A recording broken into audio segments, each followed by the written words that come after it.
Weasley, who remained rigid. Underneath him, he remained motionless for a few seconds, waiting for Harry to adjust to him. Then he moved briskly, intent on getting it over as fast as possible. He came joylessly after a few minutes, a vague shivery sensation which was technically an orgasm and not much else. It left him with a sick feeling in the pit of his stomach. Harry remained completely still throughout the ordeal, his fingers digging into the pillow for support, his body stiff and unwilling. A stifled sob was wrenched from him when Severus pulled out of him. It was a pitiful forlorn sound in the big room. Severus got up from the bed. He bent and touched Harry's shoulder briefly. It earned him an abrupt reaction. "Don't touch me," Harry said in a choked voice. "Please dress and go back to your room," Severus said, his tone dead and flat. He went to the bathroom, leaving Harry to his own devices. Harry leapt out of bed, struggled into his underwear and trousers and fled. He headed for the shower immediately and stood underneath the pelting water for at least half an hour, feeling filthy and humiliated.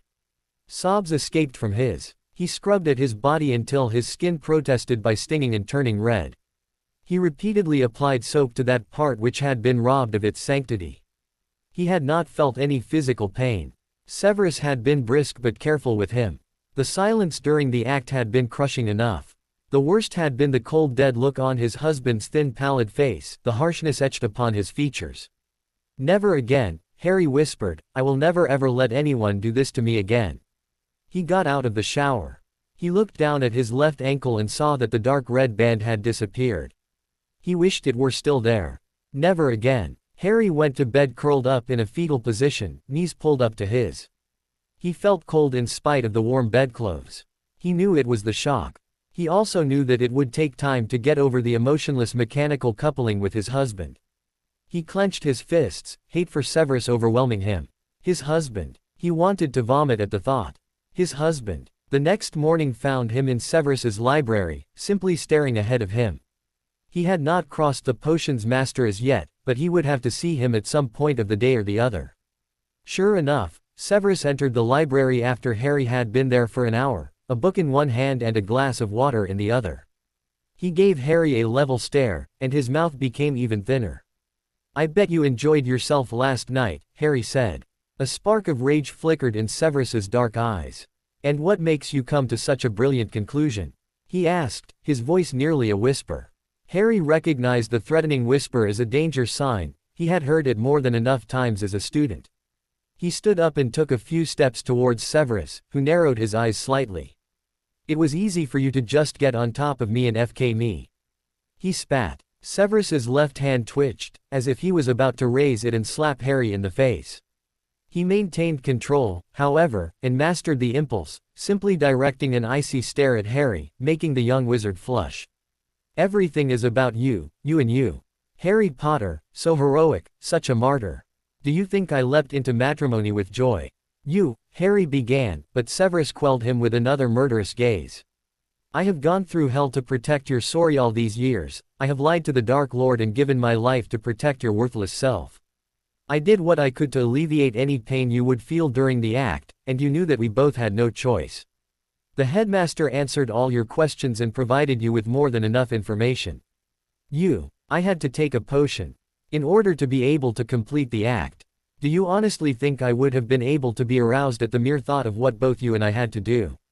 You made sure to humiliate me as much as you could. You got on top of me and tore me and made sure that I was inferior to you in every possible way you could think of. Harry shouted at the top of his voice, "Asshole." The slap came this time. Severus backhanded Harry with such force that the young wizard staggered back. "Get out of my sight!" Snape roared, smashing his glass against the wall. "Just get out. You are just like your father.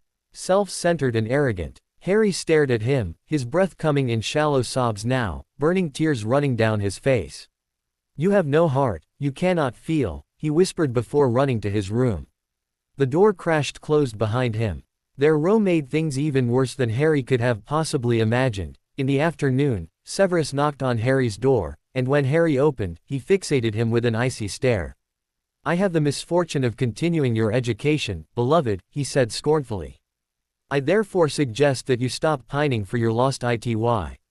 He was interrupted by Harry pulling out his wand and aiming it at him. "You are responsible for that loss," Harry said flatly. "Husband of mine, I further suggest that you indulge in your childish destructive tendencies during your dueling lessons," Severus sneered, "and I won't have anyone pointing their wand at me in my rooms." He grabbed Harry's wand arm and glowered into his face. "Have you understood, Potter?" "Yes," Harry choked out, his voice thick with fury. "We are going to practice dueling, Potter. I don't suppose we have to feign any animosity, do we, beloved?" He led Harry to an empty classroom in the dungeons and ordered him to stand opposite him and draw out his wand. The dueling lesson was as bad as an occlumency lesson. Severus kept belittling Harry, mockingly calling him, beloved, which became a warped word. Robbed of its original meaning, it was the embodiment of hate, repulsion and all things hurtful. It was the same with other terms of endearment. Thus, "husband of mine," uttered by Severus, always dripped with loathing, implying that Harry was the last person he would have ever chosen to marry. Another shouting match was the inevitable result. "You're so pathetic, no one would ever freely consent to marry someone like you," Harry yelled, stuffing his wand into his pocket and rubbing at a burn mark on the knee of his robes. "And do you think I would have joyfully consented to spend my wedding night with a replica of James Potter?" Severus whispered back, placing the tip of his wand against Harry's. "It was like, to use a current term, doing a corpse, Potter." Harry went pale before he spat back. "Well, I would not be surprised if you knew what doing a corpse is like. Only a corpse would endure your ministrations, beloved," he said, infusing the last word with loathing. "Indeed," Severus answered, sneering, "you certainly had no other choice than to endure my ministrations, husband of mine." "I hate you," Harry breathed. "The feeling is mutual and the only thing we share in common, Potter," Severus remarked coolly, withdrawing his wand and thrusting Harry away from him. "Go back to your room and pull yourself together." Harry turned his back on Severus and left. Severus sat down at a desk and buried his face in his hands. A sharp crack near him made him start up. It was Dobby. "Master Snape, the headmaster wishes to see you," he announced. Severus nodded curtly. "I'm on my way," he said, and Dobby disappeared. Severus stood up, smoothing his robes and pushing back his hair. He had to admit that Potter's elf friend had done an excellent job with it on his wedding day, washing, rinsing and combing it expertly, but he would never admit that he had decided to use the house elf's hair care methods. Soon, he was seated opposite Dumbledore. "Severus, my boy, how are you?" Severus shrugged. "As usual. How are things with Harry?" "The bonding was consummated, if that is what you wish to know, Albus," Severus said bluntly. "I was not wondering about that, Severus. I was wondering whether you and Harry are getting along more or less. I understand that it is a difficult situation for both of you." "Oh, I know how well you understand, Albus. It is no problem for you if two people who loathe each other end up in blissful marriage. Or if both spouses are semi-traumatized after consummating their bond, and are rowing half the time because of it." Albus stared down at his desk and sighed. "Is there no hope at all that you and Harry will ever get on, Severus?" he asked gently. "None at all," Severus affirmed coolly. "In that case, Severus, I will have someone else take over Harry's dueling lessons, and I am sure Minerva will assist Alistair with Harry's training program in your stead. Kingsley Shacklebolt would be an excellent dueling instructor. What about occlumency?" Harry has told me that he has been receiving less visions and nightmares through his scar, and that if he does have visions, then they are blurred and foggy. Maybe we will just have to let occlumency go, Severus. Harry has too many emotions to deal with, at least at the moment. At the moment. All the time is more appropriate, Severus snorted, it makes him feel important. He craves attention, just like his father. Albus closed his eyes. Severus, you know, and I know that you are shifting your resentment towards James Potter and Sirius Black onto Harry. Harry does resemble them in some ways, Severus. He looks a lot like his father, but his eyes and personality are more like his mother's. He is kind-hearted, innocent and loyal in spite of all he has gone through and is still going through. Voldemort has robbed him of so much, including of his youth. How well do you really know Harry without associating him with James and other unpleasant memories, Severus? Try to approach him, and I am sure he will reciprocate the effort. With all due respect, Headmaster, that sounds like quack psychology. Don't you think the boy will be suspicious if I suddenly try to babysit him? Dumbledore shook his head slowly. I see that it is a hopeless case. Harry is a topic on which you and I disagree. Good night, Severus. However, please be so kind as to tell Harry that he is to come to my office now. Severus nodded, knowing how disappointed Dumbledore was in him, and whisked away in his black robes. The headmaster wants to see you, Potter, Severus informed Harry, who was just leaving Severus's library. Harry ignored him and stalked out of their rooms. Harry, I called you to tell you that you will be taking dueling lessons with Kingsley Shacklebolt. Occlumency is cancelled, and instead of Severus, Minerva McGonagall will train you for the Defense Against the Dark Arts post with Alistair Moody. So I'll have no more lessons with Snape, Harry said with grim relief. Yes, no more lessons. I have realized that it is useless to ever hope for reconciliation between you two. I hope you manage to find a way of living together in your rooms until Voldemort can be defeated. And there is someone who would like to see you. Who, sir? You'll see when you reach Gryffindor Tower. The password is, De Amicitia. Harry fairly sprinted to Gryffindor Tower and stopped in front of the portrait of the fat lady, gasping out the password. Nice to see you again, dear, the fat lady beamed, granting him access to the empty common room. Harry, a very familiar voice exclaimed. Hermione. He flung his arms around his friend, burying his face in her shoulder and repeating her name in an unsteady voice. Hermione took Harry's hand and guided him to the place they had always occupied with Ron when they were students. She was looking very pretty with her long curly hair tied back with a clip and pale blue robes. Harry, how are you? You've lost weight. Hermione, it's been rough. But tell me first, how are you and Ron and everyone else? We're all fine, Harry. Ron sends you lots of hugs. He couldn't come because of his Auror training. He says he misses you. It's good he's alone, Hermione.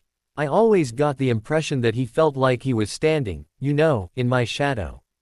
Now he can do his own thing, and I'm really glad he can be kind of free. That's a very nice thing to say, Harry. Now I want to hear your news. I wrote to Professor Dumbledore and he was so kind. He told me to come to the castle whenever I wanted to and to simply inform him beforehand so that they can lift the wards on the Flow network for me. Harry smiled, then became serious. He began to tell her his story. First he spoke slowly, and then faster.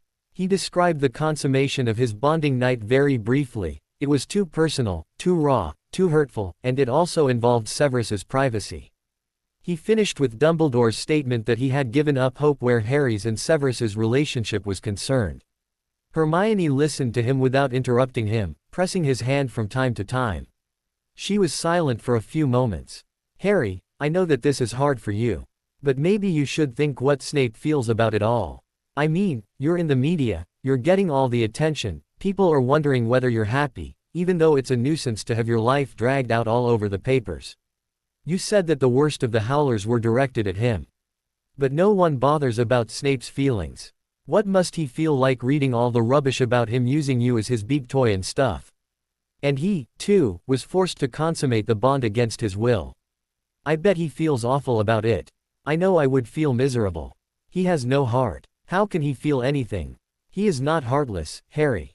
The fact that he is so bitter and angry is proof for that, and he is protecting you. You may not like to be reminded of this, Harry, but he has saved your life more than once. He married you and bonded with you to protect you. He could have refused. That's very generous of him, Harry. Snape the martyr. Harry snorted. Harry, you know what I mean. He is very brave. Well, I'll survive somehow. Snape's already got the divorce papers. He says that as soon as we get rid of Voldemort, we can go separate ways. I'm already looking forward. Hermione sighed. Harry, maybe you could try working on this relationship. You're only thinking of breaking it up. For FK's sake, Hermione. Harry shouted, standing up. One would think you'd never seen that bastard before. You know how cruel he is. And you expect me to actually work on my relationship with that asshole. How can you defend him? Hermione remained calm. Yelling at me and calling him names is not going to help matters, Harry. You asked me what you should do, and if you don't like what I am saying, then there is nothing else I can say. There was a heavy silence. Sorry, Hermione. I'm really sorry. You didn't come all the way here to be yelled at. He put his arm around her shoulder. It's okay, Harry. I understand you. You reckon that Snape feels as humiliated and ashamed of that night as I do. Yes, definitely. Even though he did the penetrating. Hermione looked rather pained. Harry, he had to take a potion to consummate the bond. I mean, how humiliating is that? Yeah, he touched my shoulder, afterwards. And I told him not to touch me. Try talking with him, Harry. Just try. And, try to remain calm. You can do it. He is very cynical, and you've got to try and get through to him slowly. How can I? He hates me. He doesn't know you. He hated and still hates your father. If there is a way to make him see you, Harry, then things could change for the better. Hermione reached out and ruffled his hair with one hand. We've done such a lot of impossible stuff, Harry. Remember our third year, with the time turner and all. Snape is caught in the past. He has to be brought to the present. I wish he were listening to you, Harry smiled. She laughed. I know it's easy to say all this. Still, you and he are bound to each other by marriage and blood. That's a really powerful bond. Harry nodded. I'll speak to him. I'll try, if he doesn't chuck me out first. He won't. You're going to turn 18 very soon. You'll be an adult in the Muggle world as well. Tell him so if he threatens to throw you out. Yeah, in 3 days, 18. They chatted for a long time, looking back on their days as students. Harry was sorry when Hermione gently insisted that she had to leave. He hugged her warmly, saw her off and reluctantly went back to his rooms, Hermione's words running through his mind. It was ridiculous. Severus and he hated each other, there was too much history between them. On the other hand, he could not bear the thought of having to live like this for goodness knows how many months. The man was his husband. Powerful magic bound them, as did the fact that Severus had saved Harry's life. Hermione was right, she nearly always was. He had to try and talk to Severus, or get Severus to talk. Harry reached the door to their rooms. He did not like going back inside. He felt as unwelcome and unwanted as he had felt at the Dursleys. On the other hand, he was freer with Severus than he had been with the Dursleys. Severus avoided him scrupulously, he could do magic, had access to the library, was not starved and treated like rubbish by 3 people at once, although Severus was a formidable challenge, could go out for rides on his broomstick, had no chores to do etc. And, of course, Dumbledore was around. Still, it did not change the fact that Severus and he could not abide each other. Stupid password, he grumbled, glaring at the portrait. Then he frowned. He was sure that the snake coiled around the pestle had just blinked. He took a step forwards. The head of the snake turned towards him. You are his husband and share the potions master's rooms. He has not said that you are not allowed to change the password, she hissed in a good-natured manner. I may change the password? Harry asked, automatically speaking in Parseltongue. Ah, a Parseltongue. Wonderful. Bilingualism is always an asset, the snake answered.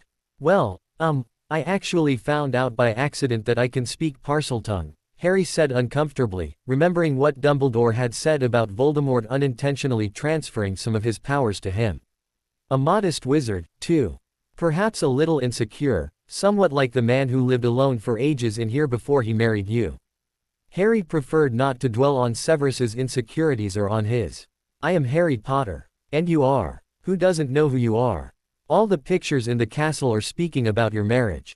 I am Nessa. Nessa. I like it, Harry said. Thank you, young man. This place can always use a breath of fresh air. It reeks of stagnation. Now, have you got a new password in mind? Harry thought hard. He toyed with the idea of choosing a password which would annoy Severus but decided against it. It would be immature, to say nothing of potentially dangerous for his personal safety. Monkshood and Wolfsbane, he said finally, recalling his very first potions lesson. I think the potions master will like your choice, Nessa remarked with approving beady eyes. Oh, and please don't tell him the new password at once. Let him, try a bit and figure it out with hints. Oh, and would it be possible to not change the password for a month? Nessa made a hissing staccato sound which sounded suspiciously like a snicker. I am surmising that the potions master did not consult you on the first password. He didn't. 1 month it is. When he changes the password, I'll tell you at once. You are a Parseltongue and he is not. Moreover, you are a lot more civil. Thank you, Nessa, Harry smiled. Severus was not in their rooms, everything was dark. Severus usually left the lights on in the hall, even if he was in another room. Harry could not help grinning vindictively. Severus would come back and discover that the password had been changed by his nemesis. It was another half an hour before Severus returned. Harry Potter, he roared, stepping inside the room, his black eyes narrowed ominously. Harry emerged from his bedroom. I thought you would like the password, it deals with potions, he said innocently. You changed the password without my permission, Severus snarled, and that disobedient snake informed me that it will stay the same for a month. I found the first password rather discouraging, Harry said calmly. I am a factual man, Potter, Severus retorted, striding towards Harry and glaring into his green eyes. If you were factual, then, Harry broke off. This was not talking to the man. It was quarreling. May I call you Severus? He asked. Severus raised an eyebrow at the unexpected question. I mean, we are married and bonded, Harry added, so I feel weird calling you by your last name even though we are retaining our own last names. I am quite aware of that, Potter, Severus barked.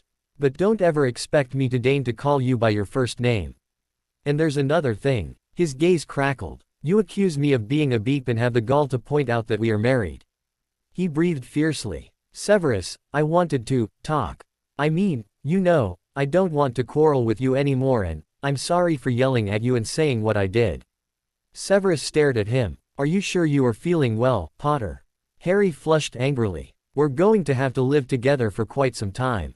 You are my husband and my protector, due to our blood bond. That's more than just pieces of parchments connecting us. Quite apart from the fact that I owe you my life. What has brought on this sudden plunge into remorse and reason? Severus asked with a sneer. Did hitting your arrogant conceited face have such a beneficial effect and rattle the few brains you possess into something that resembles thinking? Harry continued staunchly, refusing to retreat in the face of Severus's withering contempt. You were forced to do it, the consummation. It was non-consensual for both of us, Harry said at last, and I am sorry that I accused you of forcing me. It was wrong of me. We were both forced, this whole thing is wrong. Of course this whole thing is wrong, Potter. Things always go wrong around you. My father and godfather are dead, but you continue hating them, and you hate me because of the past, Harry said tiredly. Spare me your outbursts of sentimentalism and psychological assessments, Potter. Look, I'm trying to make an effort, Harry said in a strained voice. Make the effort to remove yourself out of my way and sight. Potter, do we really have to live together like this? The golden boy expects to live harmoniously with me for his own peace of mind. Husband of mine, you are a spoilt coddled brat who was probably worshipped on knees by his odd relatives. That's a lie, Harry whispered, and you know it. You saw into my mind during the occlumency lessons. I was never spoiled and coddled. I never had a real family, Severus. Never. The Weasleys are the closest people I have for a family and Hogwarts the closest thing to a home. And you, whether you want to admit it or not, are family, and your rooms have become my home, although I am unwelcome in them. Severus was silent. The two wizards stared at each other for a few moments. Then Harry turned and went back to his bedroom. I give up, Hermione, he said to the wall. The weather was beautiful on Harry's birthday. Severus sourly observed the owl swoop to his husband with presents and notes. He himself did not bother to wish Harry a happy birthday or give him a gift. Even Nessa the snake and the ghosts remembered his birthday. Harry spent the day with Hagrid, who noticed Harry's dejection in spite of Harry's valiant efforts. "Did Snape get ye anything for her birthday, Harry?" he asked shrewdly. Harry flushed and shook his head. "Why should he? He hates me, Hagrid," he said. "He's her husband. I guess ye got ter be patient, Harry."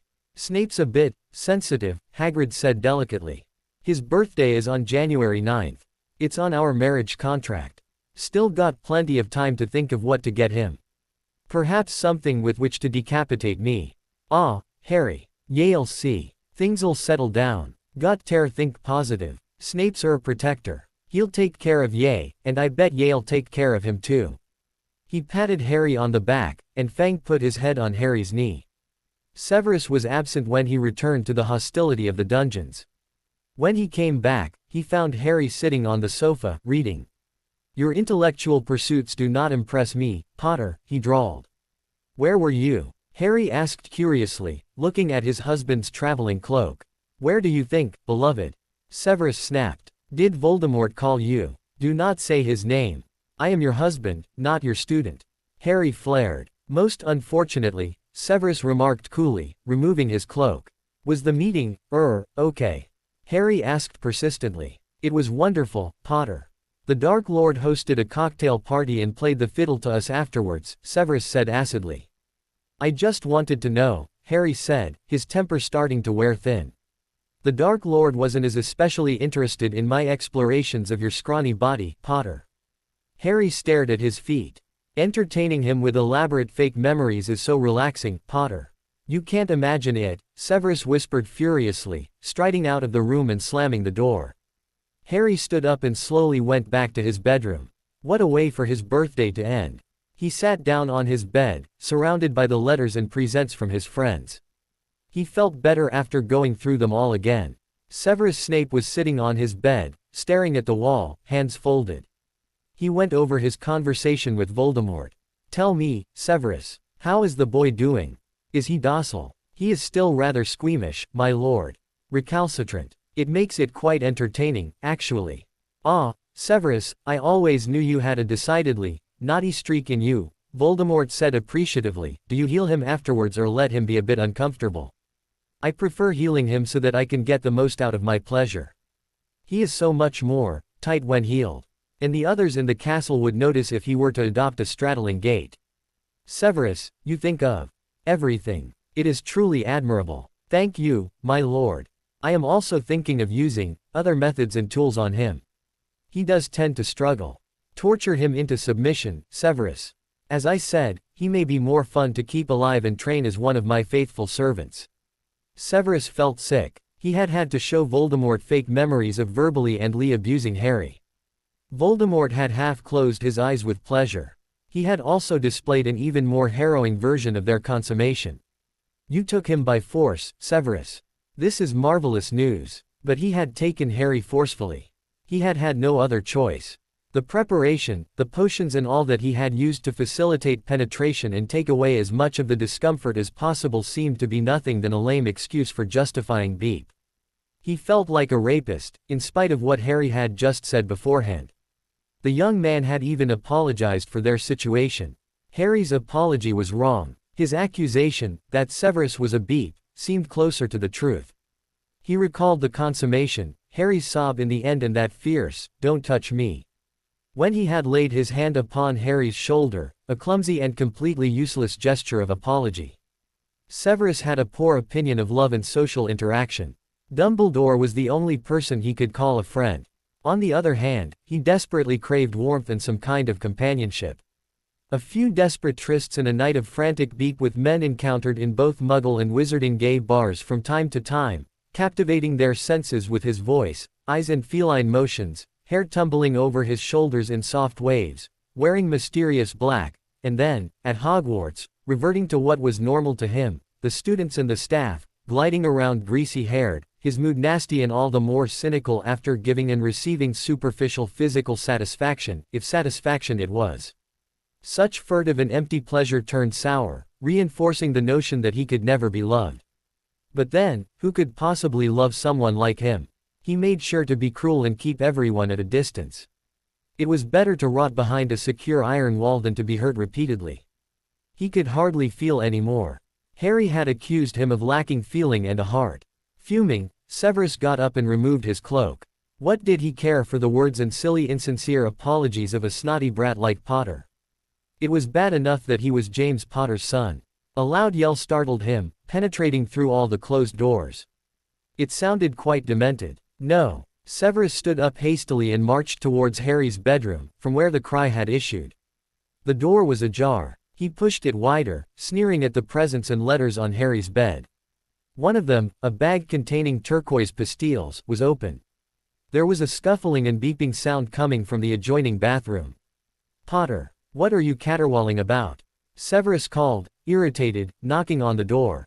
He was answered by an alarmed shout. "Don't come in. I have no intentions of doing so. However, I demand an explanation for disturbing the peace of my rooms," Severus barked, his temper rising. After half a minute, the door opened to reveal Harry wrapped in a housecoat. He was looking rather ill. Severus raised an eyebrow, black eyes traveling languidly over Harry's body. "Fascinating outfit, Potter. I am waiting for that explanation." Harry stared at him, lower lip quivering with obvious despair. Got a gift from Fred and George. The Weasley twins. They sent me a bag of pastilles. I am not surprised. And told me to distribute it around. They also added that I should try one myself. And, Harry went cranberry crimson, fidgeting from one bare foot to the other. "What did that pastille do, Potter?" Severus asked with ominous calm, eyes narrowing. I am turquoise, down there," he whispered. Severus's mouth underwent an odd twitching spasm for a second or two. "Are you referring to your pubic area?" Harry's blush intensified and he nodded. "I am sure it will wear off soon," Severus said, sounding bored. "It won't. They wrote that the effect would wear off alone, and that it would take 2 weeks. That's not soon." Severus managed to remain completely deadpan. "Mr. Potter, your foolishness and childishness shock me beyond description. Knowing the Weasley twins. But they're my friends, I trust them. I knew that something funny would happen, but I didn't think it would be like this. I don't want to stay turquoise down there." He tugged at his housecoat. "Curiosity killed the cat," Severus quipped smartly. "As for, down there, your pudic, to say nothing of pubic, tendencies, are frankly quite deplorable. Surely you know the vocabulary pertaining to the human anatomy. You are behaving like a simpering clueless idiot. In addition, you should never touch or ingest anything if you don't know what it does to you, foolish Gryffindor. I won't have you calling me names. I am your husband, whether you want it or not," Harry said furiously. Severus drummed his slender fingers against the doorframe, clearly enjoying Harry's discomfort. "True. You are married to a potions master, and it is, most regretfully, your birthday today. Maybe a hair color restorer will solve your problem, Potter. You know that it is my birthday today. I thought you had forgotten.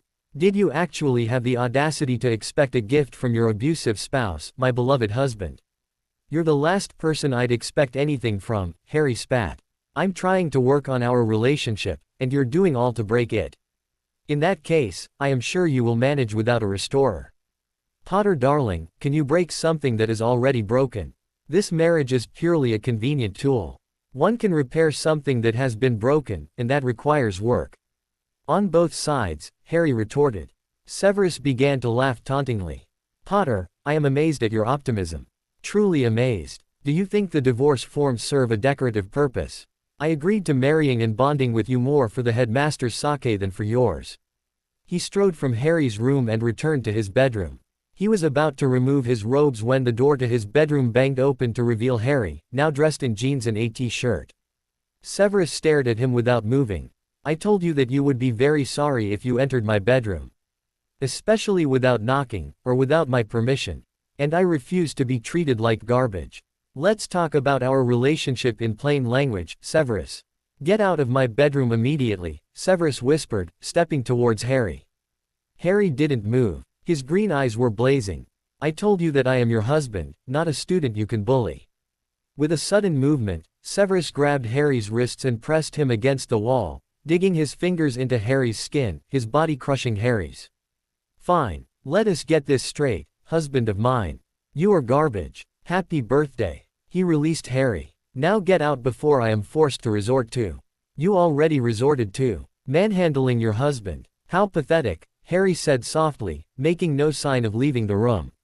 Severus's black eyes flashed. He strode towards Harry, who drew out his wand. Oh, so you want to duel with me, Potter? He drew out his wand and, without delay, used a non-verbal spell on his opponent. Harry gasped as he was blasted off his feet and flung backwards. The last thing he saw was the sneer on Severus's face as he fell, smashing his elbow on the hard parquet floor and cutting his head against the corner of a cupboard. Get up and fight, Potter. Severus snarled. Harry did not respond. His face was horribly white and blood was starting to make his black hair glisten. It ran down his face. His left arm was hanging at an odd angle. Severus, too, was deathly pale. He threw his wand onto the bed and knelt down next to Harry. Sick with guilt, he stared down at the young man. Forgetting all about levitating him by magic or using flow powder, he maneuvered Harry's limp body into his arms and went to the hospital wing. He was immediately received by Madame Pomfrey. What has he done to himself now? She asked disapprovingly as Severus silently placed Harry on a bed nearby. He fell and broke his arm, Severus answered evasively. Madame Pomfrey looked from him to Harry, and although Severus's face was impassive, she became suspicious at once. I am calling the headmaster, she said. Severus did not say anything. It was not long before Dumbledore whisked into the hospital wing. His blue eyes seemed to X-ray Severus. What happened? He asked crisply. We had an argument and it escalated. We drew wands and my spell was a bit strong, I suppose. He fell and broke his arm. He also seems to have cut his head, Dumbledore added, the warmth gone from his voice. Severus, my patience is over. In fact, you are doing what Voldemort has asked you to do. Both you and Harry grew up unloved and unwanted. I was hoping that you would understand him. But sometimes, the abused become abusers themselves. And that is what you have become, Severus. He provoked me. He barged into my bedroom, thus disregarding my wishes that he stay away certain rooms. He said that he wanted to talk to me in, I quote, plain language.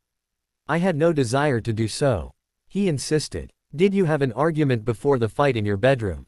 Dumbledore asked shrewdly. Severus shrugged. Yes. He distracted me because of some foolish trick those Weasley twins had played on him. We discussed. He was of the opinion that he is being treated unfairly by me and that we should, repair and work on our relationship. Dumbledore was very angry. His blue eyes were dangerous behind his spectacles. Severus, feel free to go ahead with the divorce and end the blood protection. It was my mistake. I should never have insisted on this marriage, and I should have known that it would come to this. However, I suggest that the divorce is executed with absolute secrecy and that neither the Ministry nor Voldemort learn of it. You have, of course, not told Voldemort that you and Harry are bonded. If you divorce, it will not matter anymore. You have to maintain the farce, however, or Voldemort will know that you are working against him. Headmaster. Good night, Severus. Harry woke up with his cut and arm healed.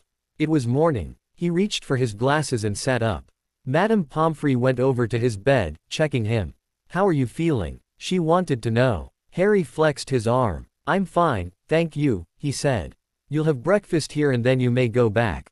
And do try to take care of yourself for a change, will you? He gave her a small grin. I'll try. Madame Pomfrey was fond of Harry. Besides being good-natured and brave, he was an uncomplicated and cooperative patient. She made sure that he was steady on his feet as he got up to use the toilet and was not happy until he was in bed with a breakfast tray on his knees. Harry ate glumly. His marriage was on the rocks. Severus did not want to communicate with him. He, Harry, had been a fool.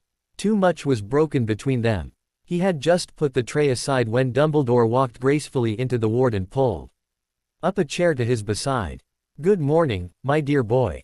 Professor Dumbledore. Harry asked, astonished. In the flesh. How are you feeling? I'm fine. It's just, I don't know what to do about my marriage, he said softly, toying with the seam of the bed sheet. I think Severus hates me too much.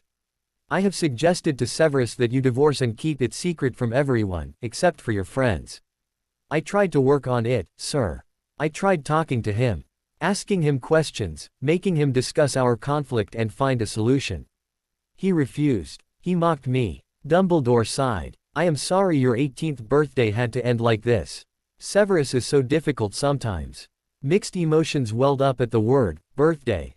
Harry remembered that Dumbledore was a legilimens and hastily tried not to think of his turquoise reminder. Maybe divorce is the only way out, he agreed. The door of the ward opened. Severus Snape looked from one wizard to the other with wary black eyes. Dumbledore pressed Harry's shoulder gently before leaving Severus and Harry alone together. I apologize for landing you in the hospital wing, Potter, Severus said finally. Harry stared at him. Severus was not surprised. The young man probably hated and mistrusted him more than ever. He sat down on the chair Dumbledore had occupied a minute ago, staring at his husband. Their marriage had started off badly and had gone downhill dramatically. Harry was silent, not speaking. It was disconcerting. A divorce sounded perfectly reasonable. It was something which was done frequently as of today and mostly the best solution in matters where conflicts could not be settled. But his union with Harry was no ordinary marriage. In the end, it was Harry's eyes which helped him make up his mind. Their shape and startling green color reminded him of his mother Lily. Lily, who had always been kind and had defended him when James Potter and Sirius Black had humiliated him. And he had lashed out at her. She was on a different plane of existence now, and he didn't know whether she was in this world or in another. He knew that she was somewhere, her soul ever living, and that she had moved on, not becoming a ghost like the Bloody Baron, the Grey Lady and others. She had moved on into the light, gone on to the next great adventure, as Dumbledore called it, and yet she was still here, and she was in the eyes and soul of her son. Lily had defended Severus, and he had repaid her poorly by joining Voldemort, who had killed her and her husband. Severus's whole being had turned in revolt at the notion of Voldemort trying to murder a baby. He had become disillusioned and dismayed on realizing what a circle of serial killers he had joined. And the baby had had to be Harry Potter, who looked so much like James Potter, except for those eyes. Severus looked into the green eyes. We will continue our marriage, Severus said, with your consent. You have mine. Harry blinked. He had been sure that Severus would happily fetch the divorce papers. I consent if you treat me with more respect than you have so far. I am not saying that you should like me.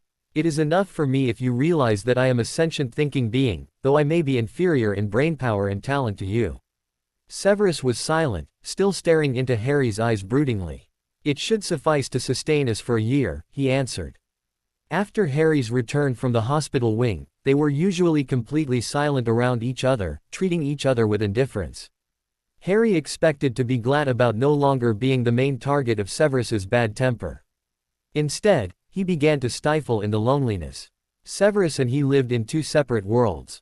Harry kept to his room or went out to fly on his broom or work in the library. Hagrid was spending a few weeks with Olympe Maxime in France, and Harry missed him. He grew bored. He had argued and quarreled violently with Severus before ending up in the hospital wing and been unhappy.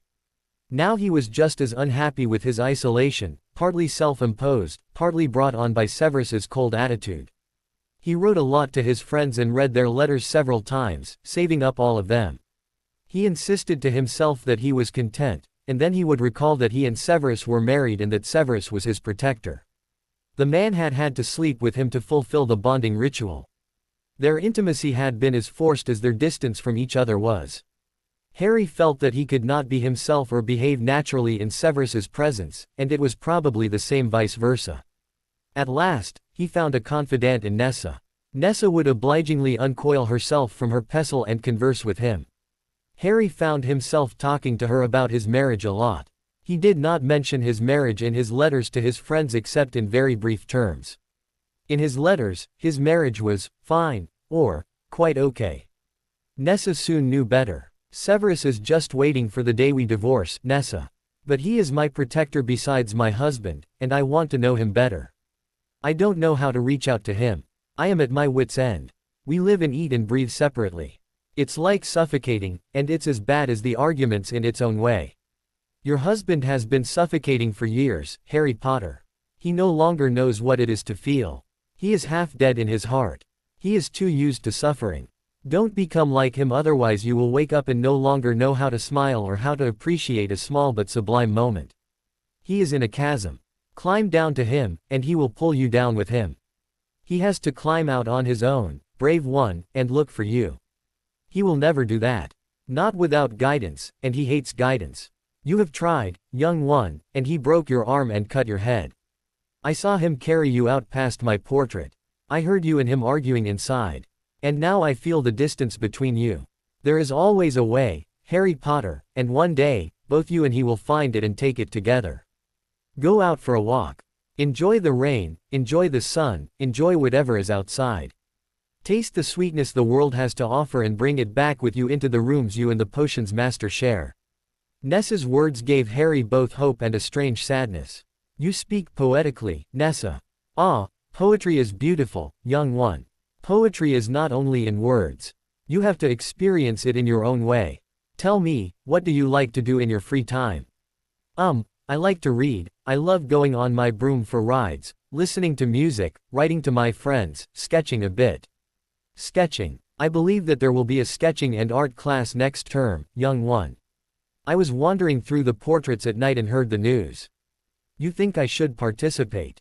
I don't know, I sketch really weird stuff. So much the better. Weird is good, Nessa said, yielding to a hissing chuckle.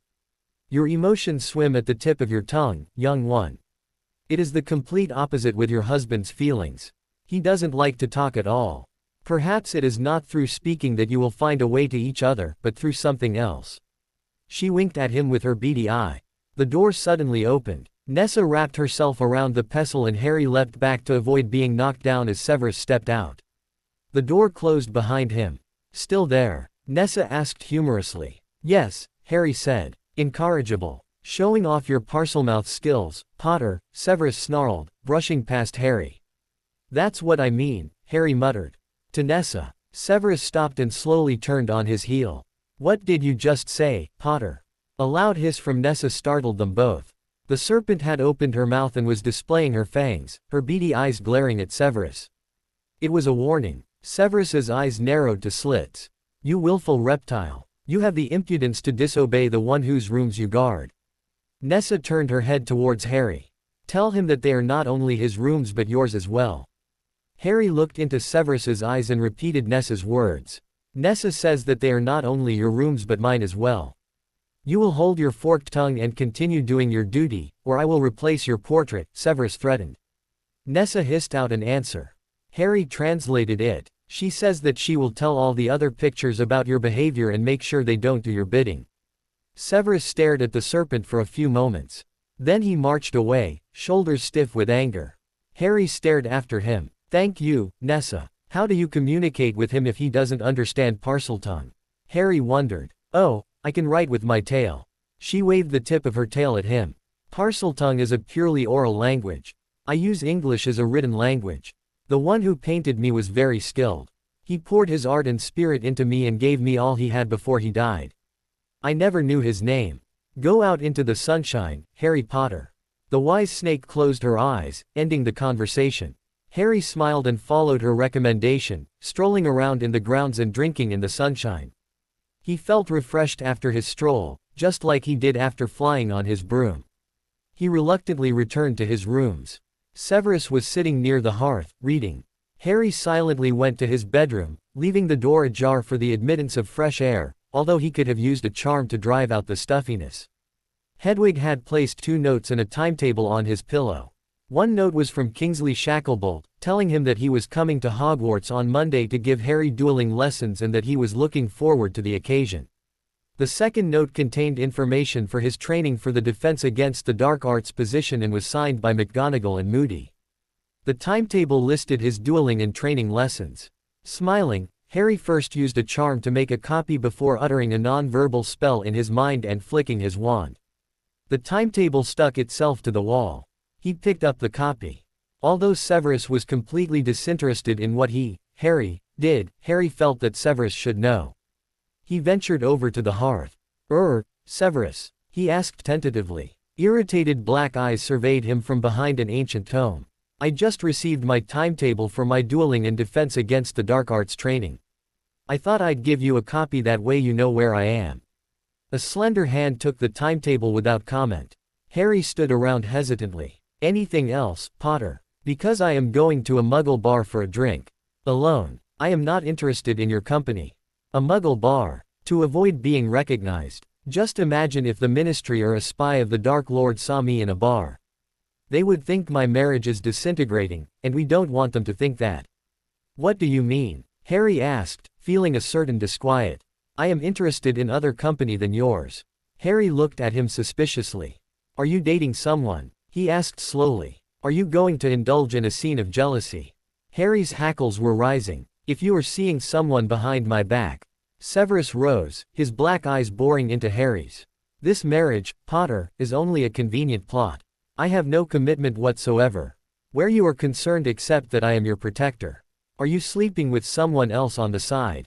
Harry asked baldly. Rest reassured that I am not sleeping with anyone at the moment and have not done so since I stepped into this wretched union with you. Having a drink in a bar and sleeping with someone are two quite different things, but I do not expect you to understand the distinction with your limited brain capacity. But you have nothing against infidelity in this marriage with me, is that right?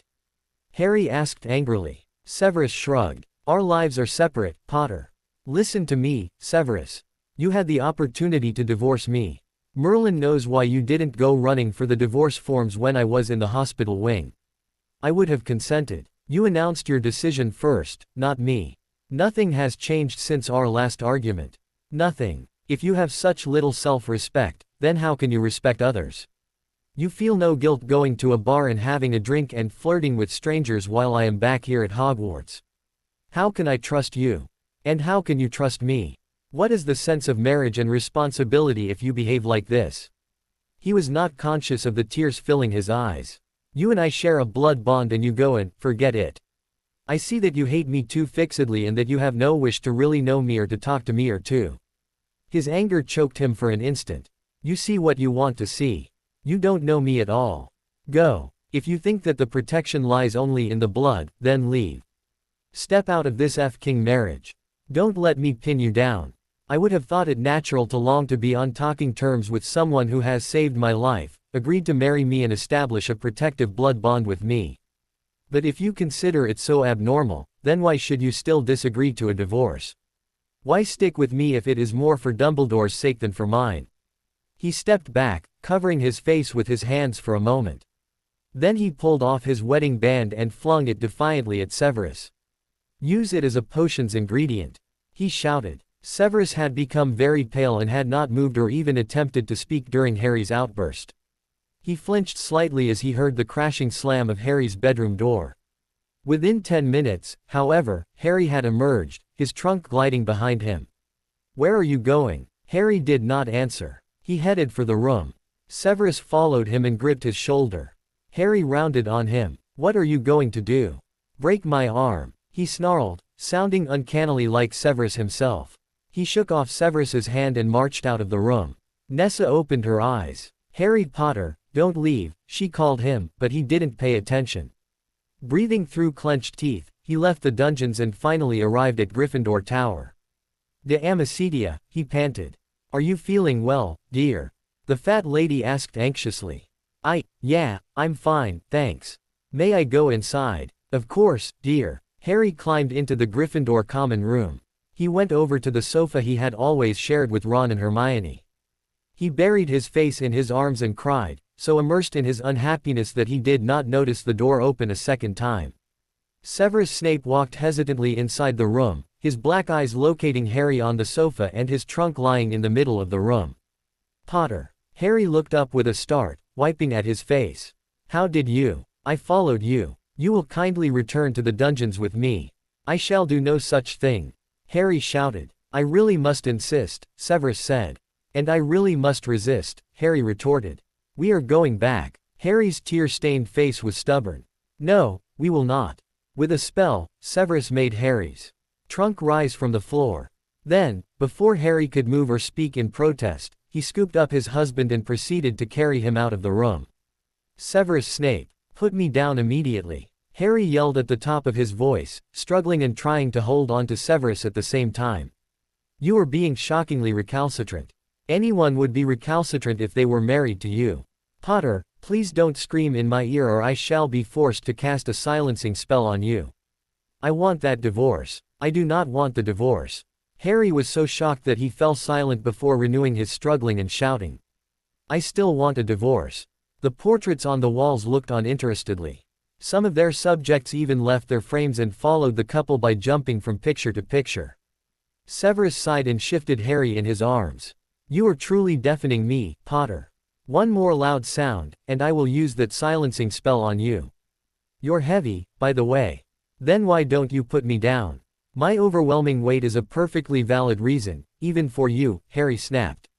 I shall not, Severus growled. Harry sighed and resignedly held on to Severus, who carried him all the way down to the dungeons in stony silence. We have reached our rooms. Our rooms. Our rooms. This is world-breaking news to me. Harry exclaimed with a sneer worthy of Severus, and do you think I am so stupid as to not know where I am? Nessa the serpent eagerly stretched out her head as the two wizards approached. She took one look at them and uttered her characteristic staccato chuckle. Severus tersely said the password and she let them pass. Severus at last set Harry down on his feet and, with a directing flick of his wand, sent the trunk to Harry's bedroom. Did you bring me back so you can have me sign the divorce forms immediately? Harry spat. I told you that I do not want a divorce. I want one. And I want it now. Severus studied Harry's face calmly. Then he extracted Harry's wedding band from his pocket, took Harry's left hand and slid the ring over his finger. I am not very good with constructive relationships of any kind, Harry. Harry's eyebrows shot up at Severus's use of his first name.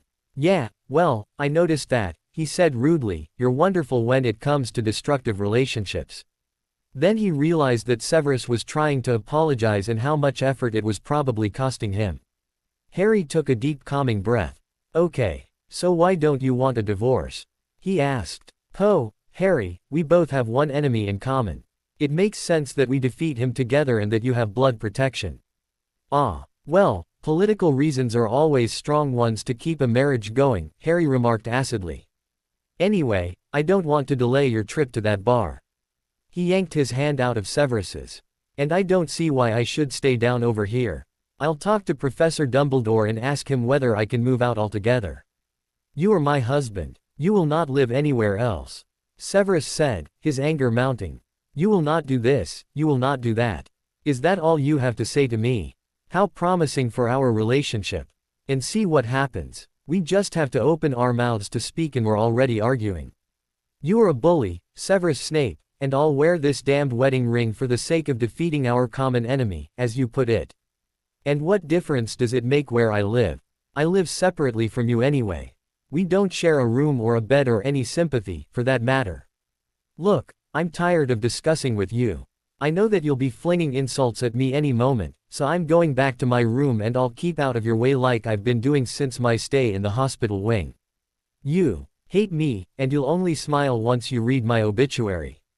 He marched off to his bedroom, leaving his husband standing in the room, hands hanging limply by his sides, only to stop in front of the door. He sighed and turned back. Severus had not changed his position. Harry walked towards him. Sorry, Harry said, his anger evaporating. He suddenly felt for the man who was cloistered away in his solitude. He felt for him like he had on seeing that fateful memory of his father and Sirius bullying Severus in the Pensieve. Can we sit down and, talk this over a bit? He asked Severus awkwardly. Severus studied his face with an unreadable expression before going to the sofa near the hearth and sitting down. Harry occupied the chair opposite Severus, who gestured with an elegant hand. Talk, he said curtly. Well, if we're going to live together, then we ought to interact. Severus's eyes narrowed, and Harry continued hastily. I mean, we could sort of meet up in the evenings and just talk about what we did.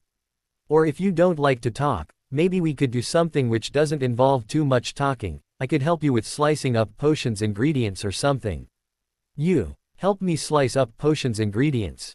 Severus said incredulously. Harry went red and opened his mouth to argue, but Severus, noticing the danger signs, added smoothly. Maybe you could indeed make yourself useful. I do prefer working alone, however. You prefer doing everything alone, Harry said. What about going out for a drink together? Potter, I am not fond of socializing. Is it so unnatural that I should want to interact with someone who just happens to have saved my life and who just happens to be my husband and protector? I asked you that question once before. Severus, I can't expect you to want to know me, but I want to know you. Potter, Harry, you already know me and have done so for quite a number of years. Do I really know you? I've known you as a teacher. And I know that you have a, complex temper, but I don't know what your, favorite food is, or favorite potion, favorite book, favorite music, whether you collect stamps, things like that. Collect stamps? Severus asked with a raised eyebrow.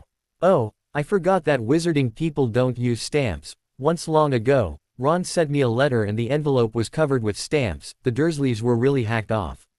It was rather funny, actually. He trailed away, realizing that he was starting to babble in order to cover his nervousness. There was a tense pause. So what do you think if we have some kind of regular interactional meeting? Severus stared impassively at his husband, who looked back at him with an expectant spark in his green eyes. And please don't say that you'll think about it. It's a sign of procrastination, Harry added seriously. Another pause. I know that it sounds a bit weird, but it's not like we've never, interacted before. I quite remember our interaction, as you put it. As you yourself have pointed out correctly, that type of interaction was forced. So I guess we've got to give ourselves a bit of a push to get into a more or less verbal type of interaction, Harry persisted. I mean, we're talking now, aren't we? Considering that you are doing the major part of the talking, I suppose you could say so. Harry tried hard not to stand up and walk away in complete resignation.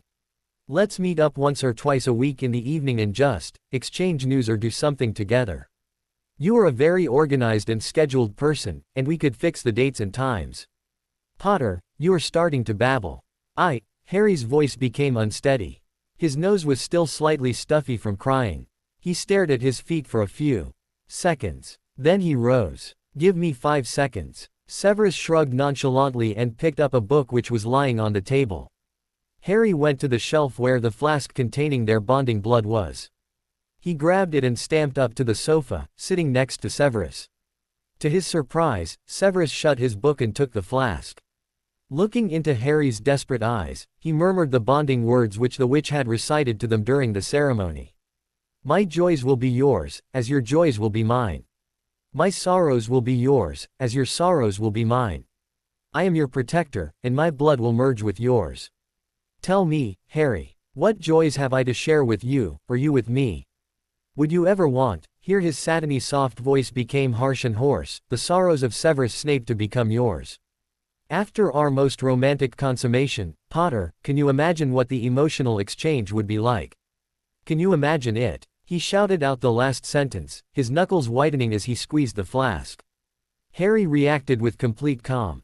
He gently wrapped his hand around Severus's so that they were holding the flask together. You have too little faith in me, Severus. I know what sorrow and pain are.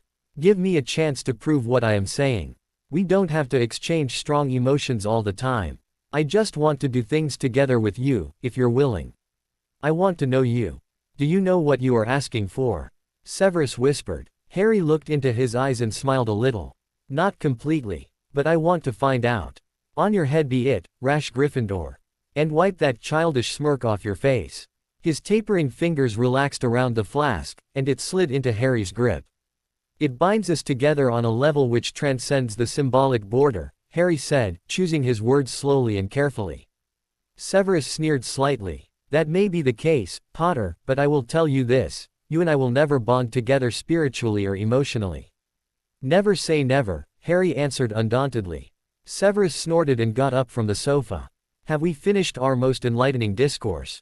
Just one more thing. When do we meet up for, interacting sessions? Severus eyed him scornfully. I guess it is sort of unnatural, but when we get used to it it'll become more natural and we won't have to follow, fixed times and stuff.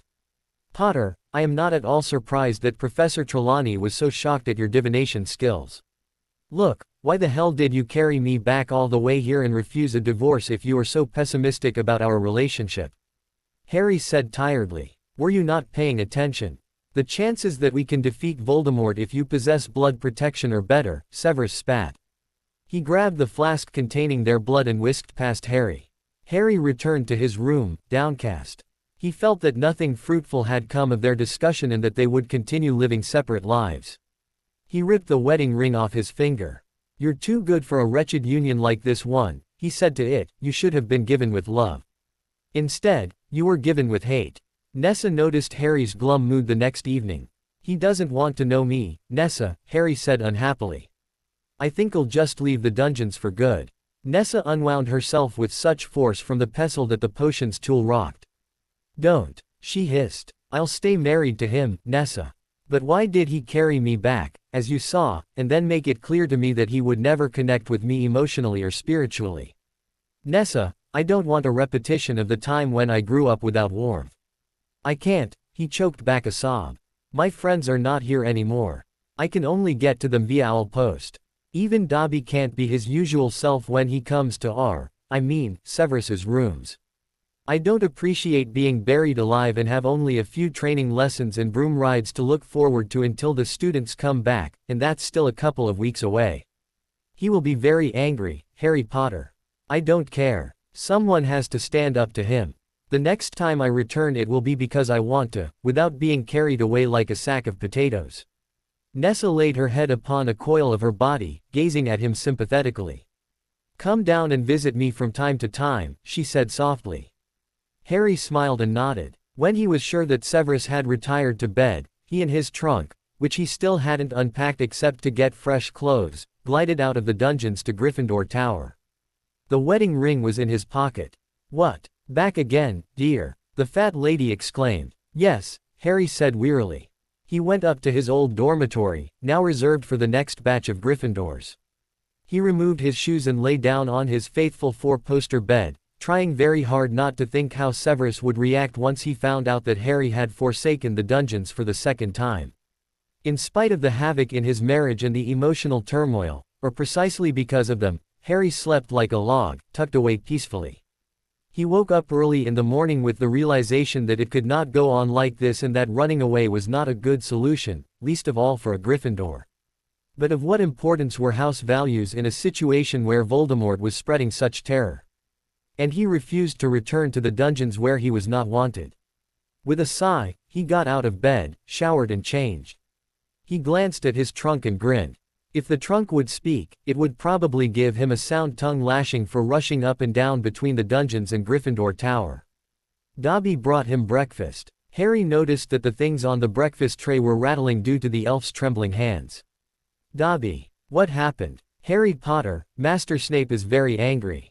Dobby found him flinging bottles and a cauldron against the wall when Dobby came to clear the breakfast things. He squeaked. "Poor Wall. He didn't hurt or threaten you, did he, Dobby?"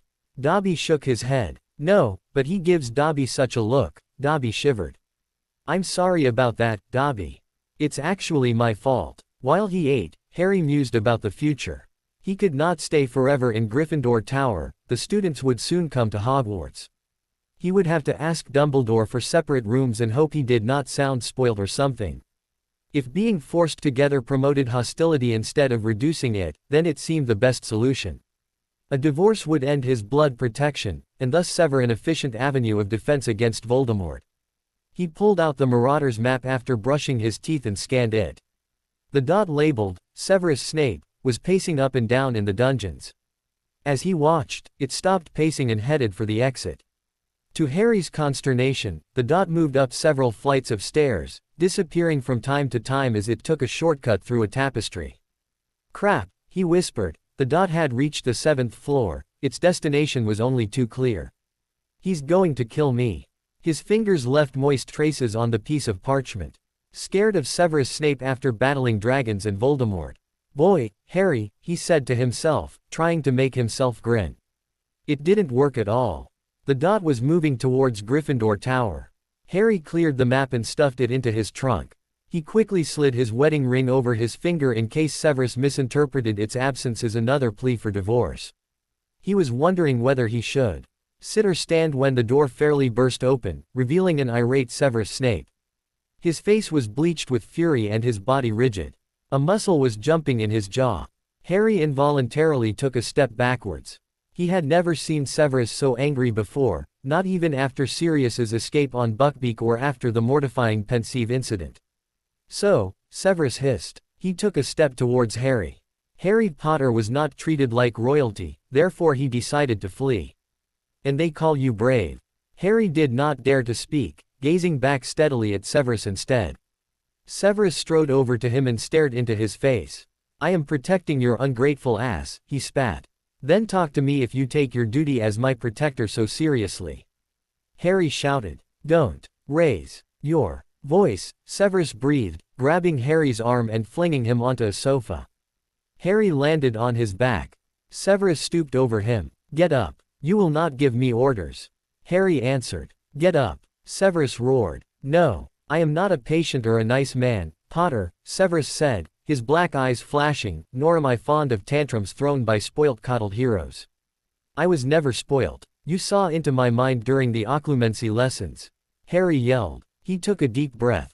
If you stop seeing what you want to see, then I'll return to the dungeons with you. I see a pampered brat. Stop it. Stop it, Severus. Just stop it. Harry shouted, leaping from the sofa and running at Severus, who seized his shoulders and thrust him away. Harry, however, kept straining at him. Do you know what I see in you? I see a man who is drowning in his self-erected walls. Shut up, Potter, Severus snarled. Because he is shutting everyone out, including his own husband. Harry finished, tears of anger and frustration sparkling in his green eyes, spectacles askew. You are talking nonsense. Look at me. At me, Harry. I am not James Potter. You hated him and you still despise his memory. But please understand me, Severus, he was my father, he's different to me than to you, and I accept that he was flawed like we all are. Severus, can't we start anew? We can't obliviate all the years behind us. But we can put them aside. And, I owe you an apology for breaking into the pensieve behind your back. I'd find it hard to trust me if I were you. But please give me another chance. And a reason why I should return to the dungeons with you, if you are so keen on avoiding me in your, whatever, rooms. Severus released Harry's shoulders and slowly sat down on the sofa. Harry occupied the space next to him. Severus gazed around the common room. You are extremely persistent, Harry Potter, he said finally. How do you mean? The black eyes looked into his. You knew that I would come here again and return to our quarters together, didn't you? Severus stated rather than asked. Well, I wasn't sure. But I had to find a way to make you talk to me. You should have been sorted into my house, Potter. I believe you nearly were. Yes, I nearly was. So, how do we go on? I suggest that we leave this infernal place. You still haven't given me a reason why I should go back with you, Harry pointed out tenaciously, and I don't want to hear that it's only because of the protective blood bond. Severus's eyes narrowed. Which reasons do you want to hear? He asked shortly. That you're willing to interact a bit with me. Not treat me as if I were a stranger or parasite. I'm not asking you to, like me. It's just, if we're fighting together against Voldemort, then we should work together on some kind of level. Severus uttered an exasperated sigh. Fine. If you are so keen on interaction, then we'll find something which is tolerable for both of us. Will you kindly accompany me back to our rooms? Harry nodded and got up. Severus followed his movement, and they left Gryffindor Tower together. Black, Severus said suddenly. Harry shot him a questioning look. My favorite color. Yours is probably red. I love red, but I also love green. I can't really make up my mind between the two. Severus raised an eyebrow. You see, you've still got to know me, Harry remarked. Severus snorted. They continued their way back to the dungeons in silence. Nessa opened a glinting eye. Ah, he didn't carry you back this time, she greeted Harry. Severus's mouth thinned. He was evidently most displeased at being excluded from the conversation by his own portrait and by his husband. No. This time, I managed to talk a bit with him. Monkswood and Wolfsbane, Severus said loudly. He swept into the hall before Harry, moving in the direction of the potions laboratory. The door closed crisply behind him. Harry shook his head. Interaction my ass. You've already shut me out again. You've already reverted to our previous isolation. The door suddenly opened, revealing Severus holding a small bottle in his hand. For your hair problem, he said with a decidedly smug smirk. Harry's cheeks immediately grew warm. There's a color-changing effect those impossible twins added to those pastilles. I took one back with me to analyze with the aim of creating a specialized potion for the one and only wizarding hero, Severus added in a bored tone. Harry stared at him. For one thing, he understood why the hair on his nether regions had been going all the colors of the rainbow ever since he had ingested the pastil, but what astonished him far more was that Severus had taken the time and trouble to brew a restorer only for him. Thank you very much, Severus. I really appreciate that. Severus toyed with the bottle, eyes gleaming with strange humor. What color has your unmentionable area turned, Potter? I do not want to offend your sensibilities by using the appropriate vocabulary. It's gone orange. Severus's smirk widened and he gave Harry the bottle. Drink it now, he ordered, the slight itching sensation you will feel is perfectly normal. Harry held it up for a moment to admire the deep dark blue depths before drinking the liquid. It was pleasantly sweet. Thank you, he repeated, giving the bottle back to Severus. You are married to a potions master, Severus remarked rather haughtily. And to whom are you married? Harry wanted to know. To a recalcitrant brat, Severus replied. I am sure you will want to retire to your room and admire the effects of that restorer. Oh, yes, guess so, Harry said, flustered. The gleam of strange, rather malicious humor had still not left his husband's dark eyes. A few minutes later, Severus Snape's smirk became positively nasty when he heard a furious bellow issue from Harry's room. Severus Snape, why am I bare as a baby's bottom down there? It was the only way to solve your problem, Severus called back, closing his bedroom door with a snap and warding it with a locking charm. The locking charm on Severus's bedroom door proved unnecessary. Harry obviously remembered what had happened the last time he had been in that room.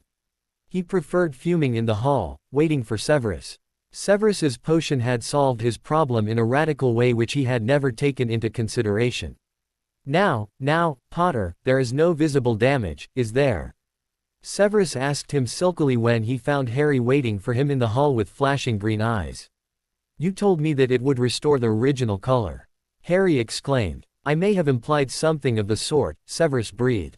You are too impatient, Potter, which partially explains your appalling potions brewing abilities. Things have to be done in steps. You have taken the first one. Now comes the second one. He held out a bottle with purple liquid. This is the actual restorer. And why didn't you tell me that it involved 2 steps? Harry asked indignantly. Severus merely raised a sly eyebrow, and one corner of his mouth lifted in mocking smile.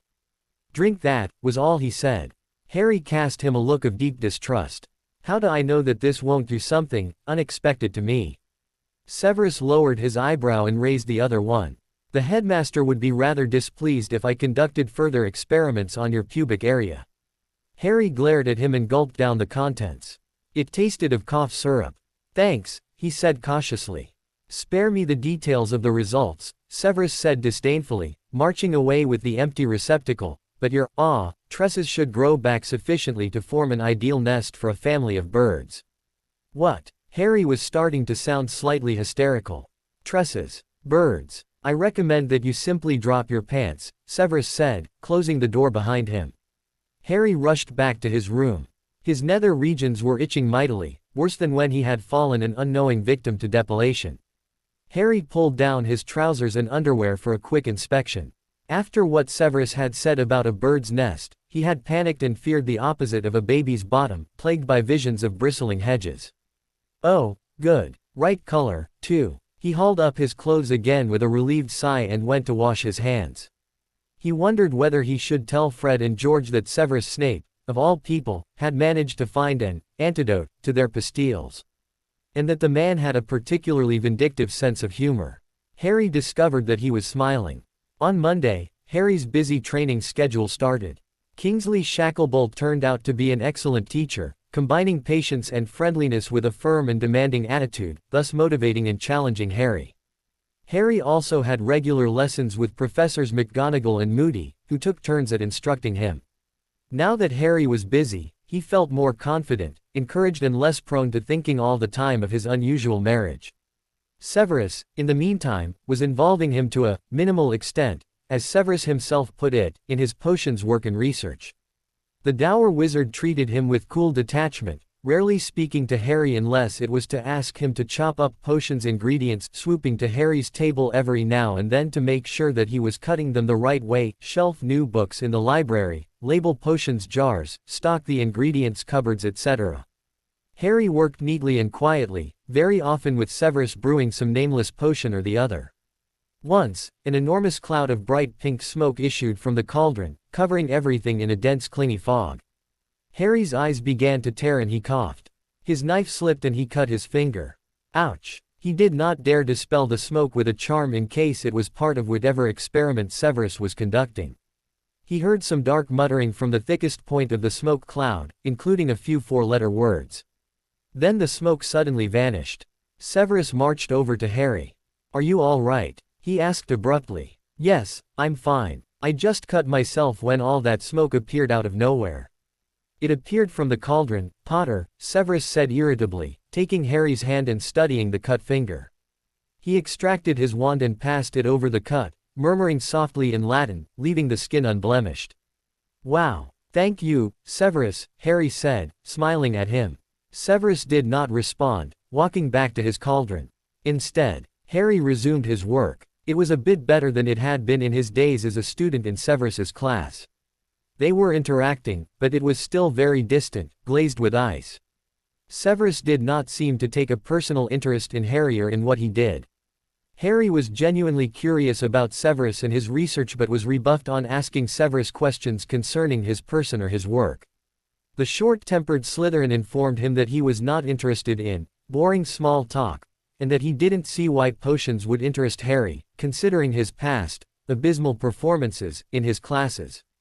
Harry was treated more as an under-assistant than as his husband. The important thing was that Severus was superior and Harry inferior. When Severus had first told Harry that he could help him with his work, Harry had been pleased, viewing this as a step forwards in their precarious relationship. Now he realized that Severus was indifferent to him and did not know what to do with him. So why not make use of him? He did live in the rooms over which Severus had presided for years. He was still not welcome to Severus's rooms. His moving in must have been akin to an invasion in Severus's eyes. His hope that their marriage would improve started to succumb to resignation. Especially when he was away from his lessons with Shacklebolt and Severus's two fellow teachers, his hopelessness would gnaw at him as he sat in his bedroom or went out on broom rides. The bottom line was that neither he nor Severus was happy with the marriage. Harry longed for the day the Hogwarts students would return, filling the castle with voices in 100 activities. The lessons, letters from Harry's friends and Harry's conversations with Nessa prevented him from stagnating like a plant which received only the bare minimum of attention and managed to eke out a dull and grey life. Harry just the same admitted to himself that it was better than being with the Dursleys. Nessa soon developed topics for their talks. Innocence. "Let us talk about innocence today, young one," she said as Harry drew up a chair to her portrait. Severus had sneered at the addition of the chair but not said anything. Nessa coiled herself in front of her pestle. "You are innocent, young one. I am not acquainted with all the details concerning your husband, but he has a dark past, and he mourns the loss of his innocence. One of the forms of innocence is when you can smile from the heart. And he can no longer do that," Harry said, drawing up a knee and embracing it. "But you can. It is so difficult to do that when he is around," Harry confessed with a sigh.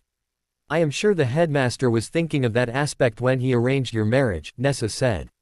"It's going to be about 2 months since we married and nothing much has changed between us," Harry answered. "If he hated me before, then he is indifferent to me now, or he still hates me but is being careful not to let it show too much. I'd really like to know him. He won't let me. One day, he will let you," Nessa said. "You're so optimistic. It's one of the things the world lacks," Nessa answered with her hissing staccato laugh. "Yeah, that's true. Innocence and self-confidence are often siblings," Nessa remarked. "The potions master is deeply insecure at heart, more than you, young one. He envies you. I saw how he looked at you when you and I last conversed. He cannot talk Parseltongue, for instance. He threw away his innocence on his quest for security, the wrong kind of security, that much I can tell. Nessa, is he beyond all hope? Is it too late for him? Will he always be so bitter about life?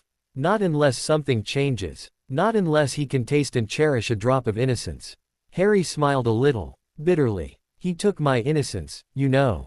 Ah, that was only your physical innocence, young one, wasn't it? Tell me, did he take your heart and soul when you fulfilled your bond? Harry bit his lip and shook his head. To speak of the experience still caused him pain. You see, Nessa said gently, blood bonds, marriages, consummation and all these intimate types of relationships, if there is no emotional and spiritual exchange, young one, and only so-called political reasons behind them, then they are invalid and null for the soul. He doesn't want to divorce me. He seems to think that he owes the headmaster too much to disappoint him by divorcing me. I'm sorry that I'm wailing to you about my marriage all the time, Nessa. Young one, I can see that your marriage is very important to you. You are not wailing to me. You are trying to make it work while he is hiding. There is a spark of optimism somewhere. And don't forget that lots of students will soon be coming to this empty building. You'll see how everything will change. Do you remember that art class? Why don't you sign up for it? You will be with others. Harry was indeed looking forward to seeing Ginny and Luna, both in their 7th year, again. He also decided to take Nessa's suggestion and sign up for the art class. He did like sketching and drawing. It would give him something creative and expressive to do. Shogi, de amicitia, means, on friendship, and is a reference to Laelius, de amicitia by Marcus Tullius Cicero. I had to take Latin for 7 years in high school and I always liked the title. And no, Severus did not get bare, down there. He learnt about its effects from the experience of others, winking face. Elpin. I'm glad both are Harry's draw. In my first Snarry, Harry learnt to play the piano. In the second one, he learnt sign language and telepathy. So in this FIC, I wanted him to learn another art smiley face. I'll read your Snarry. Kayla. Love the naughty review for chapter 10. Those who commented on art drawing becoming important, well observed. The term had started, and the castle was humming with life. Hagrid had returned from France in an excellent mood. Ginny had greeted Harry with a squashy hug on the day after the feast and Luna had immediately proceeded to congratulate him dreamily on his marriage to Severus. I am sure Potion's lessons will be better now that he has married you. He is a rather short-tempered man, Luna remarked with her usual bluntness. I am not so sure, Luna, Harry replied briskly. He tends to keep his private and teaching life very separate. This, of course, was not at all the true reason for Severus's teaching personality, but he considered his marriage far too private to tell anyone about the true state of affairs between him and Severus. He was, after all, withholding this information even from his best friends. Only Nessa knew. What do his rooms look like? Are they really filled with chains and axes? Ginny asked with a chuckle. Harry grinned. Nah, they're not. They're quite nice, actually. No Slytherin colors, well, except for a Slytherin banner. But the rest is elegant. Is he treating you well? Yes, Harry said very shortly. Ginny understood that Harry's marriage was not a welcome topic and quickly changed the subject. Have you heard about the new art class? She asked. I was wondering whether I should participate, but I really am more interested in Quidditch. I just signed up for it on the notice board, Harry replied. Oh, I must sign up too. Luna said, I have always wanted to draw a crumpled horned snarkack properly. She glided away with a quill, leaving Harry and Ginny struggling to look as deadpan as possible. Harry, if your husband is, giving you a hard time, send a letter to Mom and Dad, or tell Dumbledore. You look like you've lost weight. It's okay, Ginny. Really. Didn't Hermione and Ron tell you? They did, but you don't give much news about your marriage in your letters, do you? It's fine, Ginny, really, Harry said somewhat impatiently. Severus is okay. He's got no problem with me bringing friends to the dungeons, provided they stay in my bedroom, of course. You and Luna are welcome to visit me anytime. Really? How nice. Luna exclaimed, who had just returned from the notice board. An auburn-haired Ravenclaw boy approached Ginny, who went a bit pink. Oh, hi Kevin, she said, beaming. I'll see you around, Harry. Take care. We'll see each other on Friday evenings for the art class, Harry, Luna said. Yeah, I'm looking forward. Severus raised a disdainful eyebrow when Harry informed him on his whereabouts on Friday evenings. I frankly thought that the world of art would be a bit too high for you, Potter, he remarked. I stopped being surprised at your thinking processes long ago, Harry retorted coolly. You think you know everything. Severus's lip curled as he looked Harry up and down in a condescending manner. Harry had grown steadily, but he was not as tall as either Ron or Severus. It was therefore easy for Severus to make Harry feel inferior in many ways. I would have attributed knowing everything to your know-it-all friend Miss Granger, Severus answered.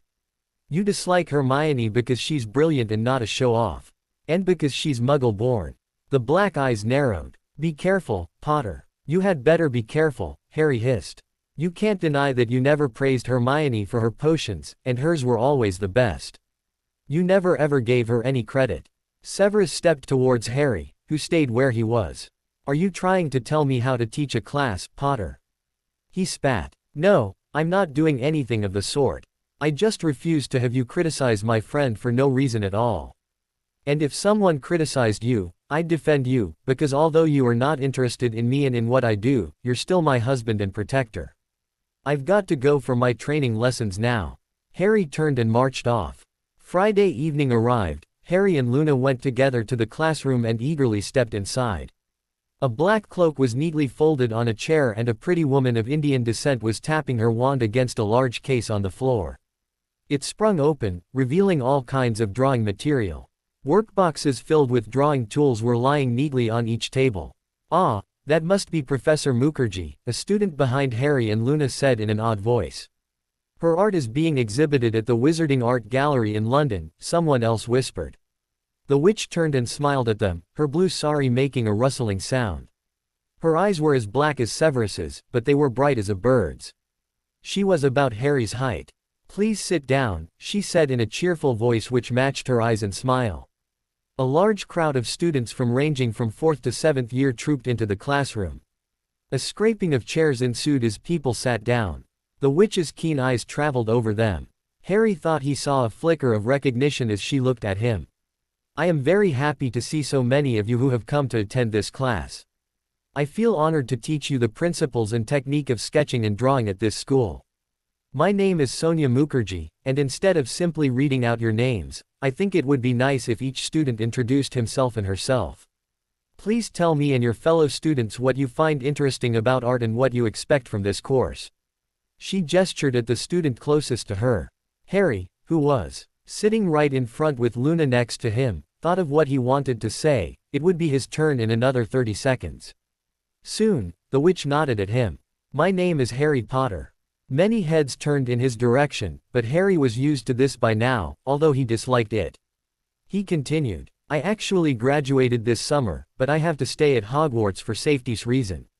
I am married to Professor Snape and I assist him in small tasks where his potions research is concerned. I am training to become a defense against the dark arts teacher. So that's just a little about me. I'm attending this class because I like to sketch and draw in my free time. I've got a sketchbook, and it helps me express things I can't express in words. I would like to learn more about drawing and mastering various techniques and styles, and I think it would be really helpful to draw with other people and exchange ideas, because I've always kept pretty much to myself about my drawing. Thank you, Mr. Potter. Feedback and interaction will be as important as discovering and refining your individual style. And, as you mentioned, art is another way of expressing the way you experience your world. She smiled at him and went on to Luna. Great class, Harry said after it was over. Professor Mukherjee is very good, Luna agreed. The other students were equally impressed, talking excitedly about the future lessons. Mr. Potter, may I please have a word? Professor Mukherjee called. I'll wait for you, Harry, Luna said, trotting away happily. The witch closed the door quietly and looked at Harry. She was young, perhaps 4 or 5 years older than Tonks. She wore her black hair in a fashionable bob. I am a member of the Order of the Phoenix, Harry, she said without preamble. I am on familiar terms with the headmaster well and have spoken with your husband before. I know that you are taking dueling lessons with King. King, that's what everybody calls Kingsley Shacklebolt, she said with a twinkle reminiscent of Dumbledore. She became serious. I am aware that you are more than capable of looking after yourself. Albus has told me a lot about you. Have you not wondered why the Order has not asked you to become a member even though a year has passed since you turned 17? Yes, I was wondering about that, Harry said slowly. He remembered feeling very resentful and angry when he had turned 17 and no one had spoken about him joining the order, especially after what he had been through. Now that you are protected by a blood bond and are strengthening your protection by taking training lessons, the order members think that you are more than mature enough to join them. Harry nodded. It made sense that he needed some kind of approved practical training to join. But then, are you here to protect me or because of the art class? Harry asked, hoping that he did not sound rude. He liked the witch, she did not talk down to him and seemed to be very good-natured. Her eyes twinkled again. The latter, though I will naturally protect if you should ever be in danger, but seeing that you are married to a powerful wizard and are being trained by 3 members of the order under Albus's eye, I would say that you reasonably well protected. I dare say you do get tired of hearing that you have to be protected, though. Yeah, I do, Harry admitted. It goes both ways, you are protecting us too, she said, adjusting her palu degree. It was a pleasure meeting you. They shook hands, and Harry left, agreeably surprised. Luna was making drawing signs in the air when Harry joined her. He thought of going back down to the dungeons to join the Dower Potions Master. He didn't appreciate the idea of returning to his solitude. Would you like to see my room? He asked Luna. Oh, certainly, Harry. She beamed. Together, they went down to the dungeons. Nessa the serpent looked skeptically at Luna. Nessa, this is my friend Luna, Harry said. Luna looked eager. You wouldn't happen to have seen a crumpled horned snurkak, would you? Nessa stared at her beadily and shook her head. Pity, Luna sighed. Harry said the password and the portrait opened. Severus Snape was standing in the hall with a book in his hand. He sneered as Harry and Luna came inside. Good evening, Professor, Luna said dreamily. Severus gave Harry a look which clearly expressed his opinion of Harry's choice of friends. Sir, I wanted to ask you if you had a crumpled horned snurkak among your potion's ingredients. Severus eyed her contemptuously. Harry desperately wished that he could remain as unruffled as Luna, who hardly even seemed to be aware of Severus's unfriendly gaze. I do not harbor any fictitious creatures in my stores, he said crossly. You are being rather rude, sir, Luna remarked mistily. It must be the Nargles. Harry realized that it was high time to intervene. Luna, my room is this way. And, Severus is a bit stressed. Potions research. Harry showed Luna around, talked a little with her and reluctantly saw her off at the entrance. When he closed the door behind her, Severus, who was sitting on the sofa with his book, directed a level stare at Harry. A bit stressed? He asked. Harry cleared his throat. I found out that the art teacher is a member of the Phoenix Order, he said. No answer. She said that she had spoken to you before. She is a capable witch, Severus remarked in a bored tone and continued reading his book. The statement, coming from Severus, was ample praise. Harry was about to return to his bedroom when Severus clutched at his left forearm. Harry hurried to him and sat down on the sofa. Severus's face was blank, masking the discomfort. Is there nothing at all to alleviate the pain? Harry asked softly. Severus glared at him. Don't you think I would have done that if I could? Imbecile question, he snapped viciously. Harry, who was more than well accustomed to Severus's acrid temper, took the comment with quiet composure and added after a few moments' thought. Maybe when you have gone through pain for a very long time, then you become so used to it that you don't think it's worth counteracting. Severus looked at him sharply, and Harry knew that his words had touched upon the truth. I have to go, Severus said, rising from the sofa and grabbing his traveling cloak. Harry sighed and sat down on the place which Severus had occupied only a few moments ago. It was still warm from his body heat. Degree Palu, part of the sari which is draped over the shoulder. According to which region of India the wearer comes from or to the sari fashions, the palu falls either over the back or over the front of the body, depending on how the sari is draped. Not long after his brief but enlightening conversation with Sonia Mukherjee, Harry was summoned by Albus Dumbledore. Harry, would you like to join the Order of the Phoenix? The headmaster asked. I was wondering when you would ask, sir, Harry said with a small smile. The answer is yes, of course. Dumbledore looked gratified, beaming at his protégé through his half-moon spectacles. In that case, Harry, you are our new member. I am afraid that there is no time for formalities and official ceremonies, but in the meantime, Severus will teach you the talking form of the Patronus, which is the main method of communication within the order besides fox's feathers. However, Fawkes does tend to be indisposed on a burning day, which is why we cannot expect him to be present all the time. Fawkes raised a leg and scratched his neck thoroughly before pecking at a pile of sesame seeds. Professor, perhaps Professor McGonagall or Professor Moody or some other order member could teach me, Harry suggested delicately. I have already informed Severus, Harry, and he has agreed, Dumbledore informed him with a benign smile. You are married, after all. Yeah, right, Harry thought sarcastically.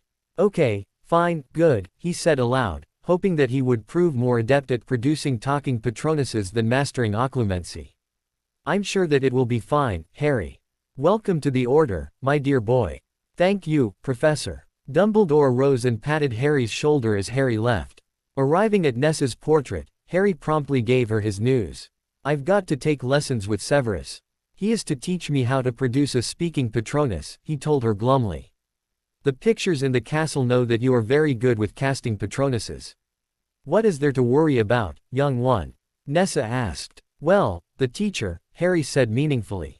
Regard it as a challenge to prove to him what you are capable of. Tell me, how is your sketching after your first class? You were so positive about it. Well, I still have to wait for the practical part until I can really experiment. I've always scraped away with a quill on normal paper up to now. I want to learn the proper technique, and I have to wait until the next lesson for that. Ah, another heart-to-heart chat, a sneering voice said behind him. Harry moved aside as Severus approached and said the password. Severus had been in a worse mood than usual after his meeting with Voldemort, whose obscene interest in Severus's and Harry's supposedly abusive marriage was sickening. Severus had explained curtly to Harry that Voldemort had undergone so many transformations that he was physically incapable of experiencing pleasure or performing the act. Severus had spoken in a tone which had sounded like it was all Harry's fault. I have been charged with the unhappy prospect of contributing to your education, Severus said as they walked inside the room. Dumbledore just told me, Harry replied quietly. What shape does your Patronus take, if I may ask? Ashwinder, Severus answered snappily. A magical serpent whose eggs were a potion's ingredient. Of course. Eggs which were used in love potions. How ironic. Mine is a stag. I saw it during that tedious Quidditch match of yours in your third year. How sentimentally boring, Severus drawled. How you can find a happy memory to help you produce a Patronus is frankly amazing, Harry commented, his hackles rising. Your amazement does not impress me, Severus remarked. Why did you agree to teach me how to produce a talking Patronus? Because the headmaster asked me to. And since I am slightly more optimistic about your Patronus casting abilities. Harry knew that he was recalling Harry's struggles with potions and occlumency. Lessons on Thursday nights at 9 o'clock in our rooms, and I hope for your sake that you show promise. You were abysmal even in bed, Severus said, closing the door of the hall in Harry's face. Harry stared at the door, very hurt and unhappy at the cruelty of the last sentence. He swallowed down the lump in his throat. Whatever little hope he had for a peaceable interaction between them was extinguished. The remark had been totally uncalled for, to say nothing of extremely mean. Anger boiled within him before turning to suffocating ashes. He pressed his lips together, fighting down his tears. Taking a deep breath, he opened the door and chose the potions laboratory. He was sure he had heard Severus go in there. Severus turned, eyes narrowed dangerously. I think I told you never to set your foot inside this room, he whispered. And I thought I asked you to treat me with respect. Harry snarled, drawing out his wand. Do you expect people to be fantastic in bed when they're being ripped apart against their wishes? How can you expect Hollywood beep if our marriage is so screwed up? Oh, I know that you had no choice. But you could have chosen not to say such a remark. You are a lousy husband, Severus Snape. Protector my ass. And another thing, do not even dream of bullying me about Patronuses, because I refuse to be taught by you. In the meantime, enjoy the company of my dad. Expecto Patronum. The stag flashed out of his wand tip, illuminating the dark laboratory with its blinding silver glow. To spite Severus even more, Harry seized a jar of powder, which he knew was harmless, and smashed it onto the floor. The jar could be repaired, but the powder was a lost case. Before Severus could move or speak, Harry walked off, crashing the door closed behind him. Their marriage was appropriately characterized by the slamming of doors, he thought angrily.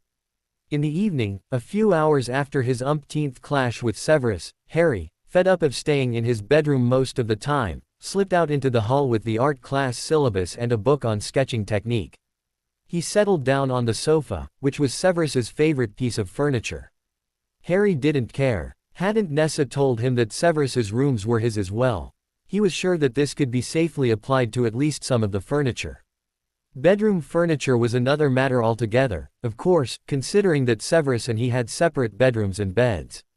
What an inspiring marriage, Harry thought bitterly as he opened his book and tried to read. When he heard the door open and Severus come in, he feigned deafness, staring resolutely at the print. Severus approached the sofa. Harry scrupulously avoided looking up. He had made enough efforts and humiliated himself far too many times just for the sake of talking nicely with the man. "Potter," Severus began, but Harry interrupted him flatly. "Don't talk to me. And don't come near me. You can't stand me anyway, so keep at a safe distance, husband of mine." "I'm going out for a drink," Severus said tersely after a nasty pause. "Sure. Go ahead. Get laid. I'm sure you'll find someone who can attend to your basic instincts better than I can." "I don't give a damn," Harry said, turning the page of his book rather violently. There was a slight tearing sound, as if the page had suffered some damage. "If you agree to accompany me, then we can apparate to the bar at the edge of the grounds," Severus said. Harry stared at him, not believing his ears. Then he rallied himself. It was probably for a practical reason, probably order-related. It could not possibly be to display themselves in public as a loving couple. Severus would have chosen a wizarding bar for this purpose. But the idea was absurd. Severus would never think of public displays, staged or not staged. "Is the order meeting up there? I doubt we're going out to toast my joining the order, are we?" "No, the order is not meeting there," Severus said testily. Please give me 5 minutes to change," Harry said, jumping up and darting to his bedroom. Severus Snape was not an impulsive man. He had found married life worse than unmarried life so far. Harry Potter was an unmitigated nuisance, showing off his Parseltongue abilities and daring to set foot into his rooms with his friends. True, Severus had told him grudgingly that he could bring his friends along, but he regarded it as a violation of his sanctified quarters. However, seeing Harry's strong reaction to his remark concerning the consummation of their bonding had not left him unaffected. The young man had been seething with rage. But what had decided him was the amazing Patronus. No one could choose the shape of his or her Patronus. And Harry carried the memory of his father in his heart and the memory of his mother in his eyes. He was far more sensitive than James Potter or Sirius Black. He still had difficulties controlling his emotions, but producing a fully fledged Patronus when he was so upset showed a lot of promise. Severus was starting to acknowledge that he was married to someone whom it was worth getting to know better. And there were little things about the young man which he was only just beginning to notice. The way Harry tried to flatten his hair when he was nervous and tense. The narrowing of his green eyes when he was angry. And his kindness. He could not imagine James Potter hanging around with someone like Luna Lovegood, for instance. Or trying to make an effort to get to know him, Severus Snape, better. Or showing that he cared when Severus experienced pain because of the dark mark. "I'm ready," Harry's voice interrupted his thoughts. Severus turned around and looked at him. Harry's slight figure was wrapped in a cloak. It was cool outside. "You may want to use an ear-warming charm in winter," Severus said a little stiffly. "Did you ever get an inflammation of the middle ear?" Harry asked. "Yes. It is most disagreeable. Luckily, wizarding remedies are very quick." There was an awkward silence after this succinct exchange. Severus strode towards the door, opening it. He stood back to let Harry pass before him. Nessa the snake watched their cloaked figures pensively before coiling tightly around her pestle and napping. The bar was a cozy and homely place with old-fashioned wood panels and a charming creaking floor. Harry peeled off his cloak, revealing a black button-up shirt and tight blue jeans. Severus himself was dressed in black trousers and a crisp shirt similar to Harry's. Severus's eyes flitted over Harry's figure appraising Ly while Harry looked at Severus equally assessingly. They ordered their drinks and went over to a table. Severus watched his young husband closely. His manners were very correct. No elbows on the table. No wiping the mouth with the hand. Good posture, neither stiff as a board or hunched up. The green eyes behind his spectacles seemed pensive. He noticed Severus's scrutiny and raised his hand to flatten his disobedient hair in a gesture which indicated nervousness. "There's a young man who seems to be interested in you, Potter," Severus remarked. "I am not interested in him. You haven't even looked at him. He's sitting at the table on your left." Harry frowned slightly and looked over. A sleek brown-haired man, a little older than him, flashed him a bold smile. Harry averted his gaze at once. "But I'm with you. Surely he can see that from this distance. Potter, do we look like a married couple? I am old enough to be your father. Do married couples have a certain look about them? Do couples have to be married to look like couples? Or be the same age? Why don't you go over to that nice young man?" Severus suggested. Harry stared at him, astonished. "But you didn't invite me to spend time with someone else. And this is a bar. People are not only out for friendship here, right? Am I such a good catch that you are so reluctant to converse casually with him? Did you bring me here so that you could watch me flirt with someone else? That would be really odd, Severus. Do you really think I would do that?" Severus realized that he was making one faux pas after the other, each worse than its predecessor. Harry was becoming quite upset and angry, his face was tense and his posture was stiffening. "I apologize if I misjudged you. I was under the impression that a young 18-year-old man like you would be keen on experimenting, especially in a marriage of convenience." If he had hoped to pacify Harry with this remark, then he was badly mistaken. "Experiment? You mean, sleep right and left with people?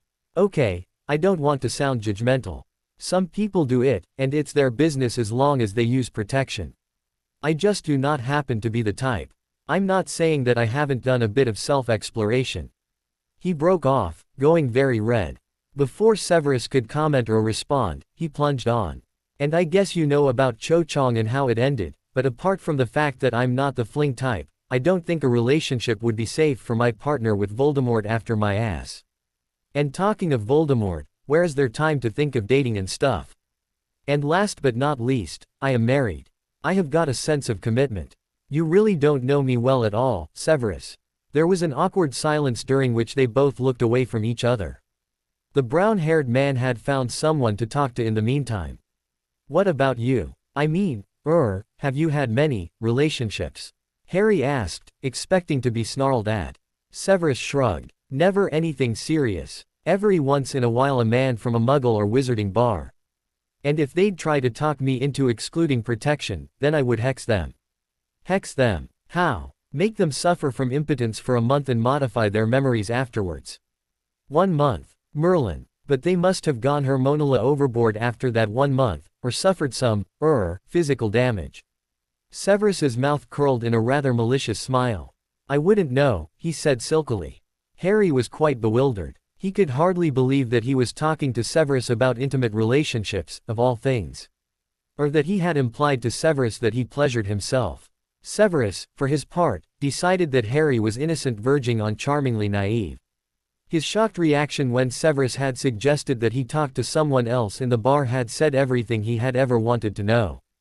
Considering that Harry had been forced into a loveless union with him, it came as a surprise that a smart good-looking youth like him did not avail himself of the first opportunity to get rid of Severus and flirt with another person. He wondered why. Did Harry have such an overwhelming sense of duty? Any emotional attachment to him, Severus, was naturally out of the question. Severus found the green eyes studying him curiously. "May I ask you something personal?" Harry said. Severus's eyes narrowed a little. He was extremely reluctant to tell anyone anything personal about himself, least of all Harry. But for the sake of some kind of ceasefire. "It depends," he said. "I need to hear your question first. If it is impudent or moronic, you will have to suffer my anger." "What was realizing that you were gay like?" Severus gazed at him impassively for a few moments. It was an extremely personal question, all right. "Impudent brat," he growled to himself inwardly. Mentally gritting his teeth, he asked. "For me or for others?" "Both." 2 questions shoved into one, just like the 2 of them had been shoved into this wretched marriage. "I was upset. I knew that I would be judged and condemned. There are wizards and witches who claim that homos contribute to the lack of magical progeny." "That's bullshit," Harry exclaimed loudly. "Unfortunately not for them, Potter. I am mocked on a regular basis by Voldemort and the Death Eaters because of my ity, as I was mocked by others at Hogwarts. Harry's throat felt dry. Severus, did my dad and Sirius know that you were gay and bully you because of it? A few times. Your mother stopped them. He sipped his drink. Harry was feeling ill. I don't think they were prejudiced against homoeity, Potter, but they tried using it as a weapon against me because, as you are aware of, we hated each other. My mom stopped them. Severus's thin mouth curved into a bitter smile. She told them how low they were being and to stop it. If she defended you, then why did you call her a mudblood? Harry asked bluntly, aware of the dangerous ground he was treading upon. Was it because you were so humiliated in front of that crowd? Or, were you starting to learn more about the dark arts? I do not wish to talk about it, Severus said sharply. Harry tried another tack. On our wedding certificate, it is indicated that you had a witch mother. Were you thinking of your muggle father? After what I saw in the pensieve. You have asked me enough questions, and I have given you enough answers, Severus interrupted him, his voice soft as a whisper, a sign of imminent anger. I'm sorry. It's just, I'm trying to understand why you are insecure. Severus's face tautened, and Harry realized that he was he who had committed a faux pas now. I mean, you do so much, go through such a lot of danger, but... That's enough, Potter, Severus snapped. Harry apologized again, flushing. He realized that Severus was determined to keep him scratching at the surface. It was strange. Severus had admitted to having flings without embarrassment or anger and talked about experiencing his homoeity, which Harry felt just as intimate, if not more intimate, than his childhood. May I ask you just one more question? Severus's eyes gleamed rather like the time they had when he had given Harry the potion which had solved the problem of his color-changing hair in such a radical manner. The very last one, Potter. Are you reconciled to your homoeity today? Do you accept it as a perfectly natural part of you? Severus took long to answer. He looked into Harry's green eyes, and there was confusion in them. I don't know, he said finally. The words seemed to be tugged out of him against his will. Severus Snape admitting that he didn't know something was unimaginable. The answer, however, was enough for Harry. If Severus was not confident about how to feel towards his ity, then he was probably uneasy about it. What about you, Potter? Did you cry when realization dawned on you? That you would not end up with a nice girl, marry her and raise rugrats? I didn't cry. I just took it as it came. I was confused at first. A bit upset, or perhaps sort of wary because I had to think of how intolerant people are towards homoeity. I told Hermione and Ron when I was certain. I also asked them to keep it confidential. And then, well, Lavender Brown asked me out, and I refused very politely. Ron happened to be around, and he blurted out that I preferred men anyway. And, yeah, that's all it took for my private life to be splashed across the media. The news was all over the school within a day. But I feel comfortable with my being gay, although I've never been or done anything intimate with another man, except for you, that is. Being gay is a natural part of my identity, of who I am. If others feel uncomfortable with it, then it's their problem. I am not surprised by Mr. Weasley's impetuous action, Severus remarked with a curl of his lip. I don't blame Ron. It just happened. He was really down after that, saying that it was all his own fault and stuff. I still think it would have come out anyway, and it was better to be dissected earlier than later. Harry sipped at his Coke. The conversation had been interesting so far, if not quite comfortable. Severus spoke with a certain abruptness and sarcasm which made it difficult to approach him, and their dialogue was punctuated with tense pauses and awkward silences every now and then. In fact, they were silent now. Severus examined the walls of the bar leisurely and looked over at the brown-haired man who was conversing fluently with his companion. Harry noticed Severus's wandering look and interpreted this as Severus being bored by his company. So you'll be teaching me how to conjure the talking form of the Patronus? Harry asked for the sake of saying something. Severus gave him a scornful look. Obviously. You don't think a fit of teenage anger is going to prevent me from accomplishing my duties? Harry chose not to respond. Severus was still determined to see him as an immature tantrum-prone person who was not an adult and most certainly not on an equal level with him in any aspect. He and Severus did not talk much for the rest of the evening, and when they returned to the dungeons, Harry had mixed feelings about the outing. It had not been genuine, and it had definitely not been either comfortable or cordial. Harry constantly had to walk on eggshells around the man and be very careful how he formulated his sentences, which was not exactly his forte. In the hall of their quarters, Harry thanked Severus politely for the evening spent away from Hogwarts for a change. All Severus said in response was that he hoped Harry would be punctual for his lesson on Thursday. He thinks that he has rectified the damage of that nasty comment of his, Harry mused with a trace of bitterness. At the same time, he was still astonished that Severus had not flung his drink into his face when Harry had asked him about his private life. Probably also part of the apology, that's the only reason, he answered, Harry added mentally. He opened the door to his bedroom and undid the fastenings of his cloak. He summoned his sketchbook and a handful of worn color crayons and broodingly sketched a picture of a padlocked door. For him, it was the perfect symbol of his marriage with Severus, and he was still searching desperately for the key. For a moment, he had been so close to grasping that key, when Severus had admitted that he didn't know what he felt like about his homoiety. It was after that admittance that the conversation had turned cold. Harry switched to a new leaf of his sketchbook and started drawing an iceberg surrounded by a ring of dying fire. Nothing seemed to have changed between Severus and Harry after their outing to the bar. Severus continued giving him easy potions tasks and treating him distantly. Harry tried to remain indifferent to Severus's behavior, but he was secretly unhappy about the state of affairs between them.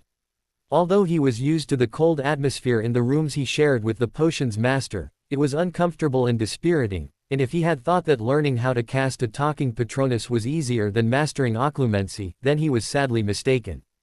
The lessons took place in the Severus's library. Severus was not an encouraging teacher, as not only Harry but also the whole Hogwarts knew. Harry discovered that casting a Patronus and projecting his voice, or rather his thoughts into it, was extremely difficult. Severus made no effort to hide his derision. "Why, your Patronus casting abilities are not that impressive at all," he sneered, watching the stag hover against the wall, eyes narrowed at the thought that James Potter was in the same room within this shape. After a while, Harry was too despondent and tired to produce a fully fledged Patronus. Instead, thin silvery wisps came out of his wand tip feebly, spiraling into nothingness. "How promising," Severus mocked him. "How can you expect me to learn anything when you don't bother to treat me with respect?" Harry snapped, sticking his wand into the pocket of his jeans. "Don't raise your voice. You obviously hate teaching me, or anyone, for that matter. Look, maybe it's better if someone else taught me. The headmaster asked me to teach you," Severus interrupted him sleekly. "How ironic it is that my own husband has to be asked to teach me something and treats me with such arrogance, giving me substandard jobs when it comes to potions, telling me in which rooms to go and not to go," he broke off. Accusations were not going to help the situation. In fact, they were bound to aggravate it. "Show me how to produce that Patronus, Severus. Please show me. Is it enough if your husband asks you to do that?" Severus eyed him expressionlessly. Finally, with a sigh, he walked over to a bookshelf. "Did you do any preliminary reading?" he asked. "Yes, I did." Harry listed a few titles. Severus shook his head. "Those are no good. This is good." He deposited a huge tome in Harry's arms. It looked worn from constant use. He moved next to Harry, opened the book and leafed through it. "You will kindly read this chapter for next lesson," he said. "Thank you," Harry answered. Severus simply shrugged and retired to the furniture set in one corner of the vast room. The shadows seemed to swallow him up. Harry hesitated. What if he went over to Severus and said that he was going to read the chapter on the spot? He chewed his lip, then followed what his mind suggested. Severus raised an eyebrow. "Do you have a question or comment?" he asked in a bored tone. No." Harry stood around awkwardly, then prudently decided to read the book in his bedroom. Feeling silly and small, he quietly left Severus to his own devices. The weeks passed. The weather became colder. Harry made progress with his talking Patronus under Severus's exigent instruction. The head of Slytherin was impassive, addressing Harry coolly. He never praised Harry's skill, preferring to remain silent instead. Harry knew from long-term experience that his lack of comment during lessons meant that he was satisfied. Harry naturally preferred this to his scathing remarks, though it was not exactly an ideal type of motivation. Also, Severus stopped coming over to Harry whenever he was in the middle of preparing potions ingredients. Instead, he would look at Harry's work after Harry had finished, and, once again, turn away without comment. His lessons with Shacklebolt, who humorously insisted that Harry call him King, like everyone else did, Moody and McGonagall, were far more rewarding. Even McGonagall, who was just as strict as Severus, gave him a rare smile now and then, something which had always been reserved exclusively for Hermione. In the meantime, the art class was flourishing. The double lesson on Friday evenings was always looked forward to. Sonia Mukherjee's popularity was well established. She had a very nice way of dealing with Luna's eccentric paintings and ideas, calling them stylishly surreal. For instance, a sketch of mistletoe with two malicious-looking eyes peering out from among the white berries was titled, "The Nargle." Luna gave it to Harry when Harry remarked that it was a very interesting sketch. He himself was happily absorbed in his new pursuit, regarding it as an excellent outlet to express creativity he had never, though he possessed an emotions which he had never set down or analyzed. He focused a lot of figurativity and symbolism. He had an affinity for somewhat melancholic scenes and preferred using normal ink to the one which animated pictures. Their first sketches dealt mainly with drawing technique and drawing tools. After that, they moved on to the perception of space, size, angles, etc. before each participant could truly focus on his and her individual creativity. Their teacher moved around most the time, watching, suggesting, correcting and offering encouragement. "A little more shadow over here, Mr. Potter," she murmured, "that way it looks authentically three-dimensional." Feedback between the students was very useful. The pupils exchanged sketches and discussed them in groups. In the middle of November, after about 8 weeks, Sonia Mukherjee said, "Sketch something which strikes you in your surroundings. It can be anything, a candle, an apple, or a chair. You are also free to use any sketching medium you want. The choice is yours, except for one thing. Please use only normal ink or pencils. No animation allowed, as yet." And so, armed with a graphite pencil and a sheet of special drawing paper, Harry wandered around his rooms while Severus read in the hall, lounging comfortably in his favorite sofa near the fireside. Severus narrowed his eyes from behind his book as Harry paced about. When the restless young man circled the room for the third time, Severus opened his mouth to make a disparaging comment but refrained when Harry stopped in front of the shelf on which the bejeweled bottle containing their bonding blood was kept. After a little while, Harry reached up and took it. Of course, no one else in the classroom would sketch one. Severus's keen gaze followed his movements. When Harry turned around, he was once again fully absorbed in his book. Harry placed the bottle on the parquet boards where there was an inspiring patch of light and shadow and sat down on the floor, cross-legged, his sketching paper on a stiff board of cardboard as he started to sketch. A pair of keen black eyes resurfaced from behind the book. Harry was too engrossed in his work to notice the cessation of pages turning regularly. Finally, Harry rose and replaced the bottle on its shelf. "You may not want to tell your classmates what exactly you have splashed all over your sheet of paper. We don't want the Dark Lord to know about the protective bond, do we?" Severus's sneering voice floated from the sofa. Harry silently tucked the pencil away in the old box which had been given to every student on a temporary basis at the beginning of the term. "Did you hear me, Potter?" the voice insisted. "I know better than to tell anyone," Harry replied resignedly. "Have you finished with that scribbling of yours? It's sketching, not scribbling. I don't think it makes a difference when it comes to you, Potter." Harry strode back to his bedroom, closing the door irritably. His cheeks were flushed with anger. It was so like Severus to sour up something he was enjoying and felt confident in. He felt bleak despair at the depth of Severus's dislike towards him. Everyone at Hogwarts knew that the famous wizarding hero was married to the notorious potions master, but no one dared to ask him about any particulars. People who had opened their mouths had had to take only one look at the flash in his green eyes before they had thought better of it. Ginny, Luna and his other friends, too, refrained from asking any precise questions. It was so contradictory that Harry had chosen to sketch the flask which contained the bonding blood. In class, when he was asked to describe the object, he said that it was a decorative object which belonged to Severus. Sonia Mukherjee, however, looked at him keenly with a knowing look in her bright eyes. She was discreet by nature, and she was also a Phoenix Order member, She nodded at his explanation and remarked that he had a good eye for light and shadow. She was wearing black robes like all the students and her fellow teachers. Harry recalled how forbidding Severus seemed in his robes. Mukherjee looked as approachable as ever. She liked alternating between saris, salwar kamises and robes in different colors and cuts. It came as a true refreshment for Harry, who was used to the stagnation of the dungeons and the remote mood of his husband.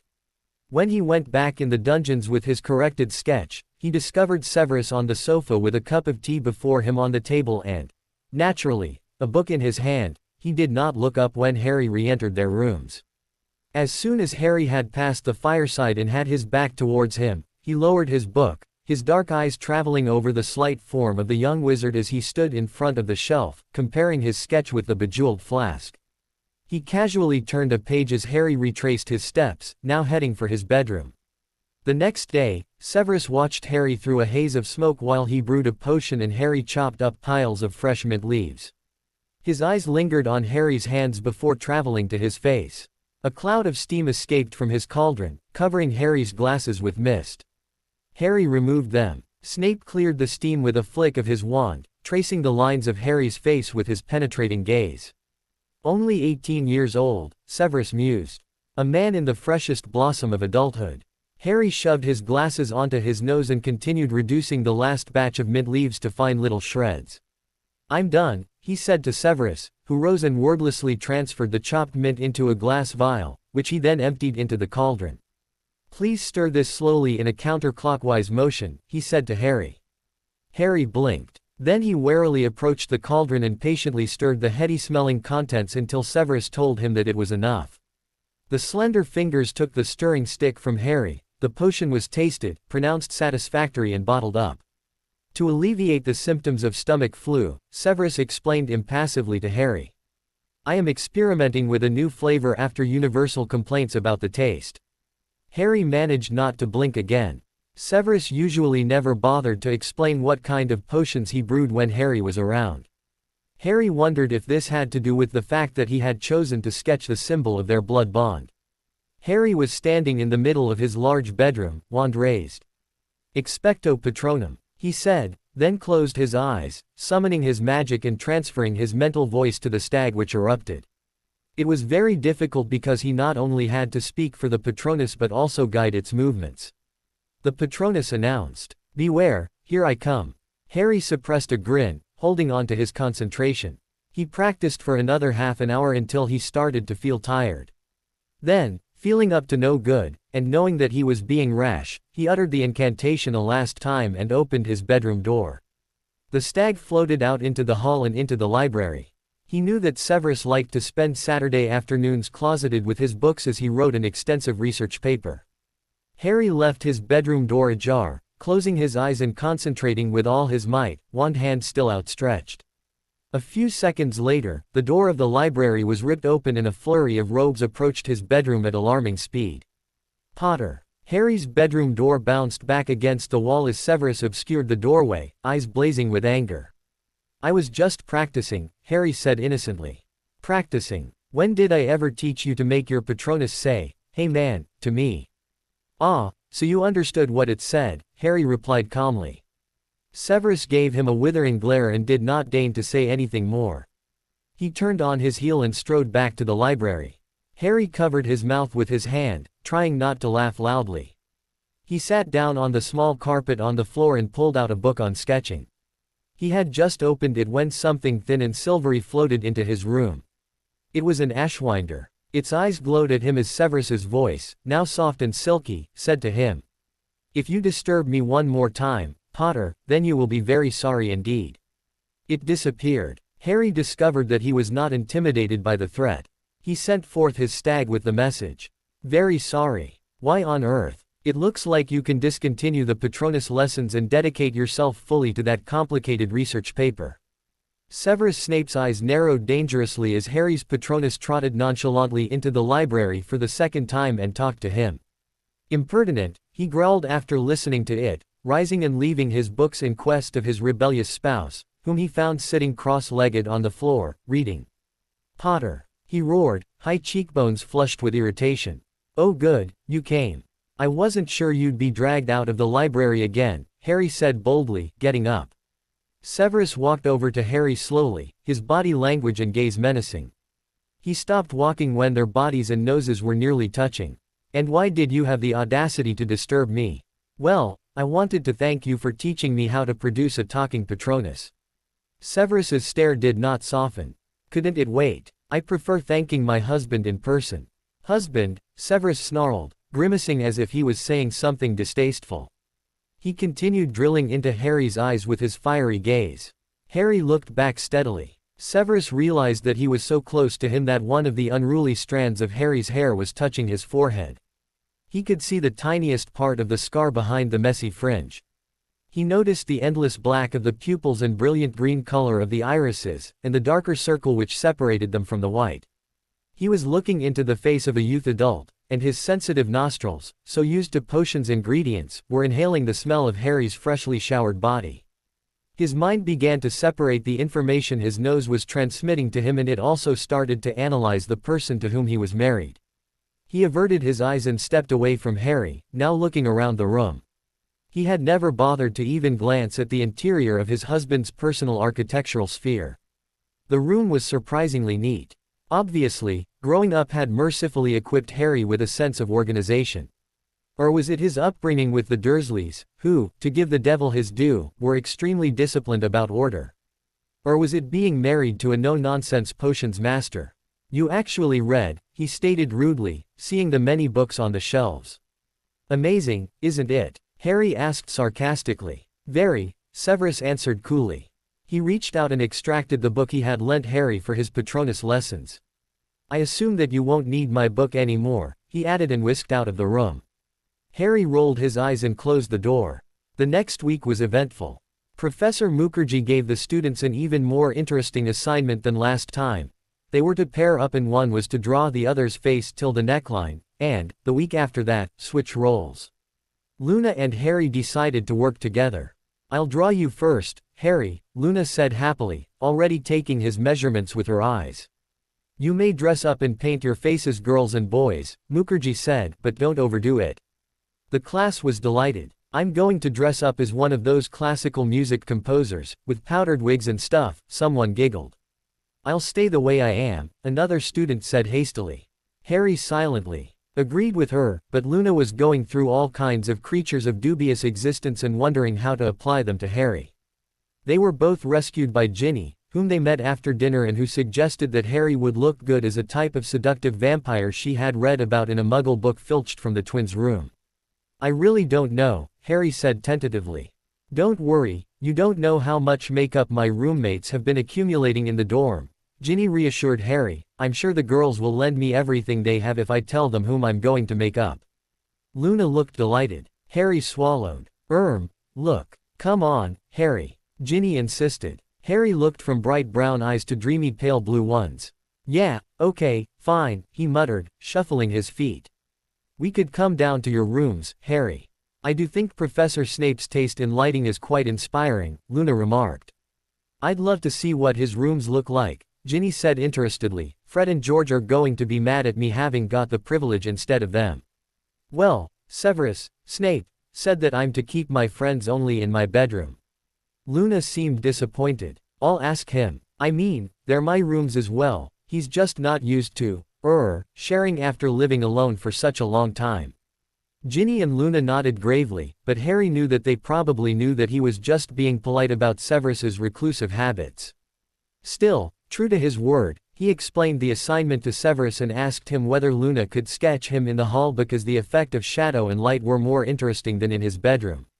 Severus shrugged. 3 teenagers in my quarters. How lovely. I don't want any racket or running around. They are not to speak to me. And therefore no silly questions from that eccentric Lovegood girl concerning fictitious potions ingredients, he said. As if you are not eccentric, Harry remarked. Severus icily ignored this observation and retired to his library. On Tuesday evening, Severus raised a slim eyebrow as loud laughter erupted from Harry's room. There was a pause, the bedroom door opened and the 3 friends emerged, Harry in the middle. Severus stared. Harry was dressed in the usual wizarding black robes, but Luna and Ginny had rimmed his eyes with black eye shadow, mascara and kajal. His face was covered with powder, and the tips of his hair were green. Severus's mouth quivered slightly, and he brushed his knuckles across his mouth, managing to regain his composure. "Miss Lovegood and Miss Weasley, what in Merlin's name have you been doing with my husband?" he asked, forgetting about not wanting to have any interaction with them.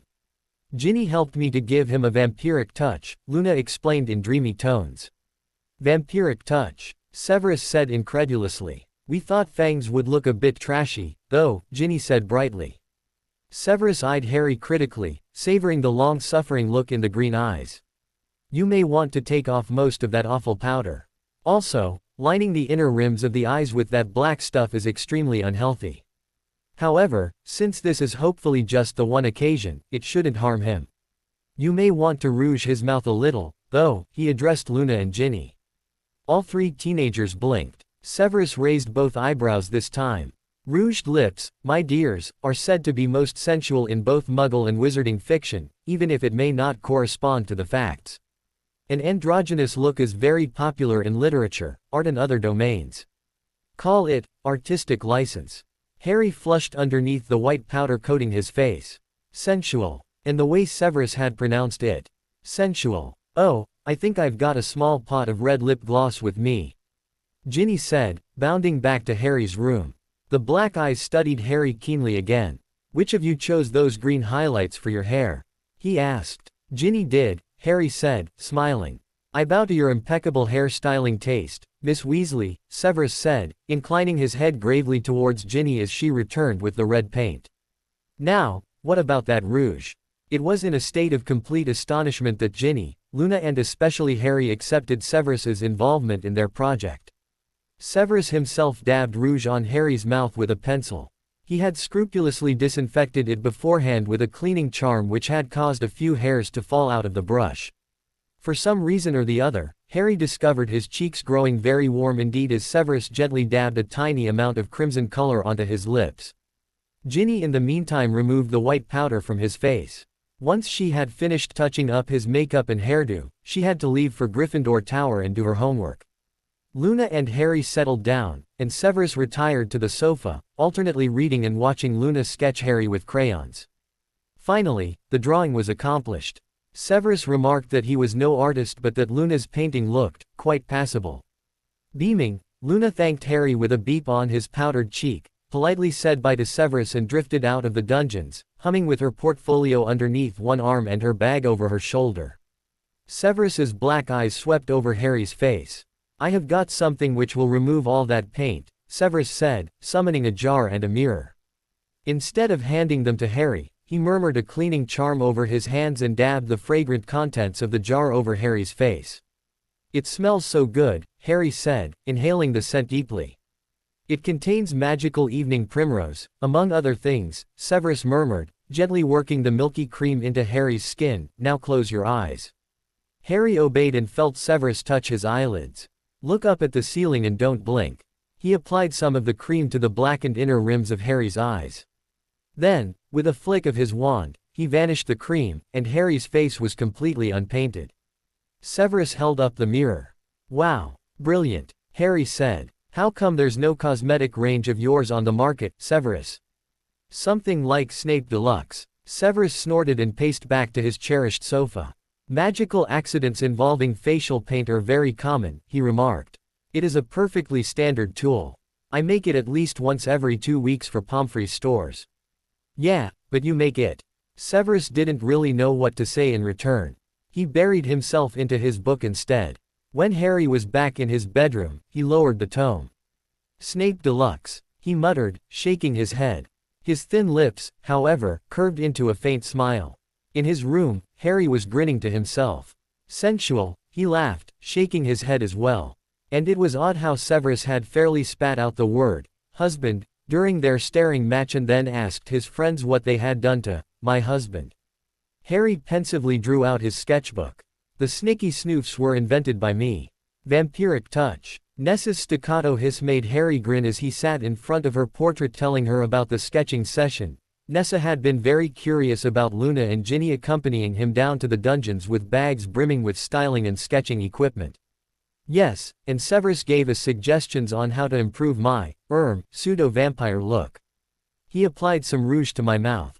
He did it himself. Harry nodded, flushing a little. Yeah, with a pencil. He seemed quite interested in what we were doing. Ah, that is good. Very good, young one. Nessa rubbed herself happily against her pestle, making it teeter precariously from side to side. She wrapped her tail around the upper end and dangled down, her head raised. He is used to you now. When he comes back from his classes, he often looks at the chair on which you are currently sitting. He sometimes asks me if you have come back from your training lessons when you both happen to be away. She blinked one beady eye at him. He is not the type to call out, "Hello. Anyone at home?" or, "Are you back?" He never likes to show that he, here Nessa slid the rest of her body down the pestle, feels responsible for you. Well, he chose to be responsible for me by agreeing to the blood bond, Harry said. And now he is choosing to be responsible beyond a blood bond, Nessa observed. Harry reflected. It was true that Severus and he were arguing less. The last one about Harry's Patronus disturbing him had actually been quite funny, from Harry's point of view, at least. Severus had also stopped commenting on or sneering at Harry's conversations with Nessa. He could not, however, always refrain from insulting Harry's intelligence. His exaggerated amazement at Harry's books, for instance. Or when he put down Harry's spell work or said that even 2-year-olds could chop up ingredients in a certain way when he was not satisfied with Harry's work. He doesn't regard me as an equal, he said at last. Not yet, Nessa said. But in a way, I mean, he's got brilliant brains, and he knows so much, so I can't be his equal. He is older than you are, therefore his knowledge is broader. But you have talents which he does not possess, and he is more skilled in some domains than you are. It is perfectly natural, Harry Potter, it is one of the world's golden rules. Methinks the potions master is interested in your sketches. Because he helped with my makeup. Yes, she chuckled again. Now run along to enjoy the autumn leaves. You may want to sketch some. Severus Snape glanced down his hooked nose as Sonia Mukherjee, who had just arrived to hold her art class on Friday evening, walked up the stairs to the castle. He gave her a curt nod. She nodded back at him. Severus narrowed his eyes for a moment before calling her, quite correctly, by her title and surname. Professor Mukherjee, may I please have a word? He asked stiffly. Sonia Mukherjee was not the type to be easily flustered or intimidated by people with lacking social skills. Severus Snape was definitely not very approachable. He was taller than her and he was staring into her eyes in the typical way which unsettled so many people. She looked back at him with perfect composure. Certainly, she said. How is my husband's performance in your class? He is doing very well. He has skill, patience and plenty of imagination, and he is open to criticism and works hard to improve his technique.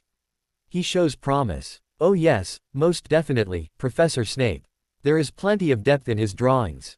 Good. I am glad to hear that he is not wasting his or your time. He nodded briefly at her again and left, this time to ask Professors McGonagall and Moody about Harry's progress. He had already asked Kingsley Shacklebolt. The Auror was very pleased with his pupil. Severus wanted to make sure that Harry Potter was making an effort and not thinking that he could lean back and let Severus, the Blood Bond and the Order of the Phoenix do all the dirty work. Apart from that, he did not fancy being married to a spoilt lazy brat. Those were the only reasons. At least, that he is what he kept on repeating to himself even as a small whisper observed that he knew very well about Harry's loveless childhood and determination to fight his way through life, and that the brat was a young man who had managed to remain innocent after all the unpleasant incidents in his past. Innocent after that horrible consummation, wondering about himself. Wondering about his husband Severus Snape. Severus had never touched or been touched by inexperienced men. The fact that he felt guilty about taking away Harry's first experience and turning it into an ordeal instead of something caring and beautiful, how idealistic and silly that sounded to him, had made him determined to hate Harry more than ever. Except that it was becoming increasingly difficult for him to hate Harry. Severus had hit him in the face, broken his arm, albeit inadvertently, was still generally despicable to him on a verbal level. And Harry had somehow managed to get them to be on minimal talking terms. But Harry also had a sense of dignity which Severus insisted was arrogance à la James Potter, which was one reason why the two clashed so much. On the other hand, Severus would have hated having a meek submissive spouse. What disturbed him the most was that Harry sometimes reminded him of himself, especially where their childhoods and insecurities were concerned. He knew that Harry was still insecure and wanted approval, except that he never crawled on his stomach to obtain it. Like Severus, he preferred struggling for it. Did he want Severus's approval? Why would he care for Severus or his approval? Did Severus want Harry's approval? Never. Definitely not. He recalled the moment when they had been staring into each other's eyes after Harry's Patronus had disrupted his calm session in the library. Eyes. The green eyes behind the glasses. Beautiful eyes. Severus gritted his teeth. Passable eyes. That was better. A rather nice mouth, too. Supple and soft, parting a little when Severus had applied the rouge to it, the fine hairs of the pencil caressing every crease of the lips. Grinding his teeth and blaming a long tiring day for his odd thoughts, he finally reached McGonagall's office. In art class, Luna's sketch of Harry was received very favorably by Professor Mukherjee. I must admit that it is quite sensual, she concluded her feedback. Harry grinned inwardly. Sensual. That word again. Cool lipstick, one of the students remarked as the class was split into groups to discuss each other's drawings. Yeah, was another opinion. Come like that to class next time, a girl said to him flirtatiously, ignoring the fact that he was married. Harry tried to change the conversation so that the feedback was aimed at the artist rather than at the model. Luna didn't seem to mind indirectly receiving praise through her choice and presentation of model. From this evening onwards, the model will turn artist and the artist will become the model, Professor Mukherjee announced at the end of the lesson. You are to switch roles and paint the other. I will keep your sketches and have a closer look at them. You will get them back next week with a few observations and suggestions. There was a scraping of chairs as people stood up. Harry looked at Luna. You know, I was thinking of a kind of pale water theme with lots of light hues and silver shades. You could have something braided into your hair when you sit for me. Silver threads, for example. They'd look really nice in your hair. They won't attract the snicky snoofs, will they? The what? Snicky snoofs. They pluck out all your hair overnight. No, they don't attract any snicky snoofs, Harry said briskly. So what do you think of a water theme? You've got light eyes and hair and a way about you which reminds me of the fluidity of water. Luna beamed. You are becoming quite poetic, Harry. A bit like Professor Snape, you know. Harry blinked. Really? Oh yes, have you ever noticed his alliterations and the way he uses language in general? Luna remarked. Now that Harry thought of it, Severus had even written a riddle in poetic form when he had passed the last barrier to discover Quirrell and the mirror of Arised which protected the Philosopher's Stone. Yeah, I have, but I'd never reach his verbal level, Harry laughed. Talking about Severus and language reminded Harry that the password to their quarters hadn't been changed for ages. He accordingly gave Nessa the new one and sat down on Severus's favorite sofa to write an essay, courtesy of Professor McGonagall, who was adamant about Harry anchoring information in his memory before realizing it in practice. Severus soon arrived after him. He had had to attend a staff meeting. Potter, I refuse to have Snape Deluxe as the new password. And how dare you coax that recalcitrant reptile into rejecting a new password of my choice? He growled. At least she didn't make you guess. I asked her not to. And you ought to be flattered. Harry answered. Severus simply skewered him with a glare. What did you want to change the password to anyway? Harry asked. Tourmaline, a mineral which comes in a great variety of colors. Bicolored variations are frequent. The mineral can be green, here he locked eyes with Harry, and rouged with pink or red. He emphasized, rouge, by drawing out the vowel and switching his gaze to Harry's mouth, which he had rouged not so long ago.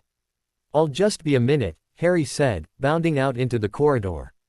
He returned in a trice. The password is tourmaline and you may change it at any time, but Nessa will inform me beforehand. She suggests that we take turns. 1 month your password and the next month mine. How very nice of you, Potter, Severus remarked, his lip curling. I agree, Harry said politely. Going along with the sarcasm seemed to work, taking the wind out of Severus's sails. The head of Slytherin gave him a cold look. I may be forced to share most of my rooms with you, Potter, but kindly raise your Gryffindor posterior from my sofa, Severus said frigidly. Sure, Harry answered, having expected Severus to react just that way. He got up and surreptitiously let an invisible itch bomb drop onto the portion of the seat which Severus usually occupied. It was a new experiment of the Weasley twins and they had sent him a generous sample. The effect, of course, was to send the seated person into an itching and scratching frenzy. If Severus was going to be rude, then he had to expect resistance. Unless Severus wanted an irate headmaster vituperating him thoroughly, he would not be able to punish his own husband very severely. And Harry had not forgotten about Severus's radical two-step treatment of his once turquoise nether regions. Why tourmaline? Harry wondered. He strolled off to his bedroom. He could not recall ever having used it or come across it as a potion's ingredient. Maybe Severus had an ornament or piece of jewelry containing tourmaline as a gemstone. Or perhaps he simply had a fondness for it. And the way Severus had looked into his eyes and then at his mouth. It had been almost flirtatious. Of course, that was completely impossible. Severus and flirting didn't fit. Severus and flirting with a person he disliked so completely fit even less. His musings were interrupted by a loud roar of rage. Potter. Harry looked up as he heard a sound of running footsteps and the hall door slam. Severus was eager to alleviate the itching situation as quickly as possible. His Ashwinder Patronus paid Harry a visit a few minutes later. Brat. Severus's voice roared out of its fanged mouth before it disappeared with an ominous crackle. Harry rolled on the floor laughing. He had not had such a good laugh for a long time. When he encountered Severus in the library later, he was promptly cornered by his incensed husband, who had managed to apply a magical salve. A little contribution from those infernal Weasley twins. He snarled. Yes, Harry smiled. I can give you some. You could use them in the staff room. Severus stared at him, a strange gleam in his eyes. How many have you got? Oh, quite a lot. About 30 or so. Fred and George asked me to tell them about the results, but I'll exclude, your case. Severus's eyes narrowed. The young wizard was still smiling roguishly. Severus had intended to rage at him about disrespect and immaturity, only to choke down his words as he considered what he himself had done to Harry, and not only after their marriage. Moreover, the brat, no, young man, was offering to share his stock of pranks with him. Fred and George told me that if one casts a revealing charm on the surroundings, then one can see the itching powder and avoid it, Harry informed him, just in case you're thinking of retaliating. Severus raised a cool eyebrow. I think you underwent enough itching during your turquoise problem, he remarked blandly. That's why I used the invisible itch bomb in retaliation. If you could kindly supply me with 6 bombs, Potter, then I would be much obliged to you. Severus said dryly, stepping away from Harry. Thoroughly confused at Severus's uncharacteristically mild behavior, Harry went to fetch a couple of bombs. He made sure the handle of his wand was well within reach in case Severus tried to throw the bombs at him. He would try to put up a shield charm or use a freezing charm if Severus launched any missiles at him. In the library, Severus took the bombs with a slender hand. As long as they were in their packets, they were visible. Unpack them, and one could feel but no longer see them in one's hand. Clever, Severus murmured, peeling back a portion of the wrapper. Are you going to use them on the students or your fellow teachers? Harry asked, half expecting to be accused of nosiness. I would not mind seeing Lucius Malfoy in acute discomfort, Severus replied softly. Harry stared. You're going to use those during a Death Eater meeting? He gasped. They may come in useful, Severus said succinctly. But, you know who will. I am perfectly capable of defending myself, Potter, in case you haven't noticed after all this time, Severus said in his usual snappy manner. You, won't use them on you know who himself, will you? Am I an imbecile, Potter? Severus barked. You are the complete opposite, Harry said seriously. Severus gave him a suspicious look, as if on the verge of using a slight dose of legilimency to check whether Harry was being sarcastic or not. Later that night, Dumbledore was forced to go to the hospital wing due to a dreadful itch attack which had unfortunately chosen his hindquarters as a battleground. Within a few seconds, however, the itching spread to even more awkward places, which, although no longer in a condition to provide him or anyone else with offspring due to age, were still highly valued by him. Madame Pomfrey looked at the case with the maximum of professionalism before going to search for a magical salve. Severus. I should have expected some kind of revenge after arranging your marriage, Dumbledore murmured, scratching his BU*********ck discreetly. He was not the only victim. Professor Moody clunked his way down to the hospital wing, his eyes, including the magical one, bulging due to paranoia and discomfort. Stern and composed Professor McGonagall was severely distracted during breakfast. Seconds later, a yowling tabby cat with spectacle markings around its eyes was rushing towards the hospital wing, stopping every now and then to rub its furry rump against a convenient suit of armor. Severus helped himself to some scrambled eggs and bacon. Dumbledore watched him with a tiny smile in his beard. He leant over to the potions master. "My dear boy, I am looking forward to the next installment, even though I didn't particularly enjoy my own predicament," he whispered confidentially. Severus said. The news of 3 teachers succumbing to itch attacks spread through Hogwarts with its usual wildfire speed. "How many bombs are remaining?" Harry asked Severus nonchalantly. 3, Severus said impassively, sweeping past him. Harry grinned. Severus the prankster. Who would have thought of it? On the other hand, he was a rather vindictive man. Severus stopped and turned to look at him, leaning casually against the doorframe. "Are you free tomorrow night?" he asked. "Yes, I am," Harry answered. "Meet me at Gotti at 9 o'clock. I may be there earlier, but I'm not sure. Make sure you're at 8:45 to be on the safe side." Gotti was the name of the Muggle bar Severus had taken Harry to.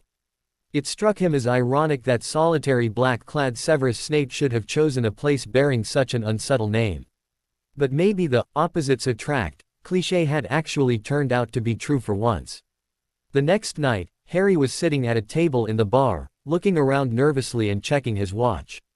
Unknown to him, Severus was watching him from behind a wall, too skilled and well-trained to need an invisibility cloak or charm in such a situation. Severus smirked. Harry Potter had fought dragons and defied Voldemort more than once, and yet he still managed to be nervous. He inched his way to the men's toilet and locked the door of his cubicle. He extracted a vial containing polyjuice potion and slipped a hair into it. He had managed to divest an attractive youth in the bar of a few hairs by means of a clever summoning charm. The youth had patted his head and swatted at the air, blaming a non-existent insect for the slight twinge he had felt on his scalp. Severus had known that the youth would leave at 8:30 to work at a cinema a few streets away, information he had picked up as a regular guest of the bar. Thus, there was no danger of twin youths once Severus had ingested the potion. It was a very small dose and would last for about 13 minutes. The reason for this elaborate charade was simple, though decidedly sneaky. Severus felt inclined to test Harry's loyalty and views on marital fidelity when he, Severus, was not around. Severus drank his polyjuice potion and waited until he had transformed. He adjusted his own clothes with magic to fit his new body before venturing forth. He approached the table at which Harry was sitting. "Hey," he said casually. Harry gave him a rather wary look. "Hello," he answered. "So, what's a cute guy like you doing here?" Severus asked in his disguise. His voice, however, retained his characteristic silky quality, except that it was not snide or sarcastic. "I'm waiting for my husband," Harry said pointedly. "Husband?" Severus asked with perfectly faked astonishment. "We married in Canada," Harry said, raising his glass and sipping his drink. "Oh, how romantic. Love at first sight, wasn't it?" Severus remarked. Harry's acting was just as perfect as he replied. "Definitely. There were sparks between us from the very beginning." Harry was obviously doing his best to get rid of him politely. Severus was silent for a moment, appreciating the double meaning of Harry's statement. He knew that Harry was thinking of their very first potions lesson and their mutually established hostility.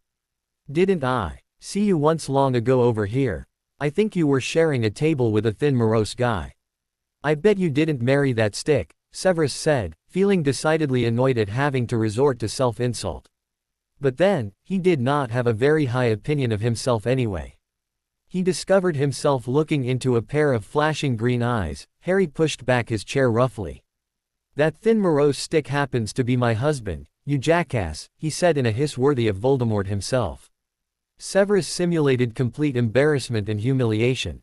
Oh, I see," he said. "Well, bye." He fled, and, in a corner outside the bar, underwent the throes of the transformation back into himself. It was 9 o'clock when Severus returned to Harry, a drink in his hand. "Punctual, I see," he remarked, putting his glass on the table and sitting down. I was here 15 minutes ago, like you told me to be, Harry replied snappily. He was still irritated. Did something happen? Severus asked slyly. Yeah, Harry muttered, grinding his glass against the tabletop. Some idiot tried hitting on me and refused to take the hint that I'm married. Well, I suppose he didn't view marriage as an obstacle.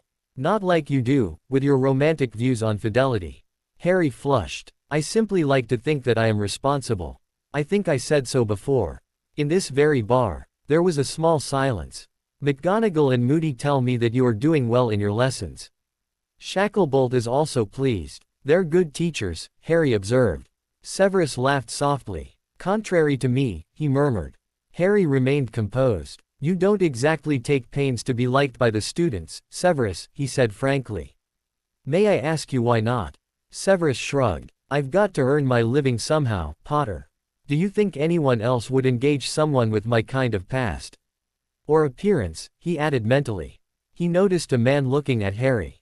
Do you want to dance? Severus asked Harry abruptly. Harry looked at him, surprised. Then he nodded timidly and got up, going over to the small dancing platform at the end of the room with Severus at his side. I don't really know how to dance, he admitted. That much was obvious during the Yule Ball, Severus commented wryly. He himself had learnt that dancing was a good avenue for initiating more intimate encounters. A slow song was playing. He took Harry's hand in his, feeling Harry's wedding band nudge his fingers. He looked into the green eyes behind the glasses. A couple of people were watching them. They stood out as an unusual couple, the tall older man and his small youthful partner, gazing at each other. Those were my toes, Potter, Severus murmured to him. Sorry, Harry whispered, mortified. Will you stop pinching my hand like a demented crab? Severus asked. Do you always complain so much when you dance? Harry said tersely, loosening his grip on Severus's fingers. I don't usually dance with such catastrophes on two legs, Severus answered. Then why did you ask me to dance? In fact, why did you ask me to come here in the first place? Harry snapped. Order of the Phoenix business. No. Then why? Severus' eyes suddenly narrowed and Harry felt him press something against his ribs. You didn't think you would get away with that itch bomb, did you, Potter? Harry felt a tickly sensation encircle his sides. It became stronger and turned into an itch. Severus, you didn't. I did. Severus drew away while Harry tried not to scratch himself. It was of no use. Shit, Harry whispered, clawing at his side. He did not even pretend to walk away. He bolted from the dance floor with the speed of light, heading for the toilet. Severus suppressed a smirk. Upset stomach, he explained to a man who had watched Harry's flight with understandable curiosity. In the meantime, Harry was scratching his upper body frenziedly in his cubicle.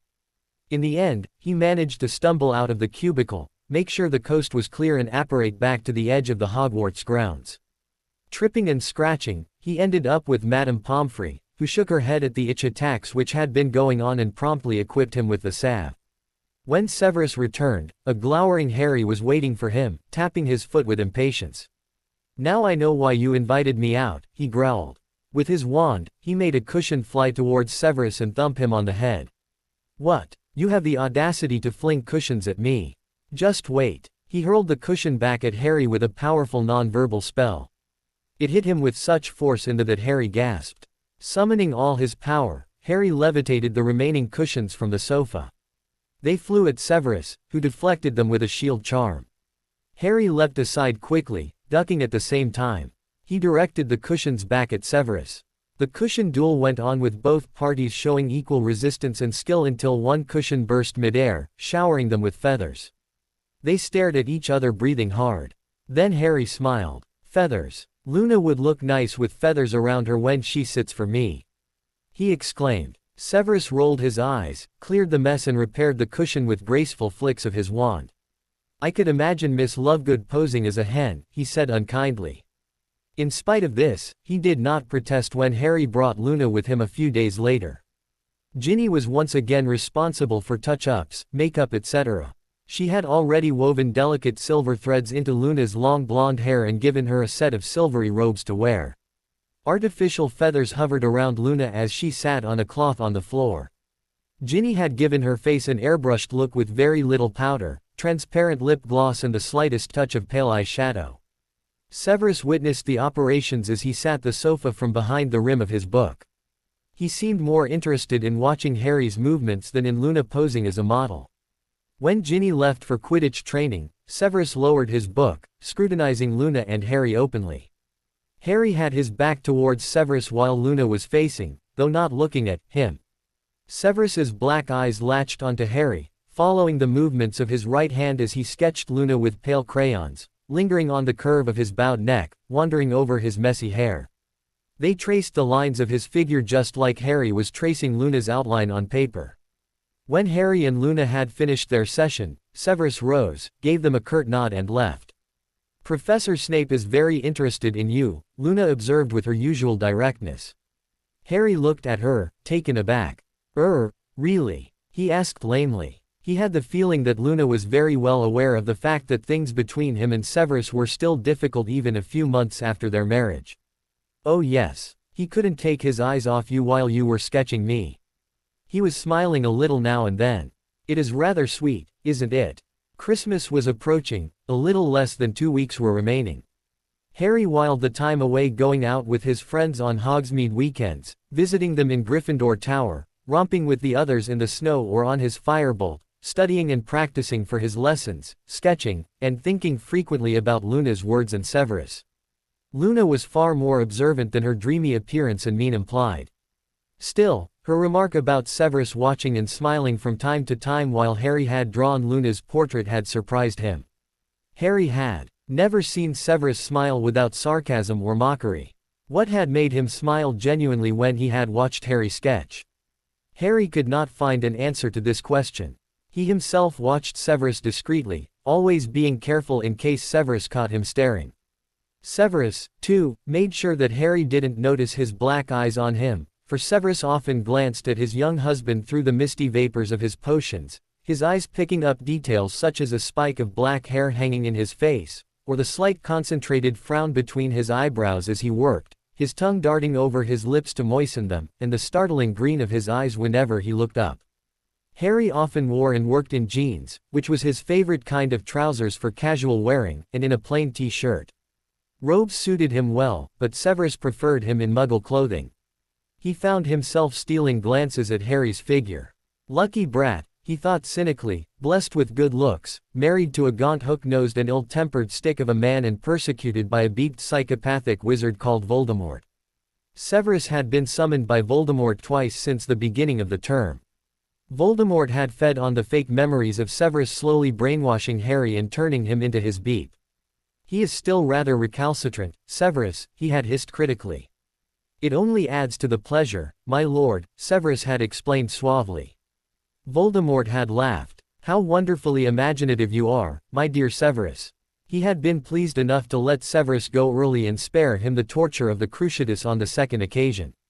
Severus had replied to Harry's questions with short, irritable and sarcastic answers after returning to Hogwarts, not understanding why Harry should be anxious about Severus's well-being. "Are you all right? I hope he didn't hurt you. You're looking so tired." It was a snowy evening when Severus was called for the third time by Voldemort. Harry was interrupted from wondering what he should get Severus for Christmas. He was still determined to somehow or the other find a way to make their relationship more amicable, by Severus marching off to the door of their rooms, wrapped in a cloak, his Death Eater's mask in his gloved hand. "He has called you," Harry said, hurrying up to him. Severus's lip curled. "Obviously, husband of mine. I should be back in an hour or so." "Take care of yourself," Harry said, suppressing the sting "husband of mine" caused him. It reminded him how much especially Severus resented their union and didn't seem willing to work on their relationship. Severus's only answer was a derisive snort as he brushed past Harry, who bit his lip as the door closed behind the tall figure of the potions master. The cloak, however, gave him an idea. Severus had 2 traveling cloaks, one for the summer and another for the winter. The latter was in a sad state. No amount of magic could repair it anymore, and Severus had grumbled about having to buy a new cloak and cast a warming charm on the thin summer cloak for the time being, but had to renew it every time he went out. Harry decided to read until Severus came back. An hour passed. Severus did not return. After half an hour, Harry began to get nervous. Dobby brought him dinner which he refused. He reassured his friend that the food was always splendid but that he was restless since his husband had not come back as yet. 10 minutes later, he was pacing up and down in the empty hall, and after another 10 minutes, he was truly worried. Finally, an hour after Severus was supposed to have come back, Harry left their quarters, closing the door quietly so as not to disturb a napping Nessa, and went to Dumbledore's office. "Harry, is something wrong, my dear boy?" Dumbledore asked. "Professor, I wanted to ask you if you know when Severus will be back." Dumbledore raised his hand and stroked his long white beard. "I'm afraid I don't know, Harry. He's been away for nearly 2 hours. He said he would be back in an hour or so," Harry said, shifting his weight from one foot to the other and twisting his hands. "He's never been away for so long, at least, not since we married." Dumbledore came round his desk and, placing both hands on Harry's shoulders, looked into the anxious green eyes. "He will come back, Harry. Don't worry." Harry sighed. "I'm scared every time he leaves. I'm scared Voldemort will hurt him. He does hurt him. Severus is always so tired and pale when he returns." His voice shook. I think he uses the Cruciatus curse on him. I felt it through my scar the time before last. I didn't see it, but I knew that it was Severus he was hurting. He was in pain when he came back. He wouldn't talk to me." Dumbledore squeezed his shoulders gently. "Sit down, Harry, and have a drop." Harry knew that it was no use standing around and worrying. Sitting down and having a drop wasn't any less or any more constructive. "Thank you, sir." He sat down and accepted the drop the headmaster gave him. "You care for Severus, for his well-being." Harry stopped beeping at the suite. It wasn't a question. It was a statement. Dumbledore was smiling. Just then, there was a brisk tap-tap on Dumbledore's door. Dumbledore looked at a mirror-like object on his desk. He beamed, rose and opened the door himself. "Severus, please come in." Harry leapt up from his chair and then blushed. The cloaked figure of the potions master stepped inside the office. "Harry came here because he was worried about you, Severus. He wanted to know if I knew when you were returning." Dumbledore smiled. Severus didn't say anything. He simply looked at Harry. "I suggest that you go down to your rooms and exchange your news," Dumbledore said, twinkling at them from behind his spectacles. The two wizards wished him good night and left. "You were worried about me?" Severus asked Harry softly as they walked towards the dungeons. "Yes, you were away for so long," he said, looking closely at his husband's face. "I did not know that Voldemort would be holding a big dinner during which he questioned Lucius Malfoy about Draco's willingness to join the Death Eaters. After submitting Lucius to the Cruciatus curse, he demanded to know details concerning our abusive marriage. I gave him fake memories to feast upon." "Our marriage is not abusive," Harry said loudly. Severus raised an eyebrow. "It is supposed to be abusive in the eyes of Voldemort, Harry," he pointed out. "Also, you must admit that you did, imply that I had abused you, if you recall the beginning of our marriage and the consummation of our blood bond." Harry reddened. Severus never forgot hurtful things, and he felt unhappy that Severus remembered the ugly scenes between them during the first weeks of their marriage so vividly. "And I apologized to you. Are you still mad at me because of that? Why do you ask? Of what importance is it to you?" Harry bit his lip, then responded. "Because, your opinion is important to me. Because, you are important to me. A spy and protector is always important and useful," Severus said. Harry realized that Severus had misunderstood his sentence. Perhaps he had even done so deliberately. No, I didn't mean important in that way. I mean, that is important, but I meant." Severus stopped walking and crossed his arms on his. "Will you get to the point? You are important to me as a person." Severus uncrossed his arms and stared into Harry's eyes. "Have you eaten?" he asked finally. I had no appetite. We will go back now and you will have dinner." "Did Voldemort at least serve good food?"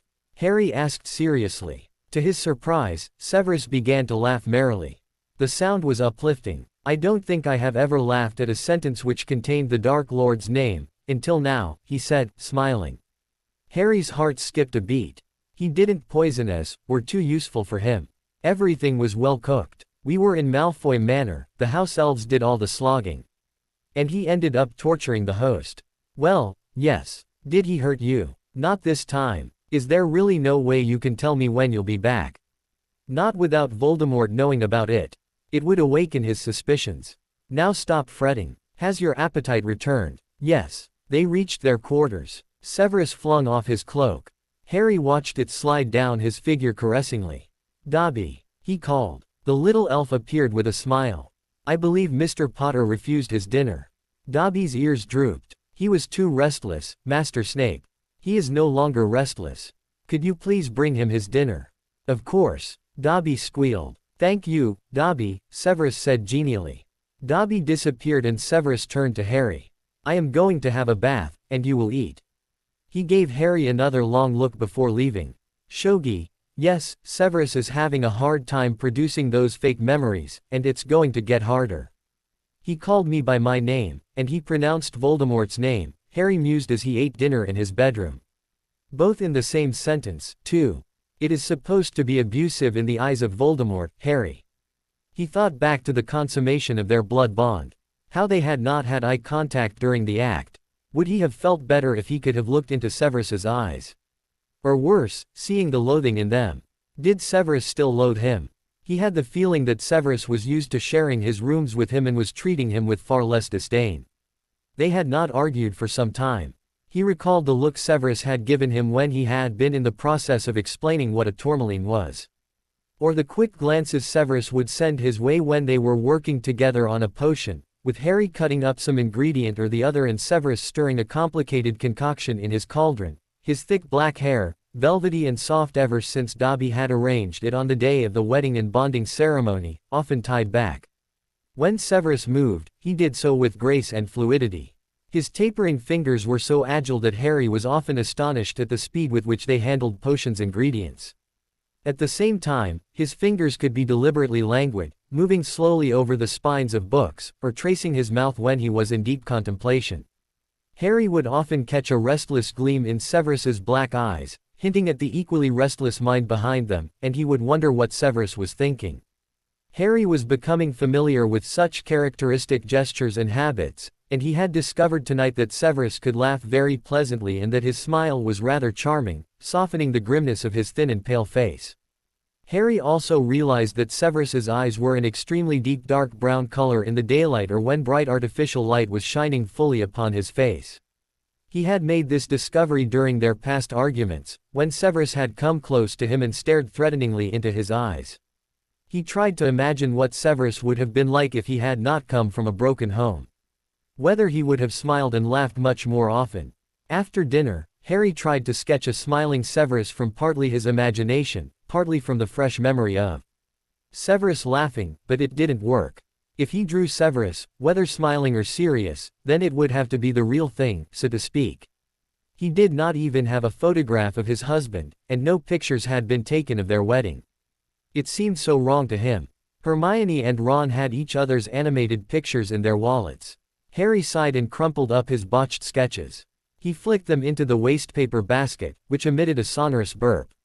He grinned and wondered if Dumbledore had come up with the idea of adding this interesting acoustic effect to the wastepaper baskets. He turned to the task of writing letters to his friends and Ron's parents and siblings. He had given the twins detailed information on the pastilles and itching bombs. He was already looking forward to their next installment. He wondered whether Severus had been serious about using itch bombs during a Death Eater meeting, and whether he had done so during Voldemort's dinner. He managed to ask Severus this question before they both went to bed. They come across each other in the library, Severus freshly showered. Well, what do you think, Harry? Did I use a bomb? Severus asked him in return, staring into his eyes. Harry wished that it was he who could perform legilimency. He could not guess the answer from Severus's body language, face or tone. He did, however, register the use of his first name again. Had his going to Dumbledore's office in a fit of anxiety about Severus's well-being actually touched something in the cynical Slytherin? How about a hint? It is a yes or no question, Severus said, his eyes still locked with Harry's, who was starting to blush under such a keen gaze. You have got 10 seconds to guess. Just one question. Were all the Death Eaters invited? Yes, all. Harry gritted his teeth mentally at the thought of Bellatrix, who had killed his beloved godfather. You didn't use a bomb. And why do you think I didn't use one? Because it would be an unnecessary risk to pull off a prank during a formal Death Eater dinner. I forgot to mention that Peter Pettigrew was banished from the table for scratching himself in public. I guessed wrong, obviously. But I thought you had Malfoy in mind. Severus leant towards him. People change their minds, he whispered, his breath slightly ruffling a strand of black hair on Harry's forehead. Good night, Harry. The next evening found Harry sketching busily in the hall. The art teacher was pleased with his progress and had declared Luna's portrait a fine and delicate piece of work. The students had been given magical easels which, apart from being collapsible like Muggle ones, could be shrunk and carried around in one's bag or even pocket. Like the paint boxes, the easels were loaned to the students for the duration of the course and had to be returned for the next batch of students to use. The class was so popular that Dumbledore had decided to continue it for another term or two. Harry was just adding the finishing touches to the drawing, something he had been working on for 2 or 3 evenings, when the door opened silently, revealing Severus Snape, tired and irritable after grading piles of essays. His dark eyes lingered on Harry, and he slowly moved towards the young wizard. When Harry leant back, he edged closer and examined the drawing, hands behind his back. Harry looked up, pleased that his husband was taking an interest in what he was doing. Severus was surprised at what he could see. Harry had sketched 3 round links which seemed to belong to a bracelet or necklace. One link was hooked into the other. The links had the shape of snakes, their mouths biting their own tails, thus forming metal circles with their bodies. Severus immediately recognized the Ouroboros motive of the tail-biting snake. He slowly shifted his eyes to Harry. He had never regarded him as particularly original or imaginative, rather the opposite. You have skill and imagination, he remarked. Apart from the fact that Harry had drawn the animal which was the symbol of his house, he added silently in thought. Harry blinked, overwhelmed by what he considered an enormous compliment from Severus Snape. Thank you, he said, sounding a little guarded. Severus studied the sketch again. That patch of wall could do with some filling up. He pointed at a large well-lit space opposite the fireside. There, he said abruptly. It would fit. Harry swallowed. You want to hang it up? Yes. It's only an amateur sketch. There should be enough light on that wall, Severus continued, ignoring him. Harry touched his hand, finally getting his attention. Well, thank you, Severus. I am happy you like it. I think I clearly implied that the walls do look bare in places. Your artistic creation is just the right size to cover the deficiency, Severus remarked stiffly. Harry smiled inwardly. It was Severus's way of expressing that he liked the picture. Within 2 days, Harry's sketch was showcased in an elegant frame and fastened to the wall with a powerful sticking charm. Severus's gesture pleased and moved Harry deeply. The result was that the atmosphere in the dungeons improved significantly. Conversations became less halting and more genuine. Severus discovered that his young husband had many notions and ideas which people of his age did not usually have. He now acknowledged that Harry had had to grow up very early without love or a real family, more dismayed than pleased by his fame, missing out on a normal happy childhood and adolescence. And yet he was still innocent, verging on naive in some matters, which Severus found secretly charming. When Hagrid gave them a Christmas tree for their quarters a few days before Christmas, Harry was nearly wild with joy, clapping his hands and looking up spells to decorate it while Severus shook his head and resignedly cleaned the trail of pine needles leading to Harry's bedroom and back with a spell.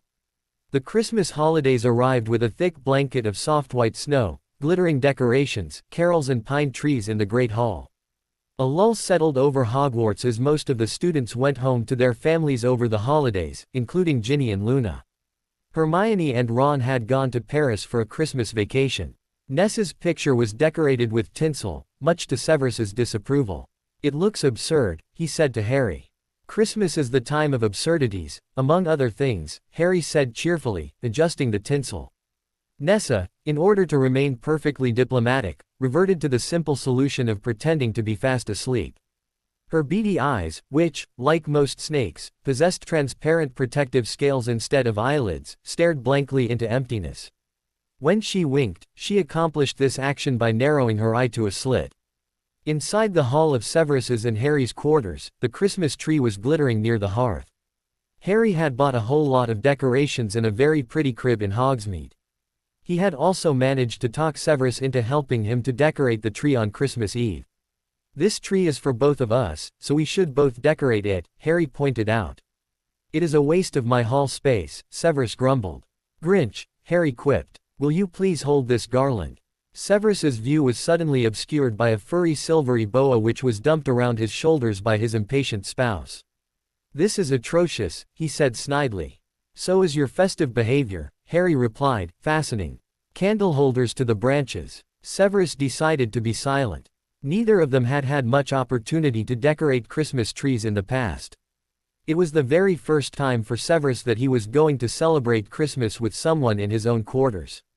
He usually whiled the Christmas holidays away in a state of complete cynicism, more interested in the annual suicide rates around the festive season than in the decidedly cliched image of family warmth and affection.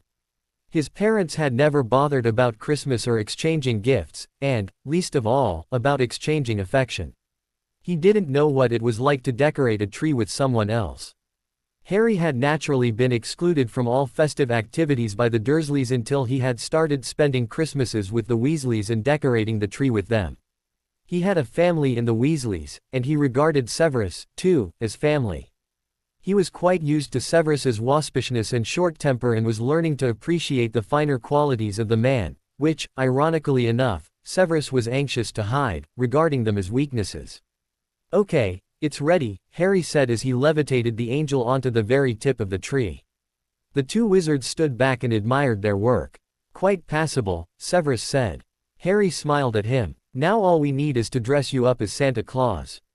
Severus leant towards to him. I would like to see you try, he murmured, gazing into the sparkling green eyes, finding it impossible to believe that Harry Potter was actually teasing him, and that he, sullen Severus Snape, did not mind. Harry was thoroughly exploring his playful and mischievous side, even bringing snowballs from the grounds after decorating the tree and threatening to throw them at Severus. This led to the casting of a waterproof spell on their quarters but not on their persons, and to a snowball fight, Severus gazing at Harry with narrowed eyes, intent on not missing any of his moves. Kingsley Shacklebolt, however, had trained Harry outstandingly, and Harry employed his dueling skills on this occasion, on the lookout for a range of non-verbal spells with which Severus tried to distract him or with which he attempted to maneuver the snowballs around. In the end, both of them were wet with snow in their robes and hair. I won, Harry announced. You didn't. Your snowball crumbled in midair, Severus said cuttingly. It got you anyway. Mine hit you at the same time. It didn't, yours got me just a second after mine landed on your. Harry said. Harry Potter, it did not do anything of the sort. Harry burst out laughing at their mutual stubbornness. It occurred to Severus that laughter in the dungeons was a rarity, and that it sounded very nice.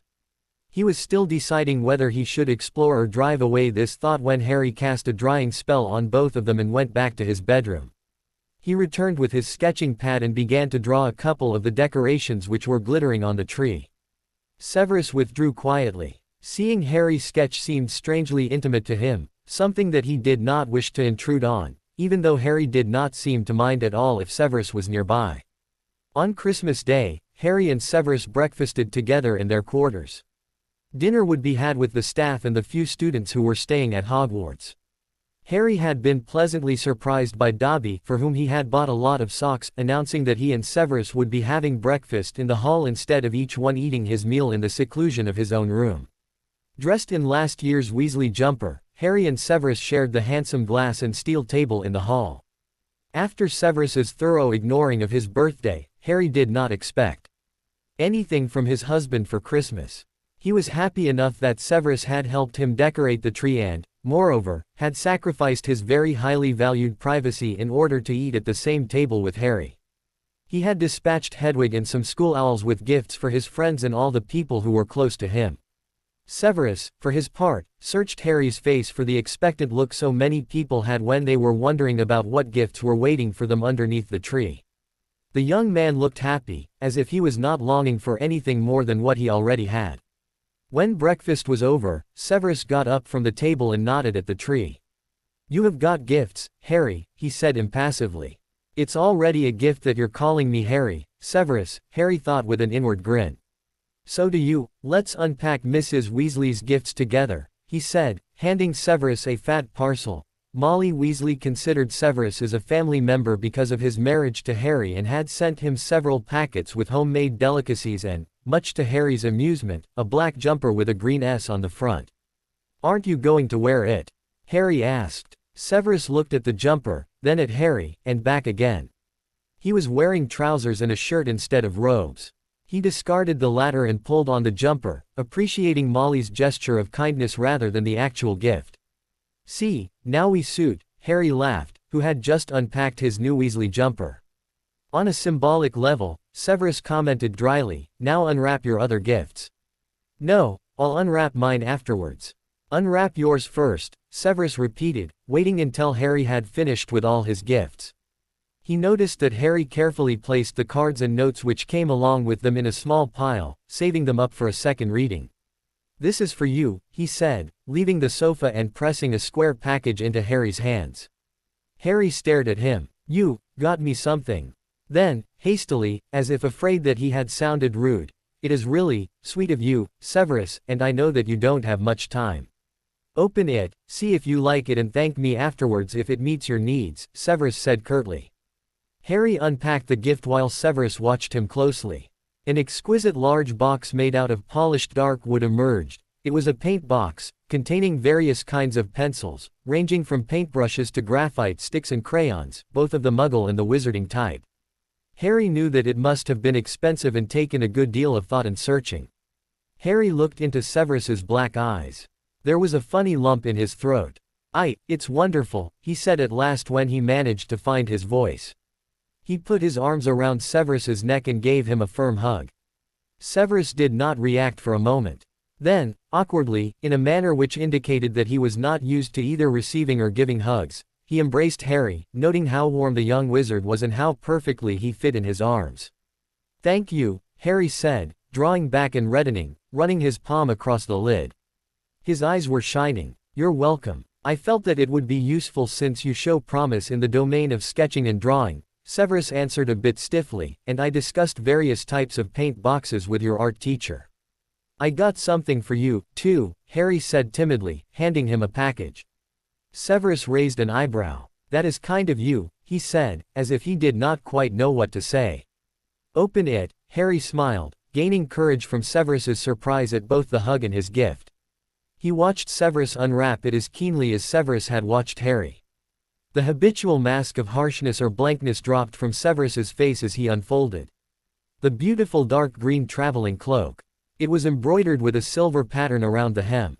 I hope you like it," Harry said. "I had it commissioned for you and measured your other cloak to give to the seamstress. You said that your other cloak was falling apart." Severus didn't answer immediately. He was still absorbed in the cloak, touching the material reverently and feasting his eyes upon it. Finally, he looked up. "Thank you very much, Harry," he said softly. He seemed to hesitate, then he stretched out his hand and gave Harry a small pat on the cheek. He rose to his feet and wrapped the cloak around his tall figure, draping the hood over his head. "Wow, it looks great," Harry exclaimed. "Does it fit well?" Severus took Harry's hand, making him stand up too. To Harry's astonishment, Severus led Harry into his bedroom and to the full-length mirror of his cupboard. Harry was delighted. Severus drew back his hood. He looked striking with his black hair tumbling over his shoulders and down the cloak. "It is beautiful," he whispered. Harry went crimson. Severus took his hand again and they returned to the hall. They separated as they sat down on the sofa. "It was like the day I bought my wand," Severus told him. "It was one of the few happy days I can remember." "I feel the same way about your gift," Harry said. "Merry Christmas, Severus." "Merry Christmas, Harry." Harry inaugurated his new paint box that very evening after dinner, sitting on the sofa and gazing at Severus, who was reading. Severus was Lupin's age, in the full flower of adulthood. Suffering and life's harshness had hardened his features. Now, however, his face was relaxed and looked more its age. The long dark hair was loose, falling freely over his shoulders and back. The proud lines of his nose and high cheekbones reflected the forceful will behind his large black eyes. The eyebrows were fine and slender. Harry knew how much Severus could express with the slightest raising of only one eyebrow. He was not handsome, but Harry nevertheless liked the sight of his face and thought him attractive.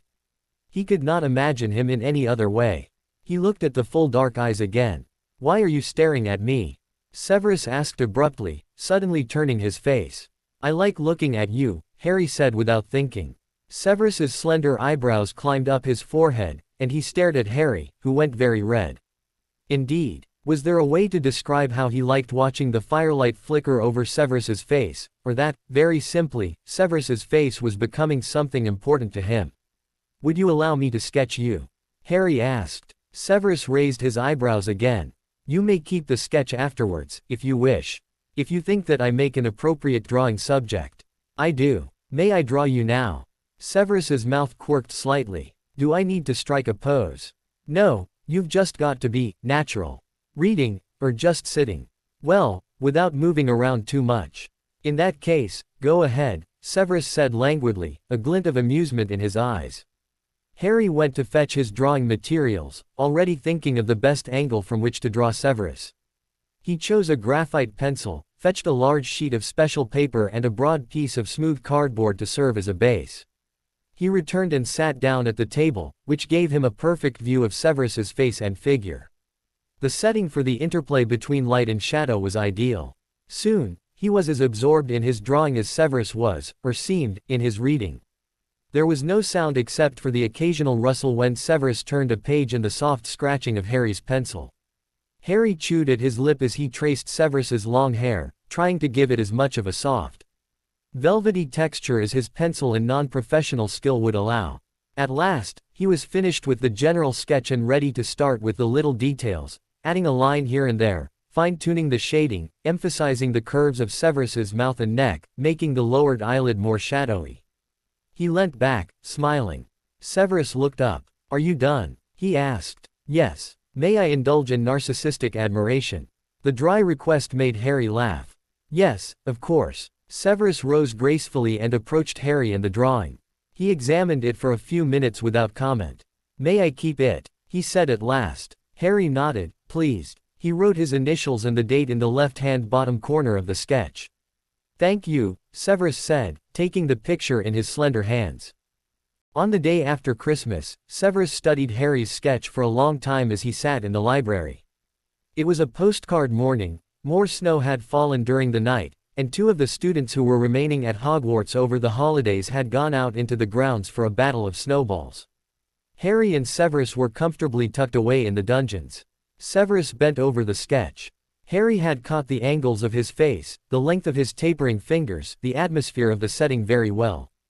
It was a sketch, but there were details which surprised him: a tendril of hair brushing his right cheek, the glimmer of blackness underneath his lowered eyelid, the shading of his haughty nose. His sharp profile seemed to contrast with the softness of the gentle light which illuminated him, his book and the sofa on which he was sitting in the picture. He turned his attention to Harry's signature. A simple H and AP followed by the day, month and year, scribbled discreetly in a corner. He had been very pleasantly surprised by Harry's gift. Or rather, that Harry had got him something at all. He had treated him miserably for his birthday, after all. Severus actually felt his cheeks grow warm with shame. They became even warmer because it was simply not like Severus Snape to have a bad conscience concerning Harry Potter's birthday, especially when taking into account that he had wished several times that the brat had never been born, except that he no longer felt that way about him. In fact, his quarters seemed much homelier with Harry occupying them. Severus frowned and put the sketch away. Later, when they had lunch together, Severus watched Harry broodingly. Harry was happy that they were starting to have their meals together and was eating with good appetite. Severus, on the other hand, was wondering why Voldemort had to target a blooming young man like Harry Potter. Severus thought of the night they had consummated their blood bond. Seeing Harry lying on his bed with his lower body bare, exposed and struggling to hide his terror at being forced into such sudden and unwelcome intimacy. Severus had told him to lie down on his stomach so that neither of them would have to bear the added torture of having to avoid each other's eyes or look at each other's faces. Severus had seen the way his fingers had been clenched throughout the act, digging into the pillow. His face darkened. Then that choked sob when it was over. What if he had done things differently? Spoken more reassuringly to Harry. Touched his shoulder or hand in order to calm him.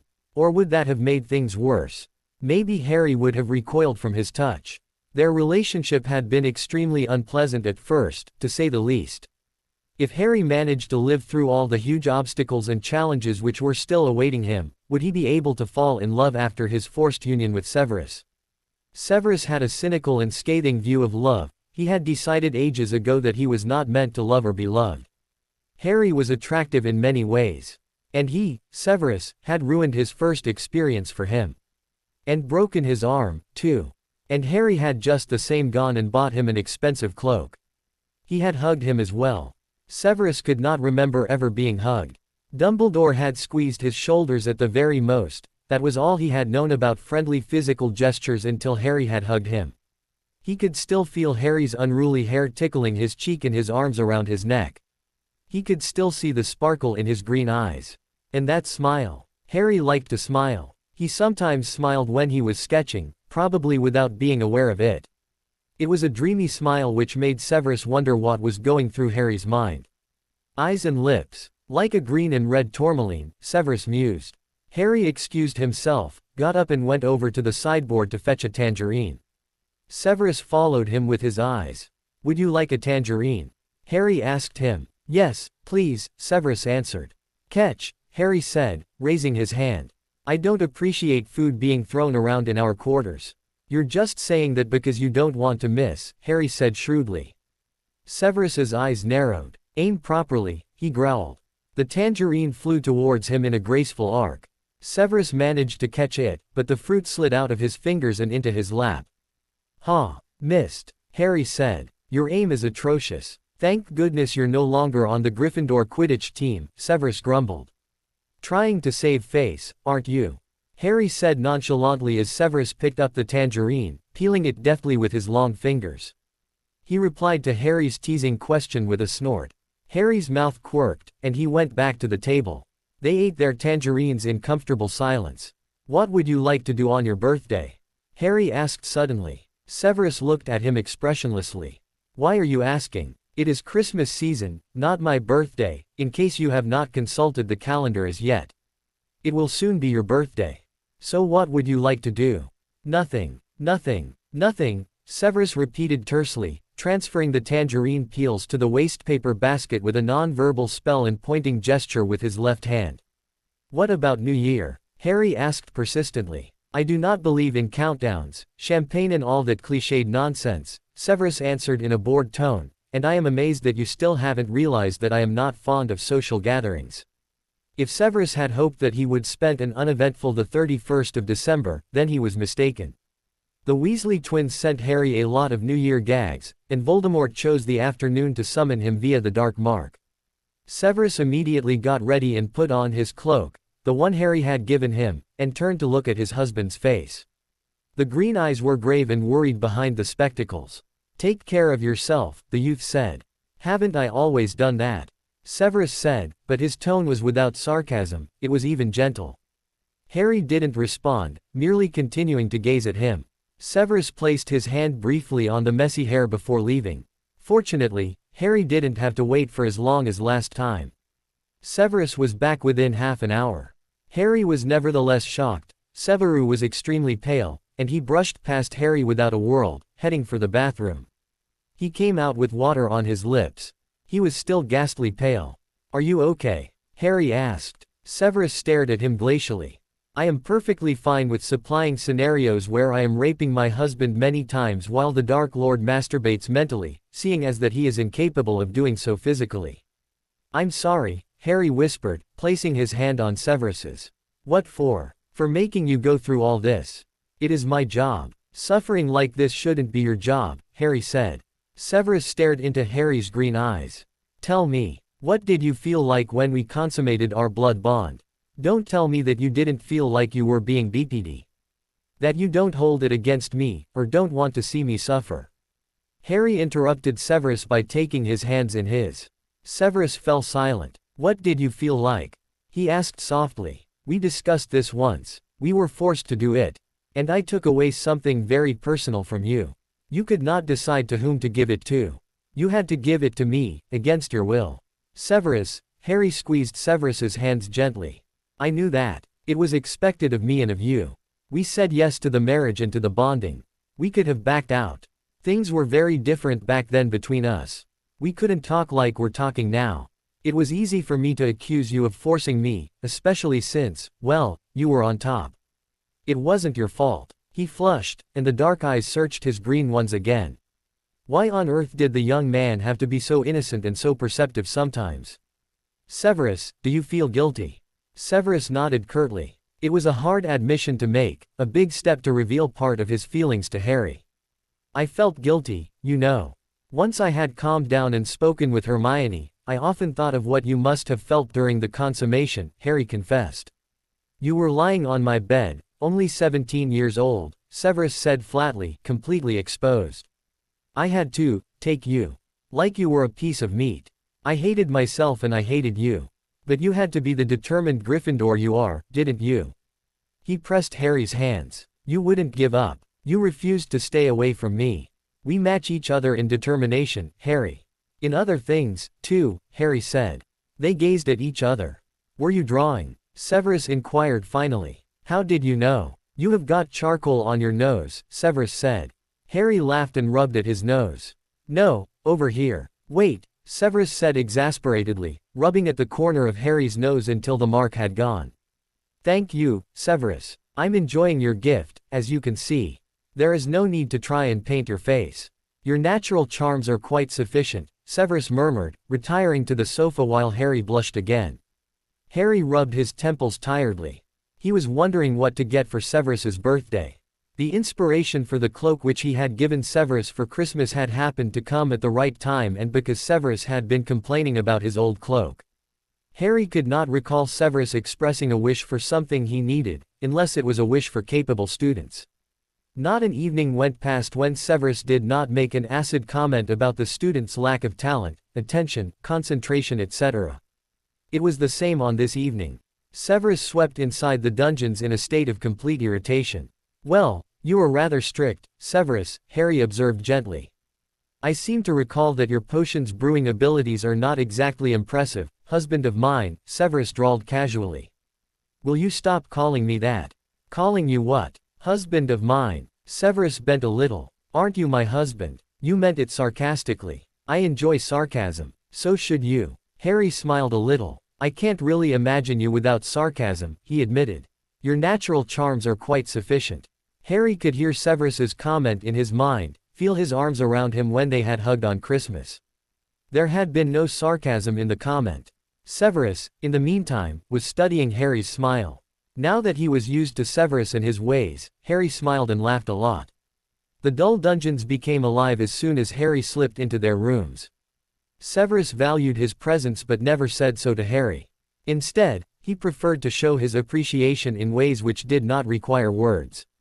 Touching Harry's shoulder, arm or hand, or even resting his hand briefly on Harry's messy hair, gestures which meant a lot to Harry, more than Severus could imagine. He now shared his quarters willingly with Harry, though Harry never stepped into his bedroom and rarely went into his laboratory, and if he did, he always knocked. He liked talking to his young husband, who was a good listener and good questioner. Maturity had brought patience and pensiveness to Harry. And, of course, there were Harry's sketches and drawings. Severus liked to watch Harry at work. Harry even managed to coax forth Severus from his laboratory and involve him in games like Snakes and Ladders or Wizard's Scrabble. Both of them had never had anyone to play with when they were small. It was as if they were catching up together on what they had missed out in their childhood. Severus's birthday had never been celebrated at home. Later, at Hogwarts, his fellow teachers had always sent him a big card signed by all of them as a polite gesture. Dumbledore would go a step further and give Severus a gift, usually something rare, expensive and very useful. Even then, Severus would tell himself that Dumbledore was only trying to keep his spy happy. Who could possibly like him, Severus Snape?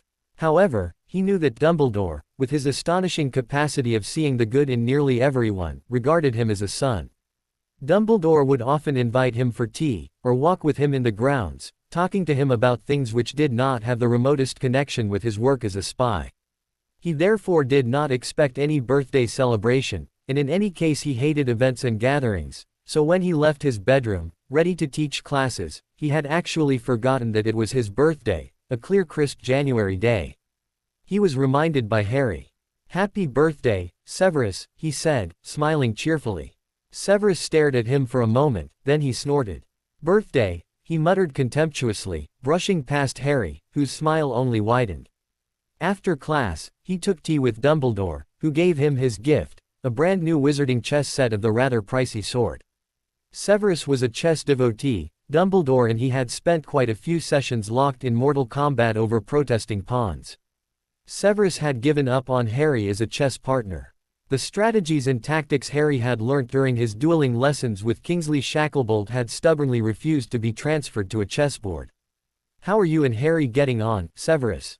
Dumbledore asked after Severus thanked him. "It is satisfactory," Severus said. "We consider each other's presence fairly tolerable." "That is good to hear. Is he giving you any trouble?" "He is giving me many opportunities to smile," Severus thought with a warmth which was new to him. "None at all, which is frankly quite amazing." Dumbledore's eyes twinkled. "I have observed that you are becoming friends." Severus did not say or do anything. It was a silent agreement with Dumbledore, but he felt it would be embarrassing to admit it verbally. After Severus had left, Dumbledore turned to the Phoenix. "It's time Severus got some sunshine in the dungeons, Fox," he said, scratching his pet's feathery neck. Fox began to sing. Severus was welcomed by the sight of a birthday cake on the hall table and by Harry, who deposited a package in his arms as soon as he stepped inside their rooms. "Just something small," he said. His cheeks were red. Severus found his voice. "It really wasn't necessary, Harry," he said, trying to sound detached and casual. "Unwrap it," Harry said.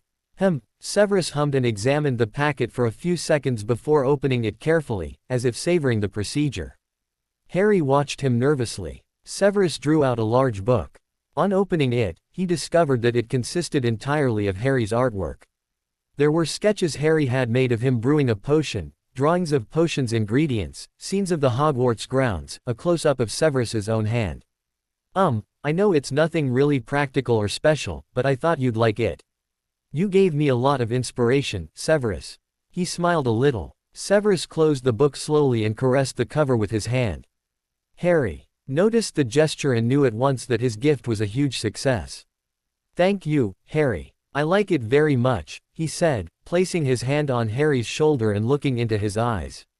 "What a long way we have come, you and I, Harry Potter." "That in itself is a gift," he mused silently.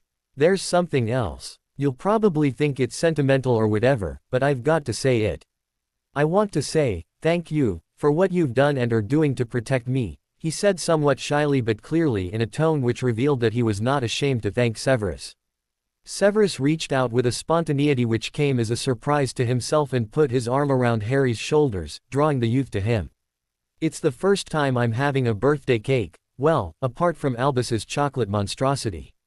He smiled a little. Harry put his arms around Severus, closing his eyes. Severus's voice floated in close proximity to his ear. "If anyone had told me that I would find you tolerable a few months ago, you impossible Gryffindor brat, then I would have hexed that person's tongue off." "Only tolerable?" Harry asked, drawing back a little and grinning up at Severus. The man's face was completely different from the impassive or sour expression which usually dulled his features. The black eyes were quickened with life, and the thin rigid mouth, frequently compressed to a hard line or curled with scorn, was curved in a genuine smile. "Very tolerable. Does that sound satisfying enough for his fastidious majesty?" Severus asked dryly. Harry laughed. "The only other person besides Albus to laugh in the dungeons," Severus mused. "It is, quite passable," Harry responded, using one of Severus's favorite assessments. Severus touched Harry's forehead gently with the back of his hand and opened the book of sketches again. He saw that Harry had included another sketch of the flask containing their bonding blood. Severus felt a strange gladness that it was Harry he was protecting. He looks like his father, except for those eyes, and his nature is sweet, Severus thought. The irony of pushing a kind-natured youth into a union with the worst-tempered person within miles. But maybe it was one of the reasons why Albus Dumbledore had been so insistent about a marriage between them, and somehow the persistent Gryffindor had managed to go beyond scratching at the tenacious surface of Severus's protective armor. Even in the dead of winter, Harry went out for broom rides or walked briskly in the grounds to keep himself toned and exercised. Indoors, he worked on his sketches and was encouraged by Professor Mukherjee, who informed him that he possessed a true gift. One day, Harry decided to sketch Nessa. The snake curled herself around her pestle with great care as she posed for Harry. Severus, slightly annoyed that he could not open the door, this would have involved dislodging Nessa's picture while Harry sketched her, decided to watch the procedure, standing next to Harry while the young man sketched Nessa with chalk pencils. "A picture of a picture," Severus commented, then, glancing at Nessa. "Vain creature. I asked her to pose," Harry said, smiling while Nessa feigned polite deafness. "How about a self-portrait? Why should I draw myself?" Harry asked, frankly surprised. "How do you view yourself? It does not have to correspond to your actual appearance. A portrait of self-perception. Yes. I actually drew a picture of how I think, well, thought, you perceive me. It was in my 5th year, after occlumency." "And what did you draw?" "My father," Harry said. There was a little silence as both felt the truth of the words. Severus's face was impassive. "Do you still have this intriguing sketch?" "No, I threw it out after Christmas." Another silence. Nessa watched them shrewdly. "Do you still perceive me as James Potter?" Severus finished his sentence. He studied Harry for a few moments. "You resemble him strongly. But you are not him. Is that a good or a bad thing? Or both?" Harry asked. Severus smiled slightly and hooked his index finger underneath Harry's chin. "A good thing." Harry smiled as well, then, with a quick flick of his hand, he painted a streak on Severus's haughty nose. "Harry Potter," Severus thundered, his habitual scowl back on his face while Harry laughed. "Brat," the potion's master added. Harry reached up and wiped the smudge away with his palm. "Potter." Nessa was displaying marvelous composure. Her tail was twitching slightly, however. Severus grabbed one of Harry's chalk pencils from the chair. The next moment, Harry was sporting a line on his cheek. Harry snatched another piece of chalk. They circled each other, pencils held like swords. Harry carefully conjured a protective eye shield for both of them, which Severus tested before they started fencing. Nessa forgot her posture and hung down from her pestle, eyes following the contestants beadily. The playful game ended when Harry disarmed Severus. Their faces were full of colorful streaks. They looked at each other. Harry smiled. Severus raised an eyebrow. "Such childishness," he said, but his tone was teasing. "Let us go inside to remove this mess from our faces." The cream Severus had used on Harry a few months ago was summoned. "A scourgifying charm makes the skin like paper," Severus observed as he applied the cream to Harry's face. Harry stood still, feeling the long skilled fingers massage his face lightly. "May I?" he asked, holding his hand out for the cream. "If you wish," Severus said, sounding amused. Harry dipped his finger into the pot of cream and started with Severus's jaw, then proceeded to his cheeks, nose and forehead. They maintained eye contact throughout the operation. "You really ought to think of going into cosmetics potions, Severus," Harry remarked after their faces were clean. "Most definitely not," Severus growled. "Why not? You can concoct some marvelous stuff and I can do the artwork for the layout and labels." Severus's mouth quirked just the tiniest bit. "We could offer free samples around the school," Harry added enthusiastically, "and I'm sure Dumbledore will support us in our unique endeavor." Unique endeavor. Albus. Snape Deluxe, special skincare range. "Potter. You are raving," Severus barked. "Oh, it's great. I can ask the Weasley twins." "Potter." "Severus, honestly, this cream is wonderful. It's not at all standard. I saw the recipe for it in the library, you had written it." Severus looked as if he preferred creating products which would make people's skins erupt into pustules and other unpleasant things. Harry was humming. "A special care range for men. The skincare market targets women most of the time, it's not right." "Harry Potter, I am thinking of a silencing charm." Harry tugged at Severus's hands. "Come on, Severus. Just an attempt. I am not here to attend to people's skin problems," Severus said acidly. "We are members of the Order of the Phoenix, not members of the Order of Skin Disorders." "Maybe you'll change your mind after you've thought about it," Harry said cheekily, settling himself on the sofa and drumming his fingers on the arm of the furniture. Severus rolled his eyes. However, it was true that the cream was very well received. Madame Pomfrey herself had suggested that he put it on the market. Her suggestion had been greeted with a contemptuous snort. "I see, it's very exclusive," the matron had chuckled. Still, it was more than just the cream.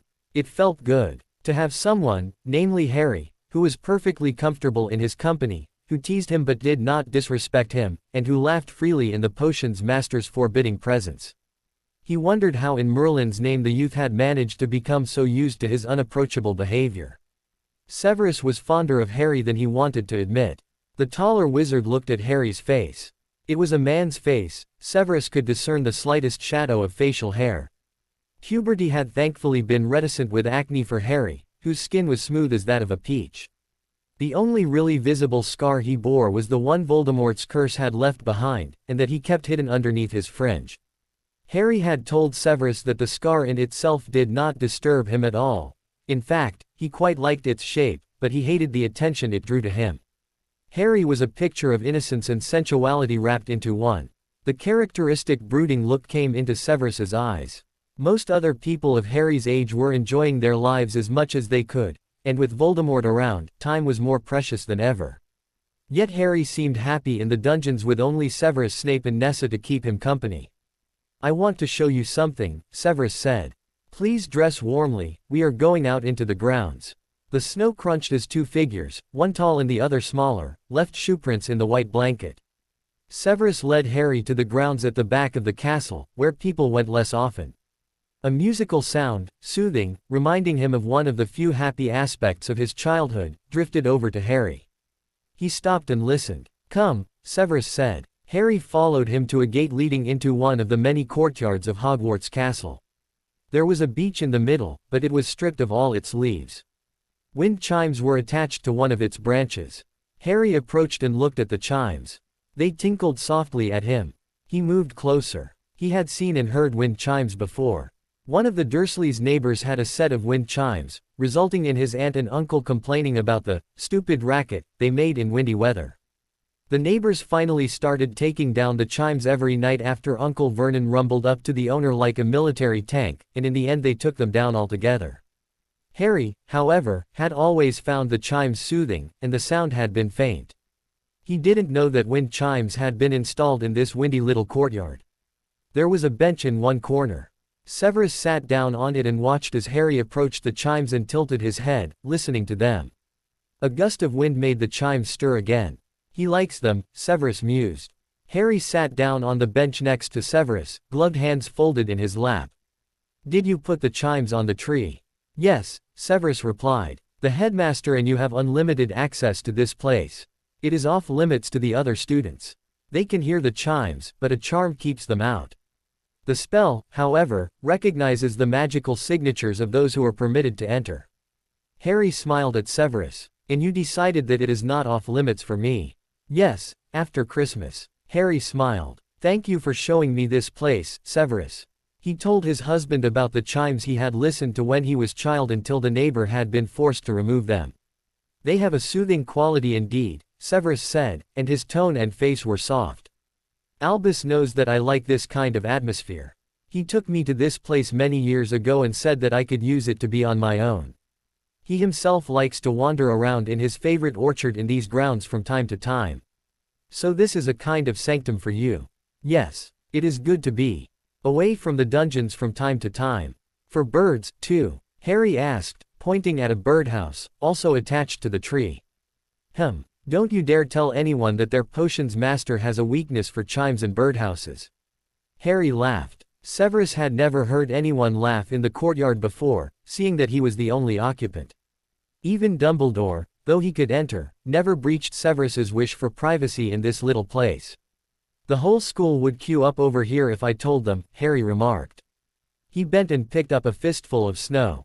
Severus's eyes narrowed and he braced himself for the snowball.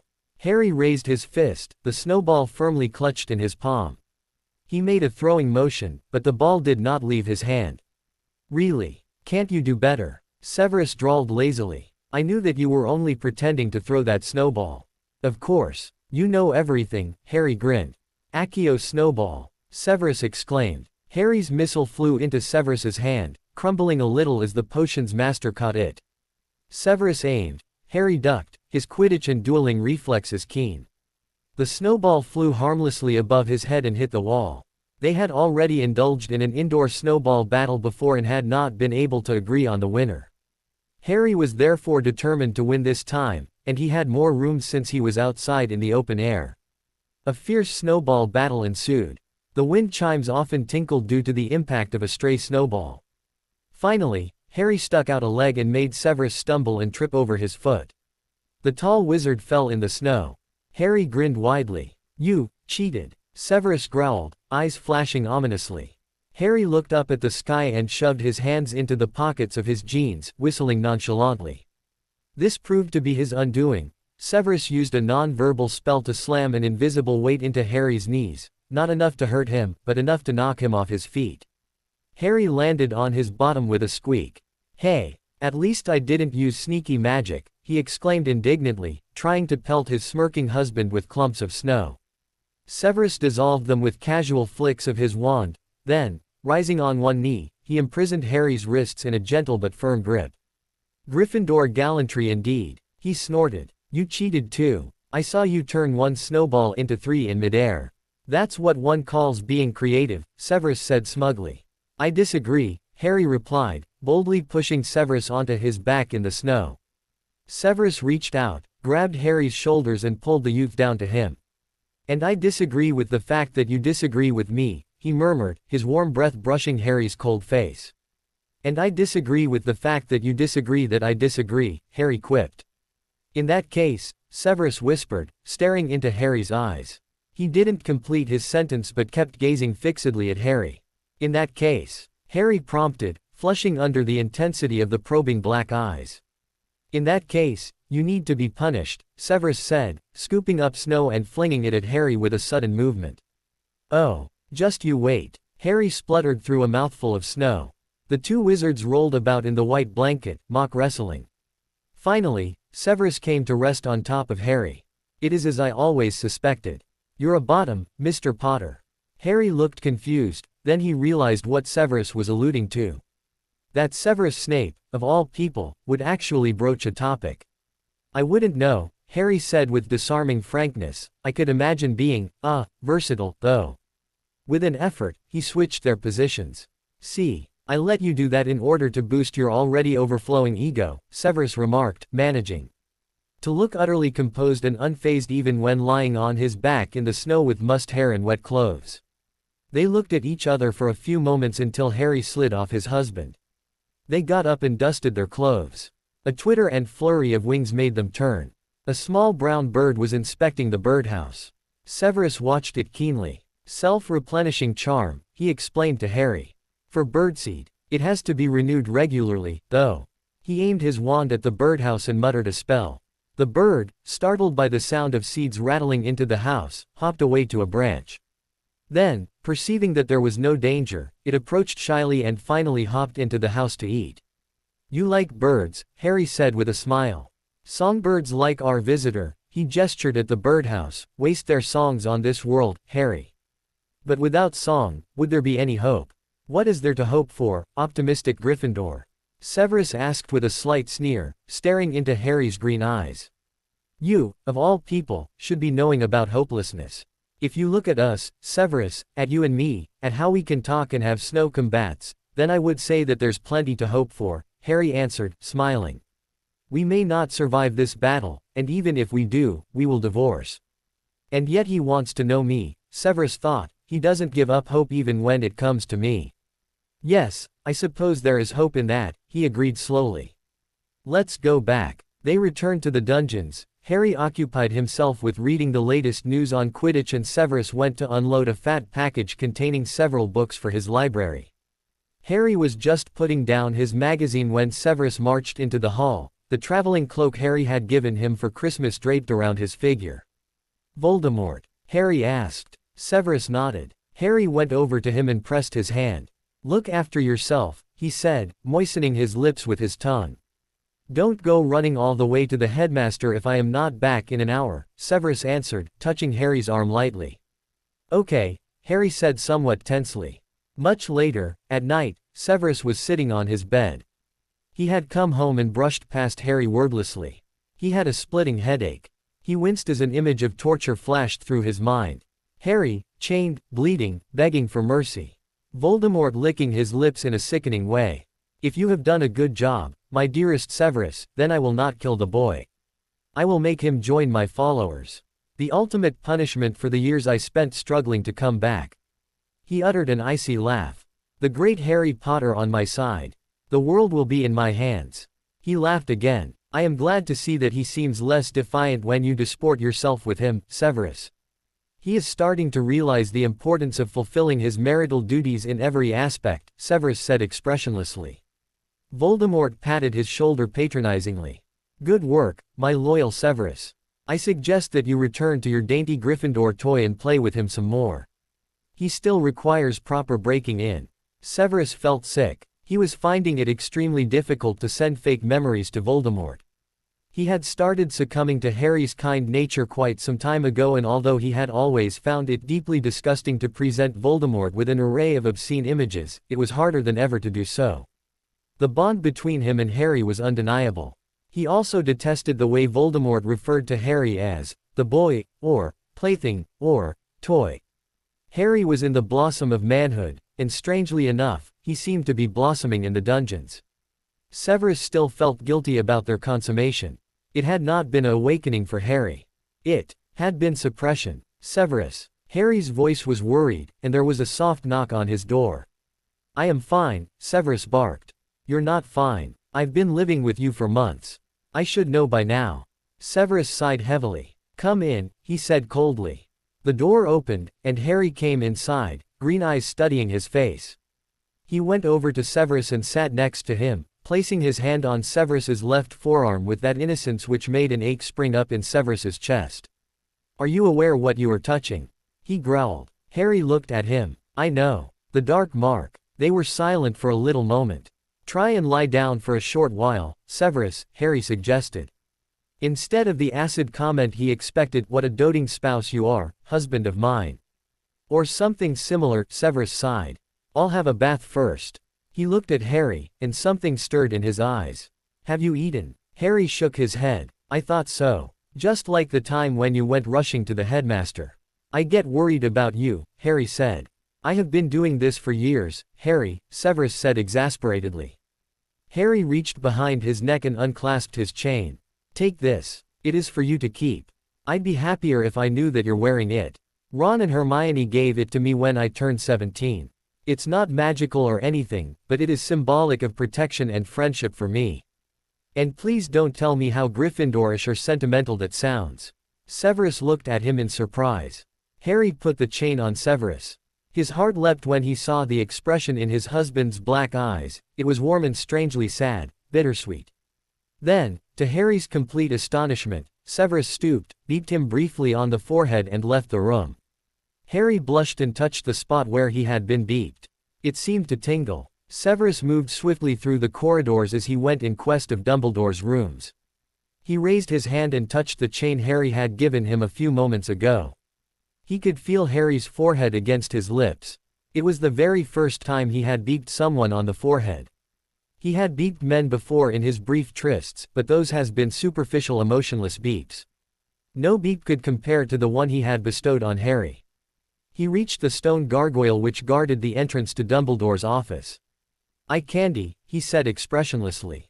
The gargoyle leapt aside. Soon, Severus was seated opposite Dumbledore, sipping at a cup of tea which the headmaster had insisted that he have. They discussed the information Severus had gleaned from his meeting with Voldemort. The disgust at the fake memories he had to give Voldemort was clear in Severus's voice. It did not escape Dumbledore, whose blue eyes found the chain shining softly around the potion's master's neck. Harry gave it to me, Severus said, noticing Dumbledore's glance. Dumbledore smiled. Indeed. He thinks that it will protect me on a symbolic level, Severus said without sarcasm. He becomes nervous whenever I have to meet the Dark Lord. That much was obvious when he came here asking me about your whereabouts before Christmas, Dumbledore said, his eyes twinkling merrily. You will have to hide it underneath your robes, though, otherwise Voldemort will become suspicious. I never had anyone to wait for my return with eagerness or anxiety, Severus thought. Until now. Harry waits for me. Dumbledore extracted a sherbet and popped it daintily into his mouth. It certainly seems that married life suits you well, my dear boy. Severus raised an eyebrow. I believe you had a very agreeable birthday celebration. Severus frowned for a moment. Then he realized that Harry must have told Nessa about the celebration, and that Nessa had probably informed half the pictures in the castle on her nocturnal wanderings. Yes, he took more trouble than was worth for the occasion, Severus said dryly. The twinkle in Dumbledore's eyes increased when Severus hastily switched the first two letters of Harry's name into a pronoun. How about a round of chess? Dumbledore changed the topic. Certainly, Albus, Severus said. After Severus had left, Dumbledore hummed happily and walked about his office on light steps. Why on earth would Potter bother gifting Snape with a chain? Phineas Black drawled from his portrait. Because sometimes, Phineas, there is more magic in a simple gesture than in wand waving and spells, Dumbledore explained. Phineas made a bored face. I think I will visit my other portrait, he yawned. While Severus was in Dumbledore's office, Harry sketched a picture. When he had finished, he put down his pencil and leant back. A brilliant smile illuminated his face. Severus Snape, the cynical potions master who hated him so fiercely, had beaked him on the forehead. Harry brushed the spot with his knuckles. He shook his head slowly. Never, never, never would he have believed it possible for Severus and him to find a way to each other. When had it started to change? After he had rushed to Dumbledore's office when he could no longer suppress his anxiety about Severus not coming back from the Death Eater's dinner. He was still smiling when the door opened and Severus whisked inside their rooms. What are you smiling about? He wanted to know, seeing Harry's expression. I'm happy because you and I no longer hate each other after all these years. That we are friends. Severus studied for a few moments. I suppose you could say that persistence pays off, he said. He nodded at the sketch in Harry's hand.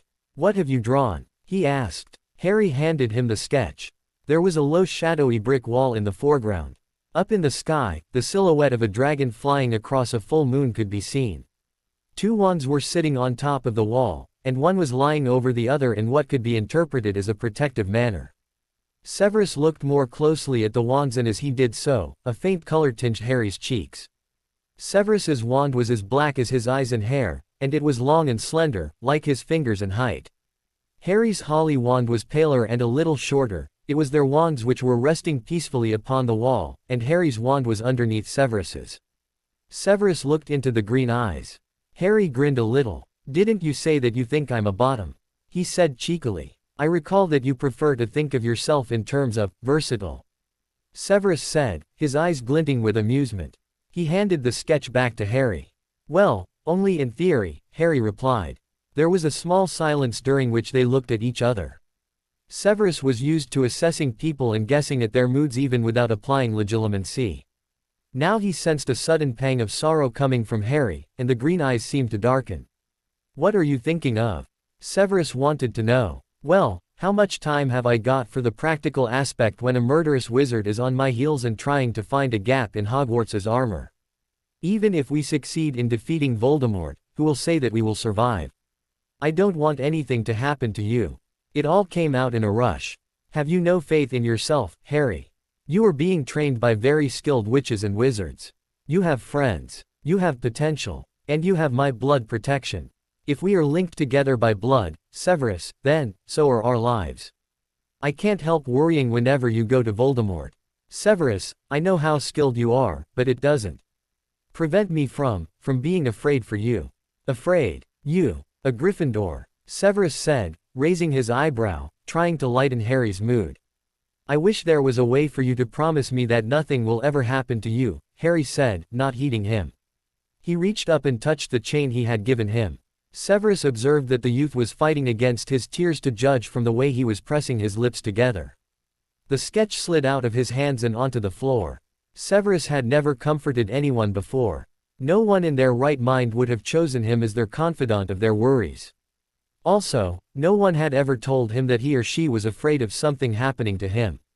Dumbledore was genuinely concerned about Severus, often expressing this by touching his shoulder or telling him to take care of himself.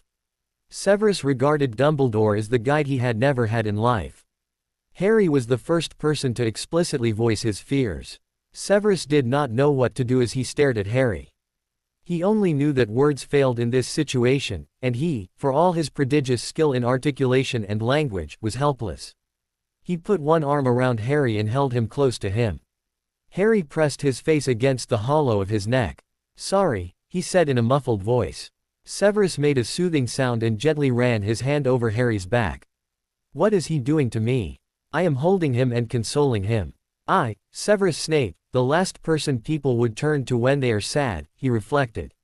"The last time I saw him cry was when we were arguing, when we hated each other."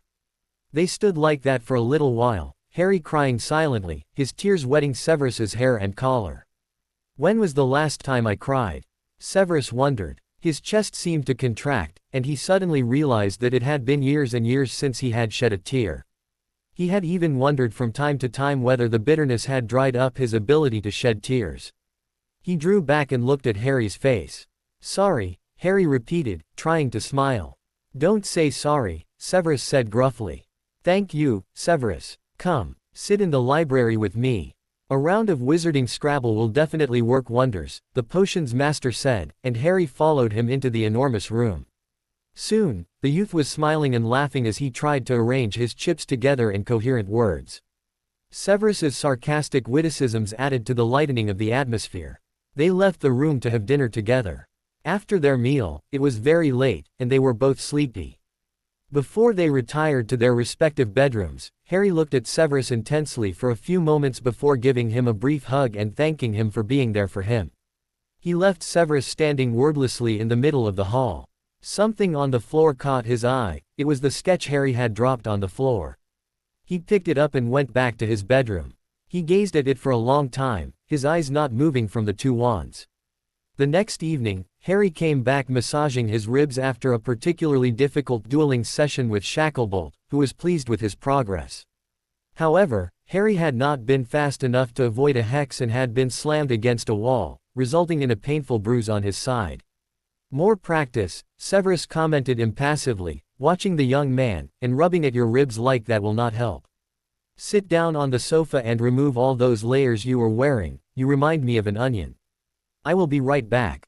He returned to find a topless Harry sitting innocently among the cushions, completely oblivious to how sensual he looked. Severus suppressed a most appreciative glance. "Lie down and I will apply this." Harry obeyed and closed his eyes, enjoying the skill of his husband's agile fingers. "Snape Deluxe," he remarked at one point. Severus glared at him and muttered, "Ridiculous." Underneath his breath, he continued massaging Harry gently. "Severus, that feels so good. How about a range of potions for therapeutic uses?" Severus snorted, trying to ignore Harry's teasing. He continued with his ministrations for another 5 minutes. Harry was completely relaxed, one hand resting upon his abdomen, just above his navel. "You can sit up," Severus announced finally. Harry sat up and touched his side. The bruise had already faded considerably thanks to the magical properties of the ointment. "Super," he commented. Severus's mouth quirked a little and he handed him his t-shirt and Weasley jumper. "Any news from your friends?" he asked after Harry had dressed again. Harry was taken aback for a moment. Severus had never inquired about his friends or about what they were doing, although he was aware of Harry's lively and faithful correspondence with them. Harry proceeded to give Severus news about his friends. He watched Severus discreetly for signs of boredom but could not see any. "What about your friends?" Harry asked. Severus's eyes darkened. "Are you mocking me?" he asked coldly. Harry looked at him, puzzled. Severus uttered a short laugh. "I have no friends. Is that such an astonishment? But I am your friend. And so is Dumbledore," Harry said calmly. "You have your own friends. Am I truly the kind of friend you desire?" "We've been friends for quite a few weeks so far," Harry replied, raising his legs and perching his feet on the edge of the sofa, "and I can't imagine you as another person, Severus. It's the quality, not the quantity, after all." Severus's eyes lingered on Harry's jeans-clad thighs for a moment before moving on to his face. "True," he agreed, his tapering fingers playing with the jar of ointment. Harry watched Severus's agile hands. Severus noticed his gaze. "You have such quick hands," Harry remarked as Severus raised his eyebrows questioningly. He took Severus's hand, the potions master did not protest, and pressed their palms together.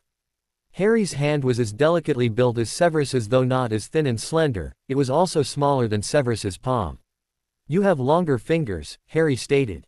Severus's finger curled over his. "You are smaller than me in general." He rose, retaining Harry's hand in his, making Harry follow his movement. Severus bent his head a little to be on the same eye level as Harry. "If your relatives had fed you properly, then it is possible that you may have been a little taller." "Who knows?" Harry said, once again startled because Severus had referred to his relatives and was acknowledging what he had seen in Harry's mind during their occlumency lessons, that Harry had not been spoiled and pampered at all, rather the opposite. "Your parents," Harry said softly and carefully, knowing that he broaching a very delicate topic, "did they feed me?" Severus finished his question. He pressed Harry's hand slightly. "My mother did, but without," he shrugged slightly, emotion. His voice dripped with disdain as he uttered the last word. "Were you ever locked up?" Harry asked even more softly. Severus knew that Harry was thinking of his cupboard. "No. They didn't care. I just happened to exist."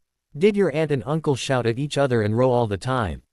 Harry shook his head. "That they didn't." There was a small pause during which they gazed at each other, the tall wizard and the smaller one.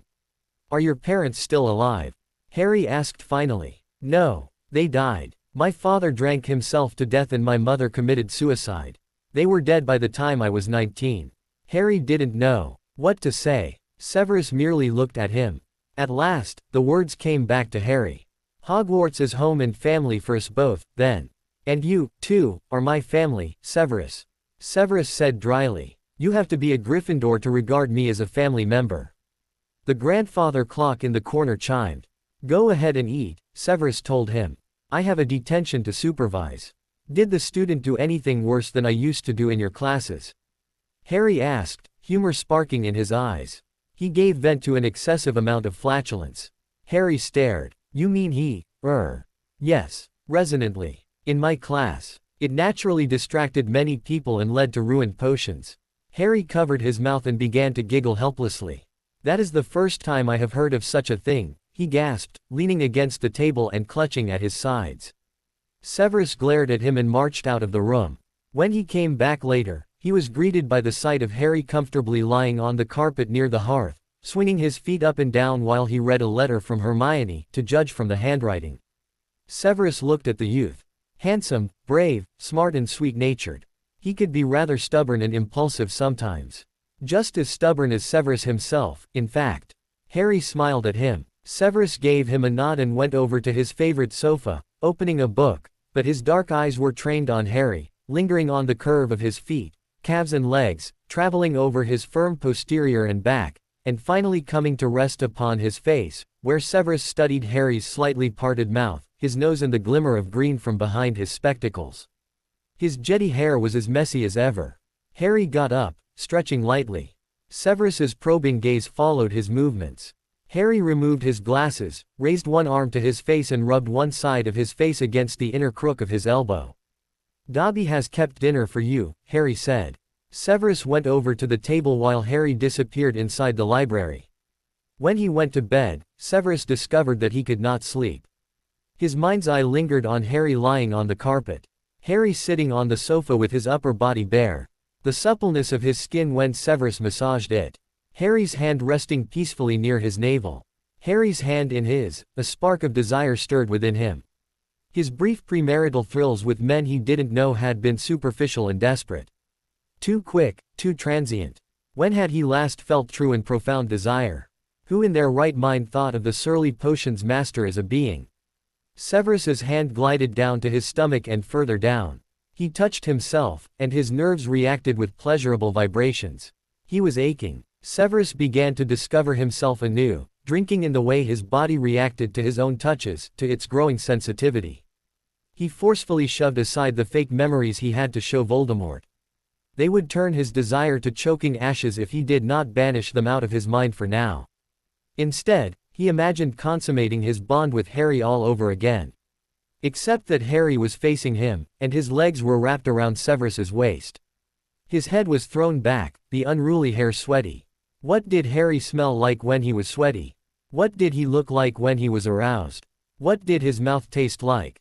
He wondered whether Harry had ever thoroughly explored and touched himself the way he was exploring and touching himself now, fingers sliding under the waistband of his pajama trousers, his other hand unbuttoning his top, caressing the heated skin beneath it.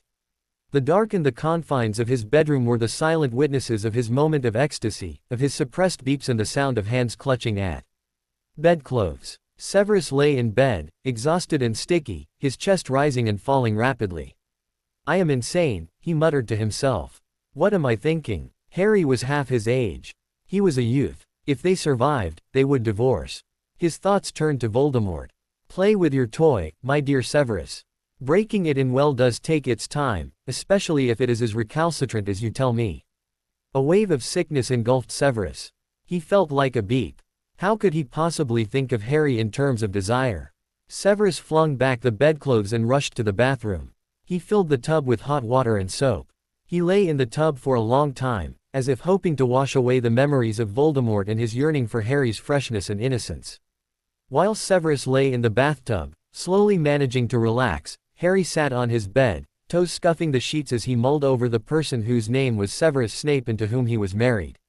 He found it nearly incredible that he not only no longer disliked the man but was starting to find him attractive. He had discovered that Severus could have a rather sensual way of looking at him. The gaze of his eyes was like a caress, and since Severus had shown him the little courtyard with the wind chimes and had told him a little about his childhood, Harry had felt the bond between them grow warmer or stronger. Harry got up and fetched his sketchbook. He remembered how he had once tried to sketch Severus's face from memory. He closed his eyes and decided to draw Severus's figure. He felt he could capture Severus's whole outline better than details of his person in the case of Severus's physical absence. His hand moved quickly. Instead of looking satisfied when he had finished, his face became gloomy. His thoughts drifted. Severus in his usual black class robes, Severus with his long black hair. Severus wearing pants and shirt on weekends or in the evening. Severus's exquisitely shaped hands holding a small ladle, something he used all the time whenever he brewed his potions. Severus, Severus, Severus. Harry could not stop repeating the name in his head, stressing the first E, then the second E, and finally the U, or drawing out the first and last S, or lingering on the V. His mind returned to Severus's hands.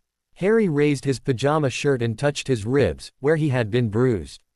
Maybe it had been Severus's hands which had worked the magic, and not so much the ointment. Or both. Severus had made the ointment himself, to judge from the handwritten label stuck to the jar. He had been relaxed, lying on the sofa while Severus massaged him. But hadn't he felt the slightest tingle of excitement at that strangely intimate touch, at the fact that he was lying topless among the cushions with Severus bending over him, his hair tickling Harry's collarbone or stomach from time to time? He could see Severus pushing back his hair in that sharp, nearly irritable manner. He wondered if their growing closeness was partially due to the blood bond. It was a magical contract. The information on blood bonding had focused more on the technical aspect of the ceremony. Or had he and Severus simply become so used to living together that they were learning to appreciate each other with affection? Harry thought that their friendship was a warm and vivacious thing. He had seen Severus smile, something he was sure hardly anyone had ever witnessed before. And he had been in Severus's arms. Severus had beeped his forehead. He had comforted him and looked at his tear-stained face with such gentleness. Severus's smile. Severus's eyes, no longer dead and cold. Severus's bravery in the face of Voldemort's perverseness and cruelty. Severus's fingers curling over his hand. A gesture which called forth so many tingles and which made the hair on his arms stand up that Harry felt restless and slid off his bed. He stared at his sketch for a moment. "I don't even have a photograph of you," he said loudly into the silence of his room. He had been thinking of buying a camera to take snaps of scenes and objects which he could fit and combine into his drawings. The next day, Severus was somewhat taken aback when Harry hurtled into their rooms, breathless and a camera clutched in his hand. He had borrowed it off Colin Creevey, who, although no longer clingy and such a fanatic of Harry, had been delighted to lend it to him. "What is that for?" Severus asked somewhat peremptorily. "To take a picture of you. You have already sketched me." "It's not the same thing," Harry remarked, raising the camera to his face and peering at Severus through the lens. "Magical drawings can also move. Will you kindly put that thing down? It's still not the same thing. I'd like a snap of the two of us together. What do you think? Harry asked him lightly. What for? That way I have a picture of the two of us, and I can carry it around, and so can you, if you want, Harry replied, lowering the camera and flipping it around, pressing a couple of buttons. Okay, I've activated the timer. If I put it on the table over there, then that will leave us 10 seconds to pose. I know you don't want to. You don't know what I was about to say, Severus said, annoyed. I'm sure you were about to say that you don't want to pose, Harry quipped. Severus rolled his eyes. Very well. Go ahead. Let us get done with this waste of time. Harry frowned slightly. Severus clarified. We see each other every day. What do you need a photograph for? To make me feel secure. To look at when you're with Voldemort, Harry said. I think you are taking your marital duties too seriously. Severus, you are being very snappy, Harry said calmly. Severus was silent. It was true that he had been particularly short-tempered. He knew only too well that his encounter with Desire for Harry and his delicious rediscovery of his body were to blame. Black eyes and green eyes studied each other. Then Severus took the camera from him. So it's on timer. Harry nodded. Severus pressed the button to activate the timer. He set the camera on top of a shelf and hurried back with Harry. He wrapped his arm around the young man's slight waist. Is this pose to your taste, Maudlin Gryffindor? Harry blushed. I'm not Maudlin. Of course you're not, Severus said sarcastically, patting a strand of unruly hair out of Harry's face. Hey! Harry exclaimed. The camera flashed, capturing their image, Severus with his hand brushing aside a strand of Harry's hair, and Harry looking half indignant, half amused. Now one of you alone, Harry said, grabbing the camera. Severus, looking deliberately bored, masked his face with his usual potions master mien. Think of something funny, Harry said. Think of the itch bomb prank you pulled off on me. It worked. A glint of amusement appeared in the black eyes and the corners of the stern mouth rose. Harry instantly pressed the button. And now, one of you, Severus said softly. Their fingers touched and their eyes met as they exchanged the camera. Smile for me, Harry, Severus told him. Had Harry's smile been one of the sources which had triggered that overwhelming desire in him last night?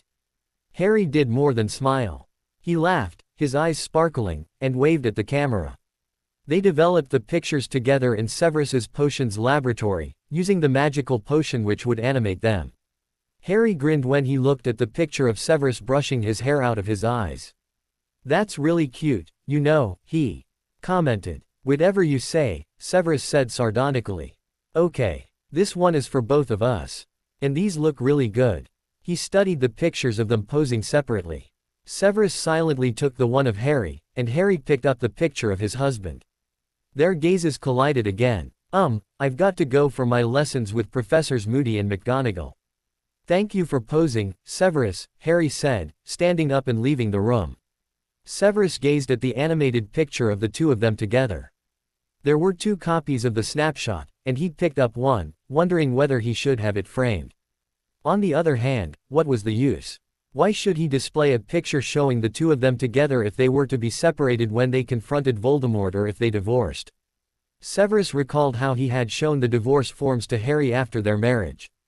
How he had made it clear that it was something he was looking forward to. He tried to imagine the divorce. And life afterwards. Provided they were still alive at all. What would it be like? 2 former spouses who were forming an emotional bond after years of hate. How would they behave towards each other? Severus sighed and examined the photograph of Harry. Laughing, waving and shining like the sun.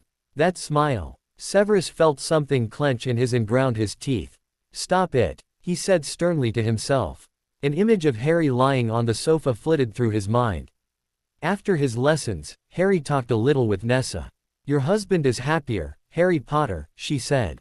You share more than a blood bond now. You are more than just used to each other.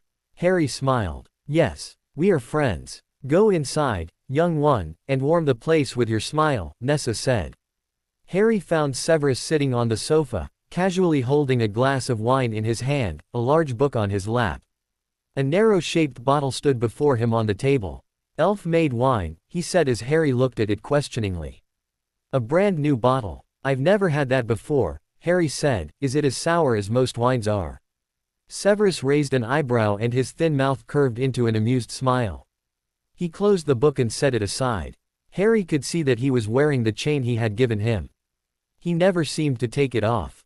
Sour. I am relieved that your alcohol intake seems to have been very minimal, to judge from your opinion of wines. Well, I don't suppose butterbeer is something to worry about in terms of alcohol content, Harry remarked, sitting down next to Severus, though I must say that the wine you're drinking has a beautiful color. If you like the color, then maybe its taste will appeal to you. So it isn't sour. Severus leant towards Harry. Rather the opposite, he breathed. May I taste it? A drop won't harm, Severus remarked, languidly dipping a slender forefinger into the deep ruby depths. He brushed the crimson drop against Harry's lower lip. Harry nearly forgot to breathe when he felt Snape's finger touch his mouth. The finger was withdrawn, and Harry curiously licked his bottom lip while Severus watched him closely. It's too little, I can't get a real taste of it, Harry complained. I only caught the slightest flavor, and it wasn't enough. Shall I humor you with a sip? Severus murmured, picking up his glass. Even a few weeks ago, Harry would have been surprised that Severus was willing to share the same glass with him. Come closer, Severus said, his voice low and silky. Harry shifted closer, and Severus held the glass to his lips, tilting it very slowly. Harry waited impatiently for the liquid to pour into his mouth. Droplets of something deliciously sweet touched his tongue. The glass was removed. That still wasn't enough. Harry protested. You will have to come even closer if you want more, Severus whispered, his slim hand keeping the glass out of Harry's reach. How much closer? Harry asked, his green eyes alert, aware of the mounting tension and of the fact that Severus seemed to be flirting unabashedly with him. Where is that renowned Gryffindor courage? Severus inquired lazily. Harry rose and boldly straddled his husband's lap. Severus shifted the wine glass to the space between their bodies, his free hand on Harry's left thigh. Is that close enough? Harry asked, placing his hands on Severus's shoulders. His jeans were starting to constrict him, and the hand on his leg wasn't helping matters. The glass was approached to his lips a second time. This time, the wine flooded his mouth in a warm enticing wave. It was honey-sweet, flavored with skillfully mixed spices. Severus made to take away the glass again, but Harry was quicker, imprisoning the glass in his hand. Severus's black eyes glinted, and he released the stem. Delicious, Harry commented, holding the half-empty glass to Severus's mouth. Severus sipped elegantly, took the glass from Harry and leant forwards to place it on the table, causing wonderful friction in Harry's groin as he moved. He leant back, locking eyes with Harry. Delicious is definitely a good assessment, he agreed, hands on both of Harry's thighs now, drawing casual circles with his palms. Delicious, he repeated, whispering into Harry's ear before capturing his green eyes with his black ones again. Their faces were very close. Suddenly, Severus's face went blank the way it always did when he suppressed the pain radiating from his dark mark. I have to go, he said abruptly. Harry immediately slid off his lap, and Severus rose and disappeared inside the bathroom to dress. He soon returned and picked up his traveling cloak. I'll be back, he said. Harry nodded. Look after yourself. Severus left. Harry went to his bedroom and collapsed onto the floor, his back pressed against the wall. The wine was still sweet on his tongue and his arousal was heavy and trapped. He slid his hand between his thighs and bit back a loud beep. He had been so close to brushing Severus Snape's lips with his own. The notion of beeping Severus sent him over the brink, making him search wildly for satisfaction until he was lying on the floor, one hand in his jeans, his body shuddering with pleasure, a scream caught in his throat, forbidden to escape, and the feeling was as heady as when he had sat on Severus's lap, tasting that delicious wine, and moreover, tasting the spice of Severus's scorching ity, which paled the flavor of the elf-made wine. Harry remained on the floor, his jeans pushed down to his thighs, his body was still sensitive from the aftermath of such overwhelming and exquisite pleasure. Harry had explored his body several times, but he had never had anyone specific in mind. Least of all Severus Snape. In fact, if he had wanted to keep erotic thoughts at bay, then thinking of Severus Snape would definitely have been the ideal method. Now, the opposite was the case, and Harry passed his arm tiredly over his eyes. He sat up and reached for his spectacles with his clean hand. He washed himself in the bathroom and stood in front of the mirror for a few moments, searching for answers in the eyes of his own reflection but finding none. His reflection seemed to disappear, and in its stead he could see the deep black eyes of his husband and protector. Severus, he sighed and went to the hall and sat down on the sofa. The bottle of elf-made wine was still on the table, along with the glass from which they had both drunk. Tingles rushed down his spine, and he was straddling Severus's lap again, their faces so close to touching, eyes locked, Severus's hands drawing random circles on his thighs. Harry tried to shake off the beginnings of another arousal by interrupting the memory and fairly bounded from the sofa, pacing about to distract himself while he waited for Severus to return. And when Severus returned, what would they do? Speak about what had happened. But nothing had really happened. They had not beeped. They had just been teasing each other. Flirting came closer to the truth, though. A short while later, the door opened, Severus was back from the meeting. He looked pale and tired. He discovered his husband waiting for him eagerly on the sofa. It was evident from the way the young man started up when Severus opened the door, from the sudden sparkle in his eyes. He is happy when I come back, Severus thought with a strange pang. Are you okay? Harry asked him at once. Do you see me on a stretcher? Was the dour reply. Harry looked serious. In fact, he looked distressed. Don't say things like that, he said forcefully. Severus placed his hand on Harry's slight shoulder and pressed it. Worrywart, he said, but his tone was fond.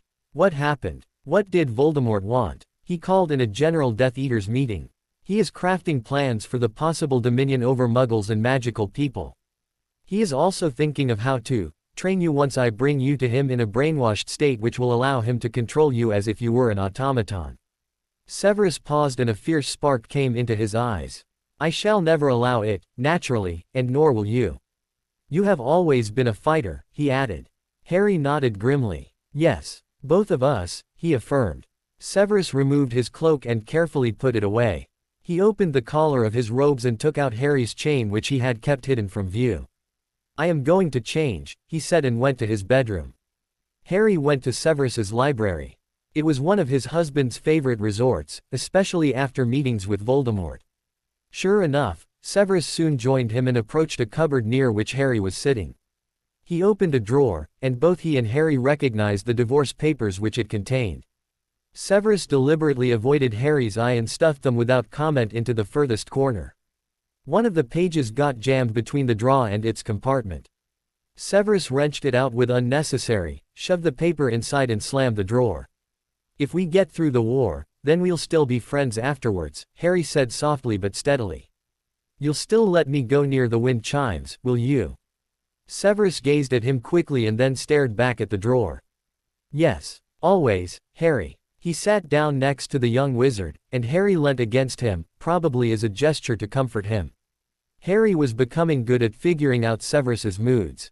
Severus did not push him away, although a part of his mind was screaming at him that if he did not increase the distance between the two of them, then it would be too late, and Severus would be attached to Harry too deeply, too sweetly. Severus noticed that Harry's breathing was slow and regular.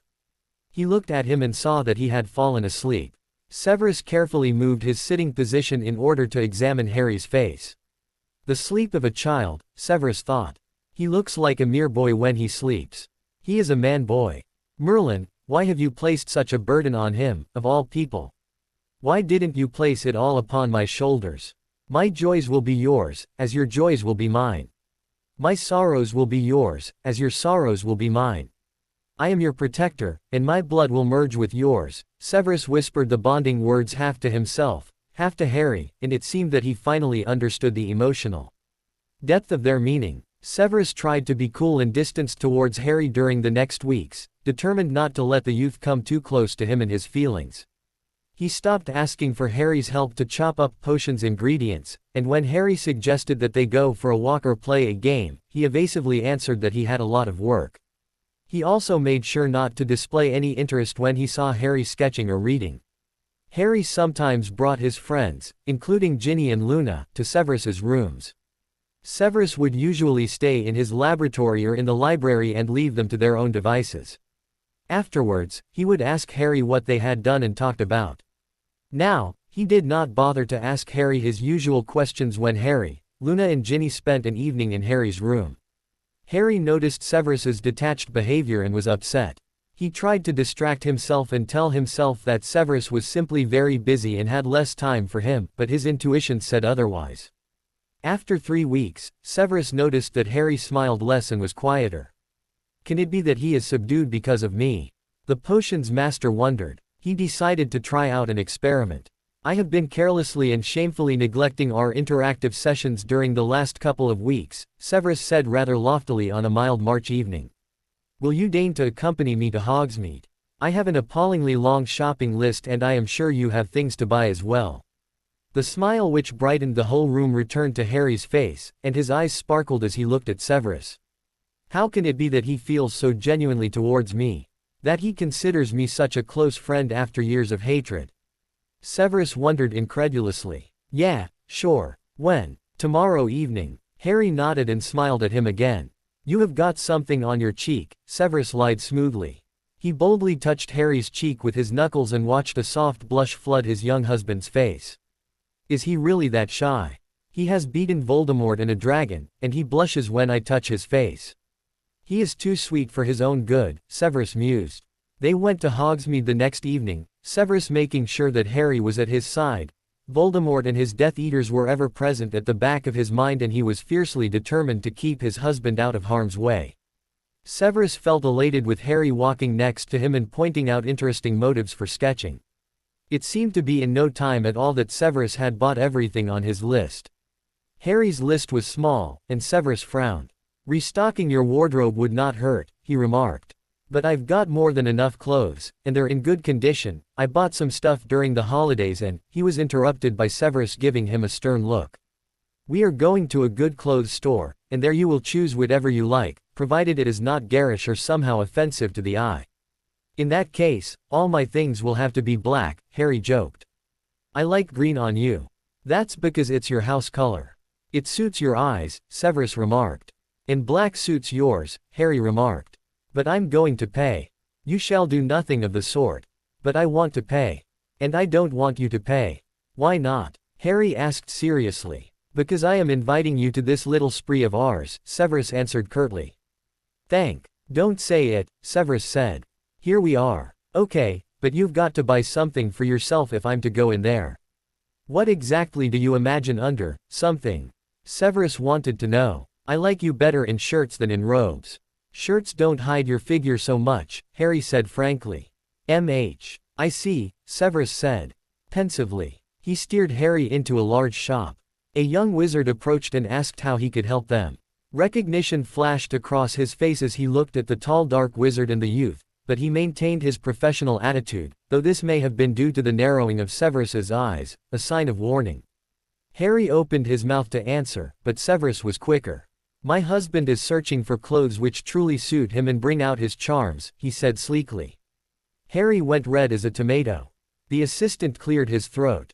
We have a lot of nice things which would look very good on you, sir, he addressed Harry, summoning a tape measure with a wave of his wand. Harry was soon given a pile of clothes to try on and ushered into a changing room while the assistant served another customer. Severus waited near the changing room. If anyone tried to open the door from outside, then the door gave the intruder a painful kick, causing the victim to fall right in the middle of the shop. Severus respected Harry's privacy anyway and was patient while his husband tried on the clothes. Harry emerged, parading before Severus in tight trousers. Severus looked at him critically.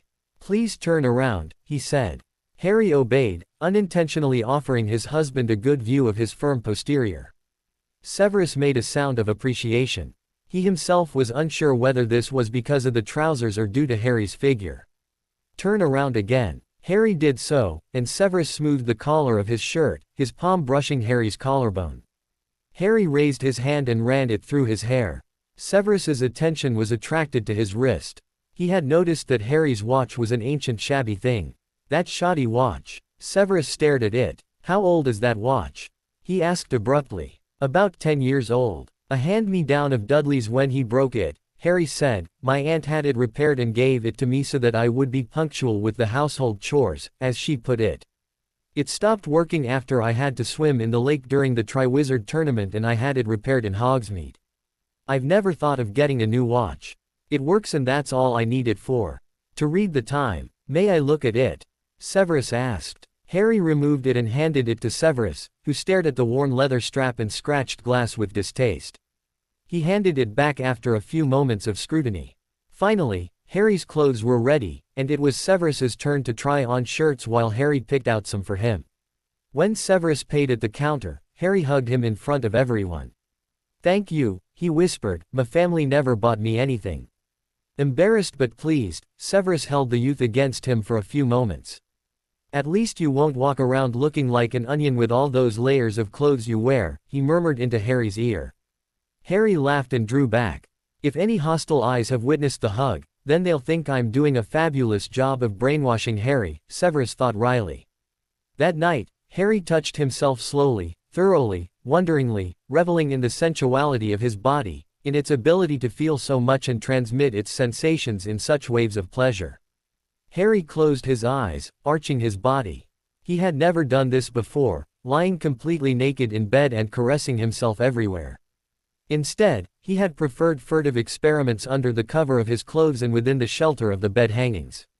Was it only now that he was discovering how delicate his stomach was, or that simply prodding his inner thigh was enough to make him shiver all over?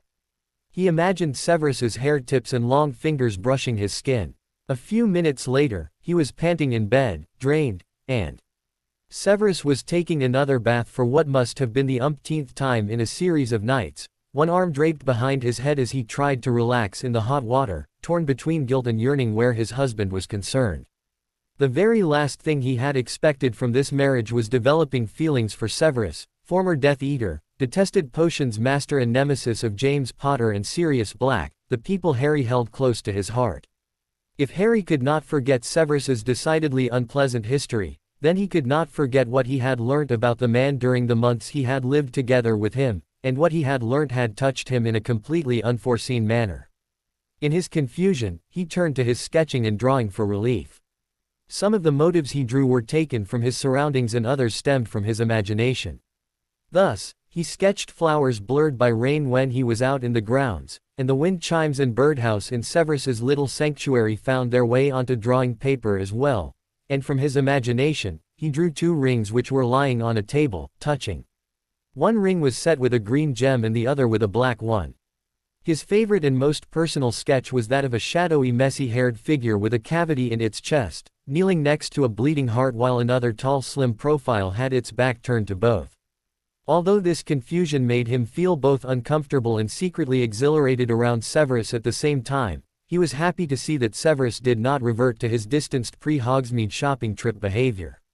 On the contrary, when he saw Harry wearing the new things he had bought him, he smiled rather proudly, and towards the middle of March, he handed a small packet to Harry. "For you," he said. "For me? But what is the occasion?" Harry asked, surprised. "Opening it would be a very recommendable start," Severus hinted loftily. Harry looked at the packet and turned it over in his hands, savoring the mere view and feel of it, then he slowly opened it and extracted an expensive-looking box. He admired the box as well before flipping up the cover. He swallowed. It was a beautiful watch with satiny black links and a black dial with 4 lines and 2 hands, like many Muggle watches. He noticed that the watch had 2 buttons on the back. Curiously, he pressed one of them. He inhaled sharply as the lines vanished and were replaced with little stars and 12 hands. Most wizards receive a watch when they come of age at 17. I did not. Nor did you. It is high time that you had one, Severus said. Harry was staring into his eyes, at a complete loss for words. It is not a cliché that Swiss watches are good, Severus added stiffly. He frequently spoke stiffly when trying to hide his embarrassment. There is a wizarding watch manufacturer in Geneva, and I had your watch ordered there. This booklet will tell you all about the material and how to switch between Muggle and wizarding watch faces, though you seem to have already guessed how. He was interrupted by 2 arms wrapping around his neck and a beep on his thin cheek. Severus patted Harry's back and finally stroked the messy hair while Harry hugged him so tightly that Severus was starting to find breathing extremely difficult. Severus, I don't know what to say. Thank you so much. It's exquisite. Harry gushed, removing his old watch. Will you put it on for me? He drew back, holding out his hand, Severus gently fastened the new watch around his wrist. Severus, you've spoilt me completely, Harry said. He ran his finger over the shiny black wristband and blinked back his tears. It's as black as your eyes. It's simply lovely, he breathed. Severus flushed a lot. Harry, perceiving the color, blushed himself. I have come to value the time I spend with you, Severus, he smiled, holding up his hand. The face of the watch turned towards Severus.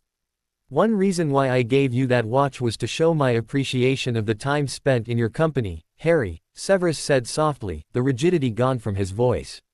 Harry could not help himself and hugged Severus again.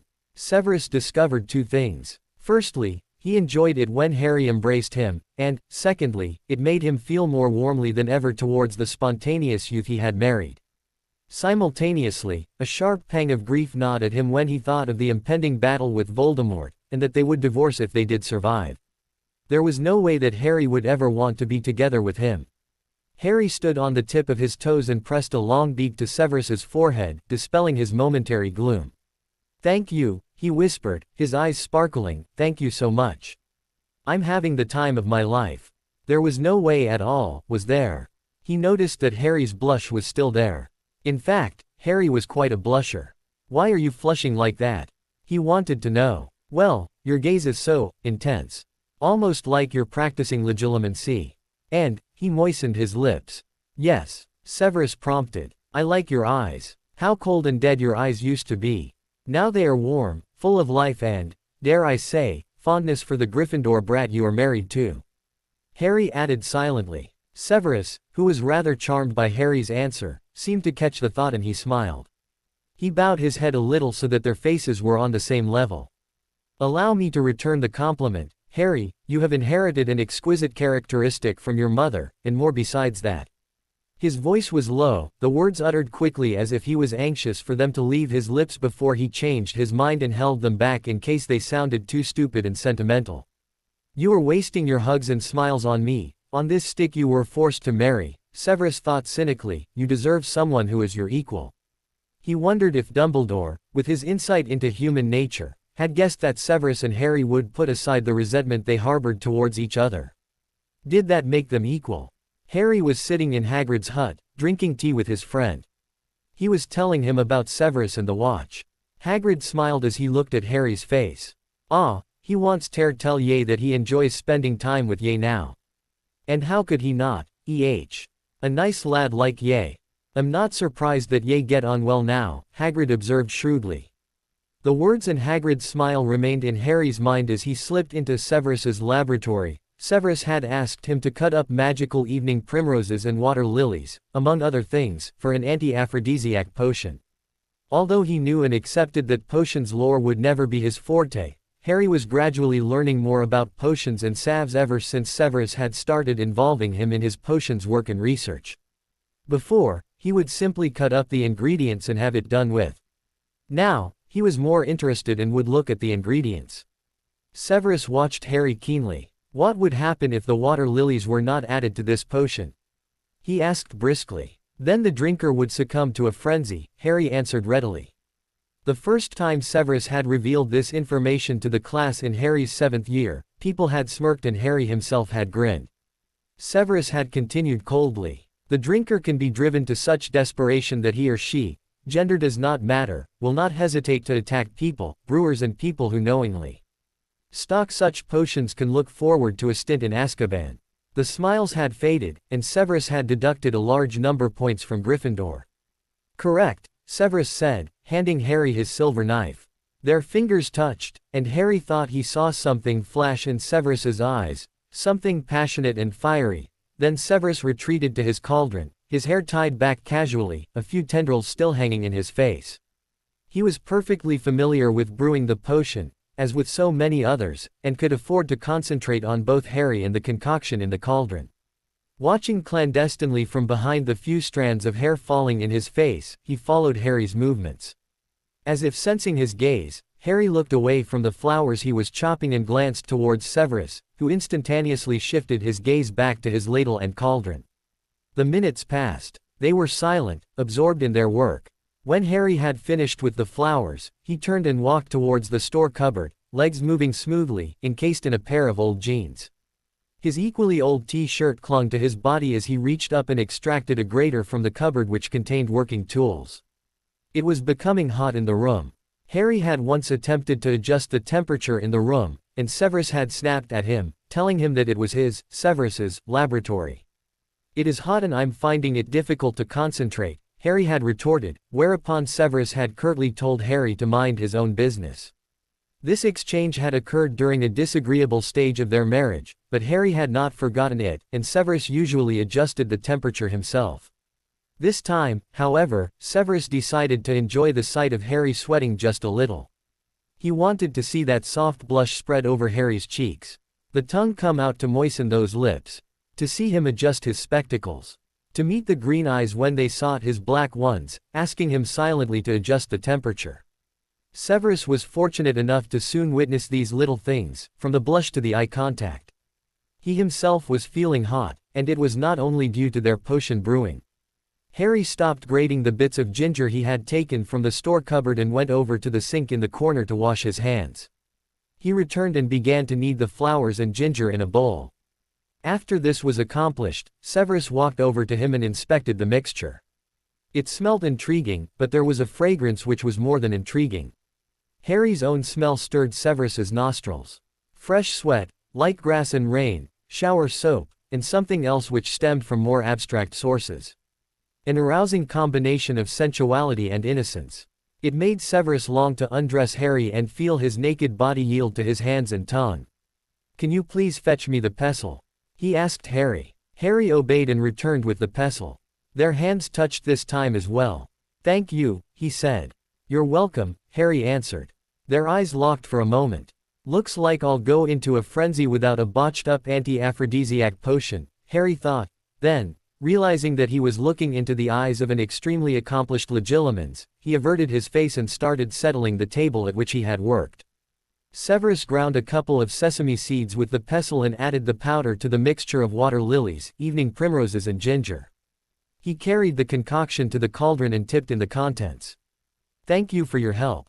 You may go if you wish," he said to Harry. The young man left. "Why does every touch and every look we share make me tingle all over?" he mused. "Can it be that I am starting to fall in love with Severus Snape?" Harry went to his bedroom to change into fresh clothes, choosing another pair of jeans and a top Severus had bought him. He did not see his husband for the rest of the day. Severus had classes to teach and a staff meeting. When the potions master returned, he was irritated and curt, muttering about useless students and the lack of talent. "I was not that good at potions either," Harry reminded him, hoping to soothe Severus's dour mood. "Yes, you definitely have a point," was the surly reply, "you have none of your mother's skill." "Mom was good at potions," Harry said. "Your father and godfather, too, but especially your mother." Harry gazed at Severus for a few moments. He had often wondered about how Severus had regarded his mother. He had insulted her in the memory Harry had seen, but he had also noticed that Severus had always insulted Harry's father to his face, and never his mother. It was something he had realized around Christmas, when his and Severus's relationship had started to change for the better. Severus seemed to guess his thoughts. He hesitated before taking Harry's hand in his. "I know what you are thinking. That I insulted your mother. You, who have her eyes." He stopped for a moment, then continued, "She was kind to everyone. She tried to be kind to me as well and prevent people from intimidating me. I turned to the dark arts instead. I mistook compassion for condescending pity and kindness for weakness. You, Harry, are compassionate and kind. Like your mother. And she was good at potions. Very good. She could have easily become a potions mistress." "Really?" "Yes," Severus said, looking into the shining green eyes. "I didn't inherit her potions talent," Harry said with a little laugh. "No, you obviously didn't," Severus agreed, amused. Harry entwined his fingers with Severus's long ones. "And from whom did you get your hands? These long fingers." "My mother." Severus's voice was slightly coated with bitterness. Harry regretted his question. There was a pause. "I have to go down to Hogsmeade and urgently buy some fresh scarabs and dragon scales," Severus announced somewhat abruptly. "Okay," Harry said. Severus reached the apothecary just before the shop closed. He bought what he needed and stepped out into the street. Behind him, the shopkeeper began to lock up the place. It was dark, and Severus was both eager and reluctant to return to Harry and eat supper with him, eager because he now associated pleasant thoughts with Harry, and reluctant because of his confusing feelings towards his young husband. The way to Hogwarts was deserted. He was completely alone, or not quite alone. A sense of dread stole over him, and he felt for his wand, his black eyes narrowing. He heard the intake of a familiar rattling breath, and something glided past him and brushed his face with a clammy hand. A Dementor, he muttered underneath his breath. With a chill, he realized what this meant. Voldemort's arm was becoming longer and longer. He was sending Dementors near Hogwarts, near Muggle and Wizarding inhabitations to feed on people, and those who could not conjure Patronuses or who were not with someone who could conjure a Patronus were lost. Voldemort was sending them out to gain strength for the impending war. Severus whipped out his wand. He thought of how Harry had put the chain around his neck. His right hand touched the jewelry while he pointed his wand at the approaching Dementor with his left hand. Expecto Patronum, he shouted. A Patronus shot out, blinding in its blazing silver beauty. Severus stared. His Patronus was different. He watched with wide eyes as it charged at the Dementors, making them scatter. It moved gracefully and lithely, like Harry did. Then it turned and ran towards him, and Severus inhaled sharply when he saw its face. It vanished. Severus shook his head. He had to see it again. He repeated the spell, and his black eyes were filled with tears in the glow of his new Patronus. Severus was still in a state of shock, more about his Patronus than about the Dementors by the time he had returned to his dungeons. He was profoundly relieved to be an Occlumens and thus very well trained in self-control. He told Harry about the Dementor after supper. He did not want to ruin Harry's appetite. He did not, however, tell Harry about his Patronus. So the Dementors are spreading, Harry said. He was pale. And it wanted to attack you. Yes, it did. Dementors can be controlled by a Dark Witch or Wizard, and it would involve dark magic, which is what the Death Eaters do. So they do not recognize Death Eaters. No, not specifically. I have to inform Albus about this. And kindly stop looking as if you had a potato up your posterior. Harry blinked. And no, Severus's Patronus is not mentioned in the previous chapter. You'll find out about his Patronus in this chapter. In the last book, his Patronus is a doe. I won't say more. Spoilers. His Patronus is different in my story. Severus was sitting in Dumbledore's office, sipping at a cup of steaming tea. They had discussed about the Dementors, and Severus had just one more piece of information to tell the Hogwarts headmaster. My Patronus has changed, Albus, Severus said softly. The Order will have to be informed of this. What shape does it take now, Severus? Dumbledore asked, feeding Fawkes with ground almonds. Expecto Patronum, Severus exclaimed. An enormous silver panther shot out of his wand end. It walked majestically around the two wizards, and as it turned towards them, a scar shaped like a lightning bolt was clearly visible on its forehead before it dissolved. Dumbledore looked into Severus's eyes. Does Harry know? Severus shook his head. He doesn't. Dumbledore went over to Severus and gently placed his hand on his shoulder. You love him, don't you? Color flooded Severus's pale face. If we manage to defeat Voldemort in a few months from now and live to tell the tale, then we will divorce, he said finally, and Harry will be free to fall in love and marry whom he wants or not marry at all. He will find someone who is worthy of him. I think he has already found that someone, Severus, Dumbledore said, smiling. Don't forget to tell him. And not only about your Patronus. I will inform the rest of the Order about the Dementors. I will leave it to you to tell them about your new Patronus. Good night, my dear boy. Good night, Albus. When Severus returned, the hall was empty. Harry was taking a shower. Severus collapsed onto the sofa. Harry would have to be dreadfully obtuse if he didn't understand what the change of his Patronus implied. Harry had seen Tonks's Patronus change when she had fallen in love with Remus Lupin. He would surely put two and two together when Severus told him. Or perhaps Severus could simply say that his Patronus was a panther but not mention the scar. But what if Harry wanted to see the Patronus? He would surely ask to see it. It was perfectly natural. And if Severus rebuffed him and denied him the sight, then Harry would be surprised and hurt. Which was also perfectly natural. Severus felt the beginnings of a headache. There were a few books on the coffee table. Severus picked up one at random and swore softly when he realized that he was holding the book upside down. When Harry padded into the hall, hair still shower moist, Severus pretended to be completely absorbed in his book.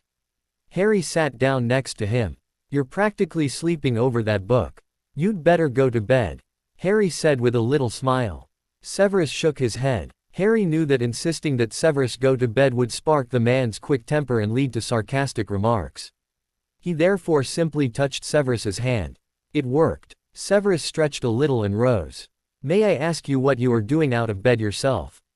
he asked dryly. "Not being in bed," Harry answered. "Are you trying to be witty?" "No, just as factual as possible." "That much is obvious," Severus observed, smoothing his robes and yawning delicately behind his palm. "Oh, I wanted to give you this," Harry said, handing Severus a potato. Severus's eyebrows clambered skywards. "I managed to get it out of my ass," Harry said blandly. "Harry Potter. Sorry. Language. Extracting it out of my posterior proved to be a successful endeavor," Harry mock corrected himself. Severus glowered at his husband, sleepiness temporarily forgotten. "You are talking nonsense," he rapped out, thrusting the potato at Harry, who pushed it back at him and prodded it with his wand. It began to sputter dangerously.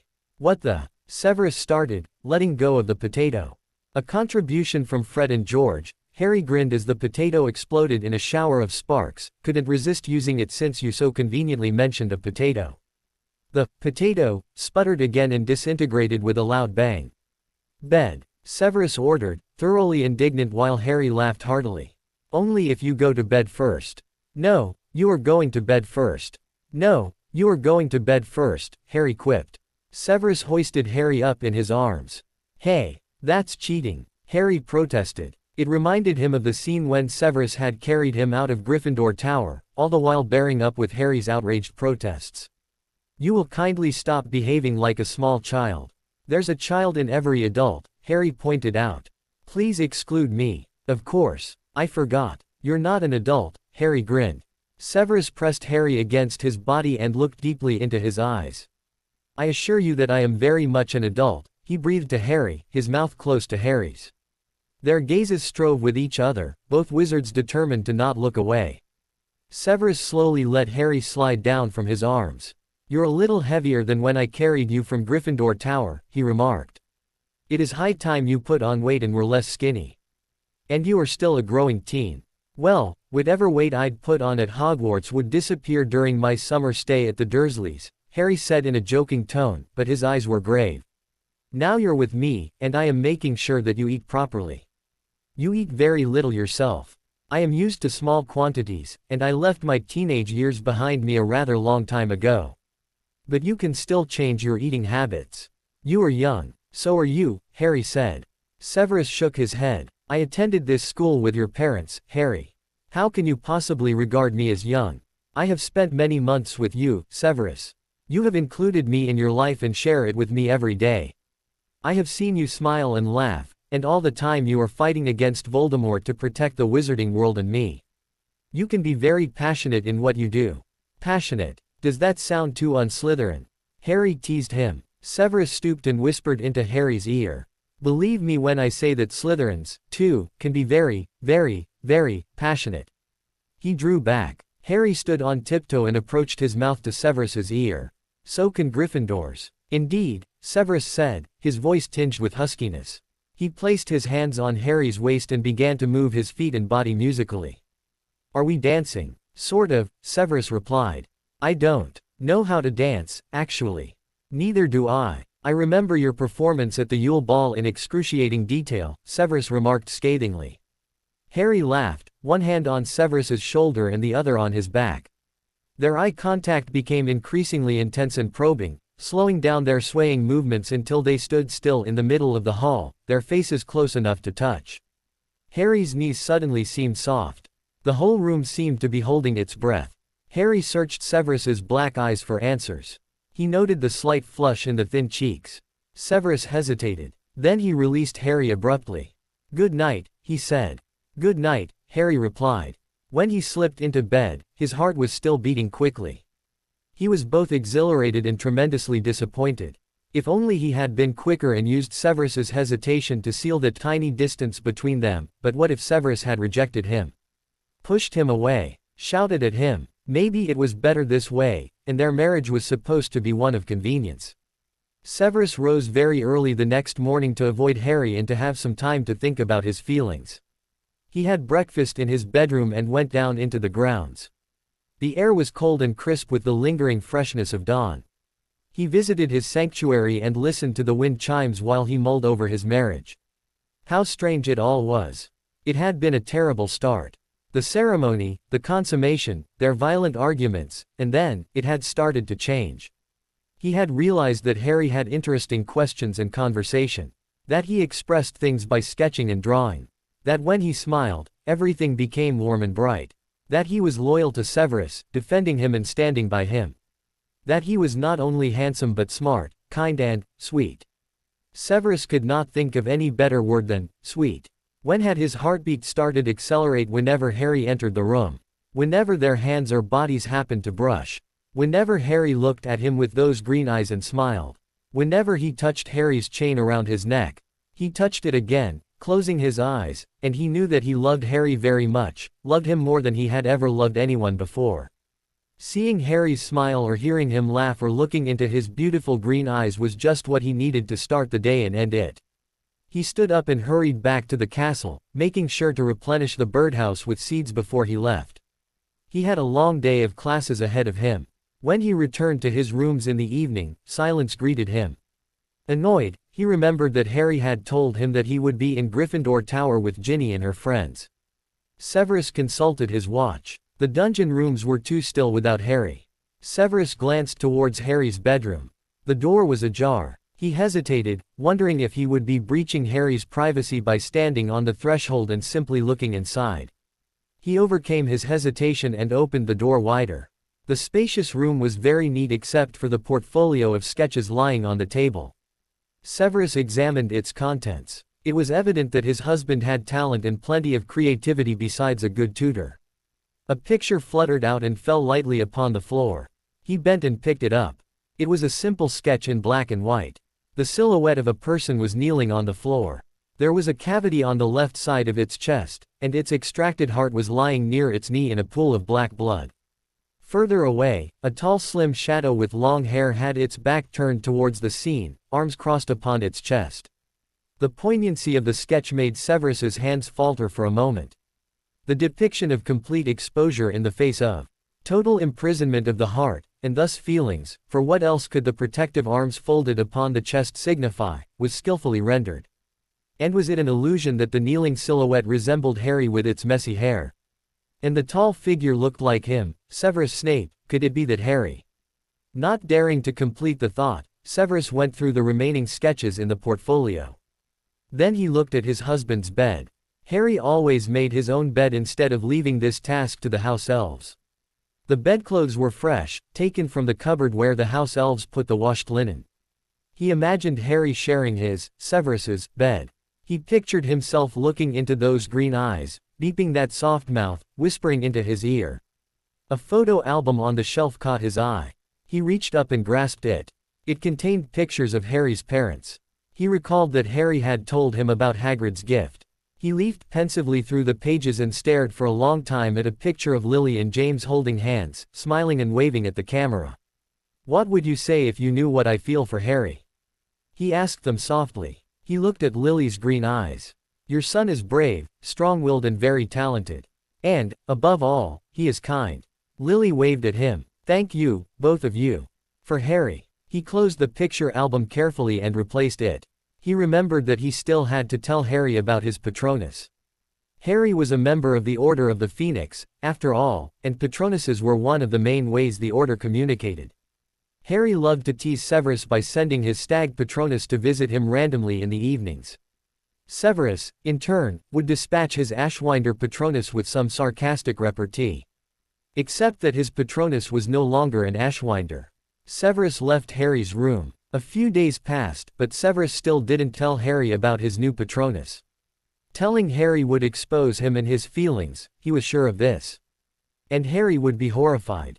Disgusted. Point out that Severus was truly Voldemort's tool and as perverse as Voldemort wanted him to be. Maybe he would even think of their bonding night and call him a rapist. Severus's chest tightened at such thoughts, even though a small voice struggled to be heard in his pessimism, whispering to him that Harry would not react like that at all. That Harry liked him, more than liked him, that Harry teased him and had not protested one bit to his flirting, quite the contrary, and why had Dumbledore seemed so positive? Severus shook his head. The wizard with his unique insight into human feelings had known. He had stated more than asked Severus whether he loved Harry, and Severus Snape, the cool composed potions master, the skilled accoutrements, had been unable to deny it. Or to prevent the transformation of his Patronus. Severus brought his fist down on his desk. He would go to Harry now, and tell him about the Patronus, and if Harry dared to ask more questions, then he would make sure that Harry would not utter them. He was Severus Snape, and he knew how to make people fall silent. But Harry was not people. In the meantime, Harry was doing some thinking of his own. He had somehow or the other managed to fall in love with the forbidding potions master. They had come close to beeping more than once. He did not dare hope that Severus could possibly feel the same way towards him, but if he didn't try, didn't attempt to take a step forwards, then Harry would never know, and time was running out. He would soon have to confront Voldemort.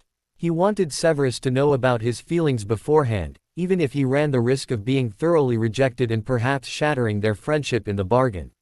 Severus could force Veritaserum down his throat, and Harry would not be able to change the truth. A familiar knock on the door made his heartbeat accelerate. Severus knocked on the door. He was not at all nervous. He was calm and composed as usual. At least, that was what he was trying to tell himself. "Come in," Harry called melodiously. Severus opened the door wide and entered. Harry was on his bed, reading. He was wearing jeans and a t-shirt, and his bare feet were buried in the bedspread. It seemed unjust that this blooming young man was his husband and had to carry so many burdens upon his shoulders instead of enjoying his life. Then again, Harry seemed very happy and comfortable around Severus. In fact, he was smiling at him now. He slid off the bed and placed his hands on Severus's shoulders, looking into his eyes. A blush had spread over his cheeks. They studied each other. Harry beaked Severus softly on the forehead. And on his curved nose. On his chin. His cheeks. Severus did not move. His eyes, however, revealed his inner tempest. It was completely still in the room. Like when they had been dancing, everything seemed to be holding its breath in anticipation. Green eyes and black eyes locked together in questions, demanding answers. Then Harry's lips met Severus's in the sweetest of beeps, timid, but bearing promise of more beeps to follow. Severus closed his eyes, determined to cherish the moment and its memory for as long as possible, his lips refusing to let go of Harry's. Harry was beeping him and he was beeping him back. They drew back a little, eyes locking. Severus leant his body against Harry's, and they slowly lay down on the bed, Harry delighted and delirious as they resumed their beeping. Severus positioned his body between Harry's thighs. His hands squeezed Harry's shoulders as he beeped Harry with rising passion, finally slipping his tongue into the enthusiastic fresh mouth, where an equally enthusiastic tongue welcomed him. They were locked in another passionate beep when a searing pain on his left forearm distracted him. Harry immediately recognized the blank expression on Severus's face. He cradled Severus's head against his chest, and Severus sighed. Then he sat up briskly. "I have to go," he said reluctantly, flushed and breathing fast. "Come back soon, Severus," Harry whispered, giving him a tight hug, "and take care." "I will." He gave Harry a lingering look and walked out of the room, wrapping his cloak closely around his person. In his room, Harry was completely overwhelmed. He repeatedly ran his finger across his lips. He could hardly believe it.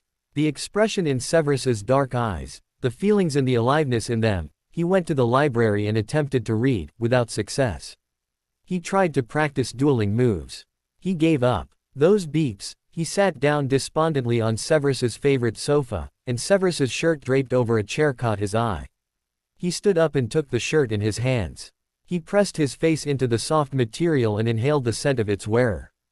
Still carrying the shirt, he went back to the library and searched frantically through the commode where Severus kept important papers.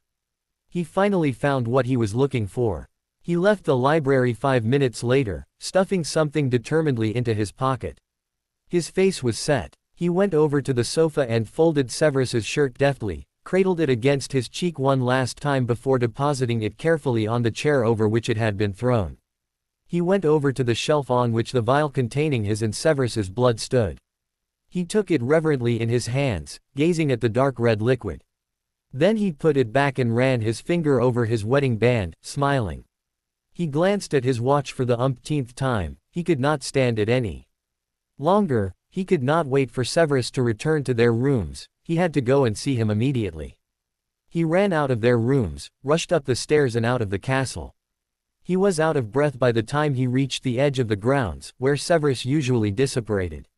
Once on the spot, he alternated between twisting his hands and fiddling with the hems of his sleeves, pacing up and down, waiting for Severus to apparate.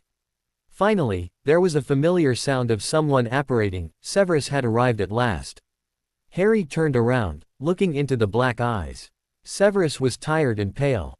"Harry," he said, surprised, the tiredness gone. Harry took Severus's face in his hands and beeped him warmly on the mouth. The beep was firm, infused with the sweetness of love and the charm of innocence. Severus was still, overwhelmed by the spontaneity of Harry's beep.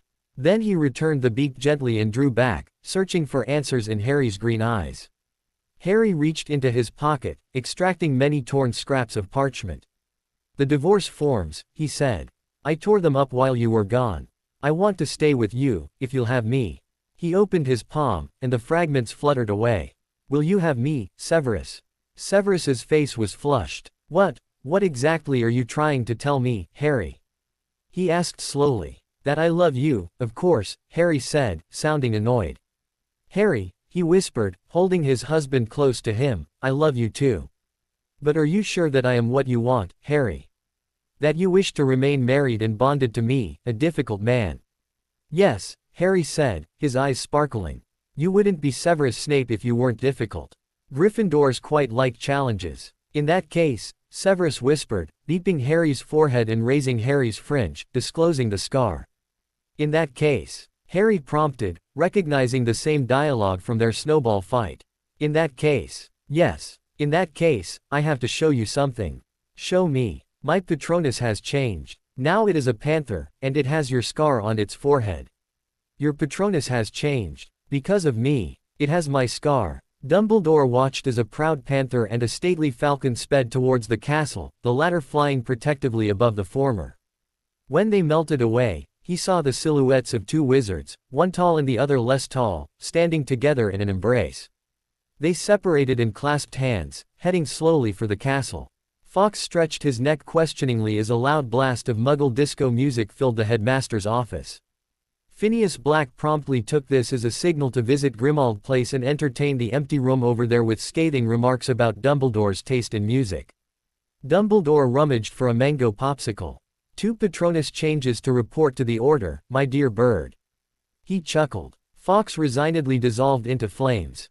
When Nessa saw Severus and Harry holding hands, she took one look of them and crawled out of her portrait, her hissing staccato chuckle still echoing in the empty frame. Severus and Harry walked into their rooms. They leant towards each other and shared a beep. "Another one," Harry said, standing, raising his face for a second beep. "Are you that starved for physical affection?" Severus asked with a glint of humor in his black eyes. "I feel so wonderful when you beep me," Harry explained with disarming innocence. Severus smiled. "I feel wonderful hearing that assessment," he murmured, giving Harry another beep. "You know, I was scared that you would be angry that I had torn up the divorce forms, that you might think me presumptuous.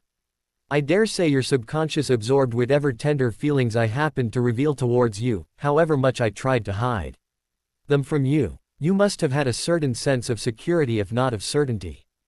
Also, you were not sorted into Gryffindor for nothing.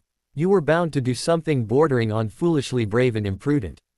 Harry laughed merrily. "I didn't realize how empty the dungeons were until I heard your laughter," Severus remarked. They stood close to each other in silence for a few moments. "How did the meeting go?" Harry inquired softly. Severus's already thin lips thinned even more.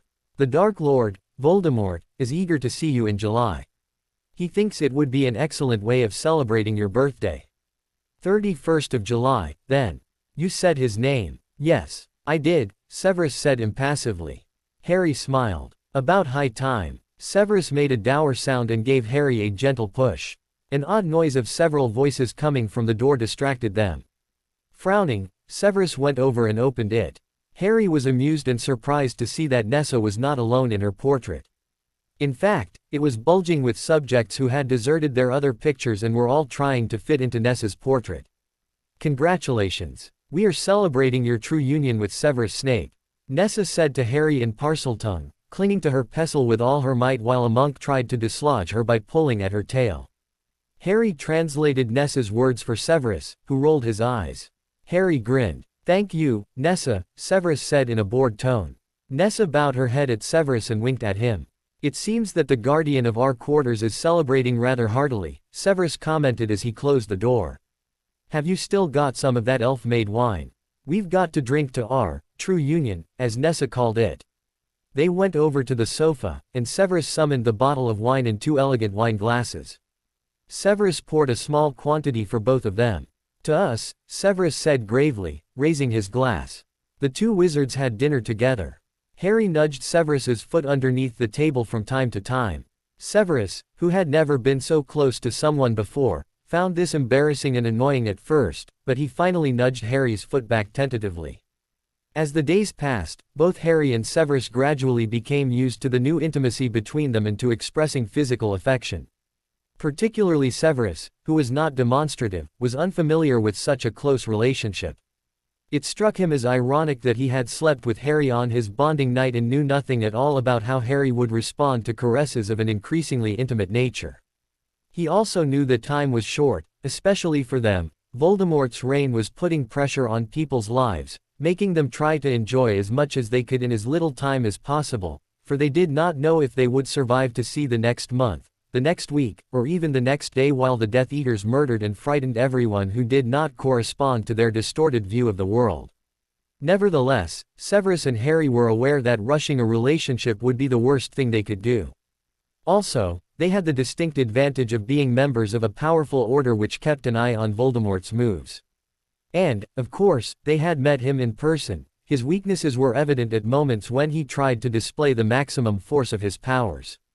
In the meantime, Harry had informed his friends of the happy news. Remus had sent them a calm note expressing his gladness. Mrs. Weasley dispatched a staggering assortment of sweets and insisted that both spend Easter at the Burrow with the rest of the family and family friends. Hermione was delighted, and Ron appalled but accepting. Your husband will never really be my cup of tea, but if you two manage to survive together, then don't forget that you're both invited to Easter. In a week from now, Severus said, scanning Mrs. Weasley's invitation. Harry thought he looked vaguely uncomfortable. He is not used to receiving invitations, he remembered. Yes, it'll be fun, he said aloud, giving Severus a hug. It was indeed fun, especially for Harry. Severus, who did not appreciate society and gatherings, remained on his guard, though he made an effort to be civil and less stiff. Hermione beamed at them, offering them her congratulations. The best part, however, was the fact that Severus and Harry were to share not only a bedroom but also a bed. They are married, Mrs. Weasley said, noticing Ron's shocked face. Hermione immediately piped up. Nowadays unmarried people also share beds. Domestic partnerships, for instance. Ron suppressed a yawn while Hermione went on. She broke off and glared at him. It is all very fine for you to yawn, Ron. You do know that same-sex partners are actually forbidden to marry in most countries. She snapped. Luckily, Wizarding Britain is more tolerant in at least that respect. She gave Harry and Severus a warm smile as she helped Mrs. Weasley set the table. Hermione has a very good point, Remus said, watching Tonks transform her pink hair into long red hair. As always, Ron grumbled. Then, looking at Harry and Severus. Be easy on the bed and keep the volume down. Ronald Weasley. Hermione and Mrs. Weasley shouted at the same time. Severus and Harry were both rather nervous about sharing a bed together. When they stood in their little room in the Burrow, dressed in their pajamas, Harry looked at Severus, suddenly shy. Do you mind that we're sharing a bed? I mean, we're not going to do anything, are we? We're just going to sleep, I mean we're not going to. Severus could not help himself. Seeing the brave Gryffindor fumble for appropriate words was too funny, and he laughed. Harry began to laugh as well. No, Harry. We are not going to have beak just yet. Though, he stopped laughing and looked away from Harry. I would not blame you if you never wanted to have beak with me after the consummation. Harry took Severus's face in his hands. Severus, when will you stop feeling guilty? There are times when I feel like a rapist, especially when I have to meet Voldemort and show him obscenities involving you and me. I know that you have forgiven me, but I find it especially hard to forgive myself. Rapist. Severus, you are starting to make me angry. For the umpteenth time, we had to do it. Not just me. It must have been harder for you. You had to perform, so to say. You decided to protect me in spite of all. I love you. I trust you. Do you think I could love and trust you otherwise? I slapped you the next day, and I broke your arm during that argument in my bedroom, Severus muttered. It was an accident. You didn't do it on purpose. I fell, and then I broke my arm. As for the slap, I was accusing you very unjustly. Severus, it was a really tough time for us both, but look where we are now. Severus's eyes cleared. As soon as they had slipped into bed, the timidity fell away from them. Harry snuggled up to Severus, who draped his arm around his shoulders and beaked his temple. The potion's master smiled in the dark, finding it hard to believe that he was sharing a bed with someone he loved. That love had come to him, of all people, at last. Bright rays of Easter Monday sun sparkled through the shuttered windows. Harry opened his eyes. There was something warm next to him. Or rather, someone warm. Harry rubbed his eyes and rolled over onto his side. Severus was lying on his side as well, his back towards Harry. Harry snuggled his cheek into a patch of black hair lying on the pillow. It was as silky as Severus's voice. He stretched and tiptoed his way out of bed, glancing at the clock as he scuttled to the bathroom, 7 a.m. Usually, it was Severus who got up early. Well, there's a first time for everything, Harry grinned to himself.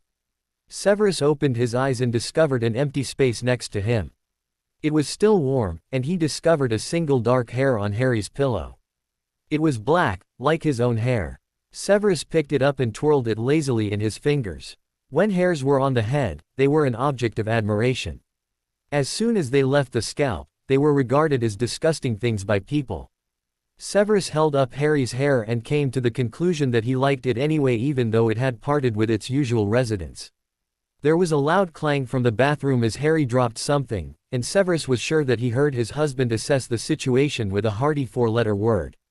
Soon, the door opened, and a shower-fresh figure dressed in jeans and a light jumper issued forth. Severus Snape was not a morning person, but today, he found himself appreciating the first minutes away from the unconsciousness of sleep. He sat up in bed, and Harry turned. "Good morning, Sev," he said happily.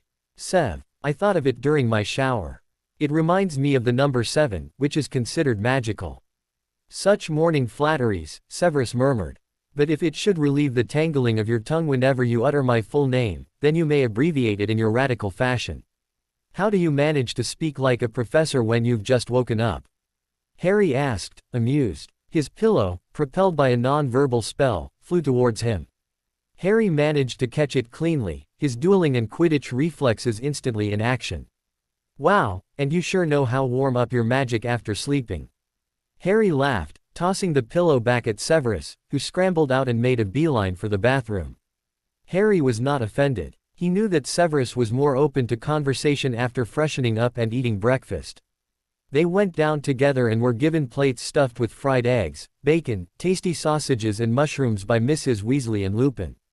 Conversation began to flow steadily and warmly as people filled their stomachs. They were not idle on Easter Monday, however. The young people went out to denome the garden while the others discussed, in low voices, about Voldemort and how to foil his plans. "So, Harry, how was it with Snape?" Ron asked. Hermione frowned. "You mean, sharing a bed? What else, mate?" "Ron," Hermione snapped. Ginny smirked behind her veil of red hair. "Come on, Ron, that's personal." Harry answered. "Shy, or no action?" Ron asked, looking skeptical. Hermione threw a gnome at his head. "Hey, I was only kidding. You think I want to really know every detail about that greasy, I mean."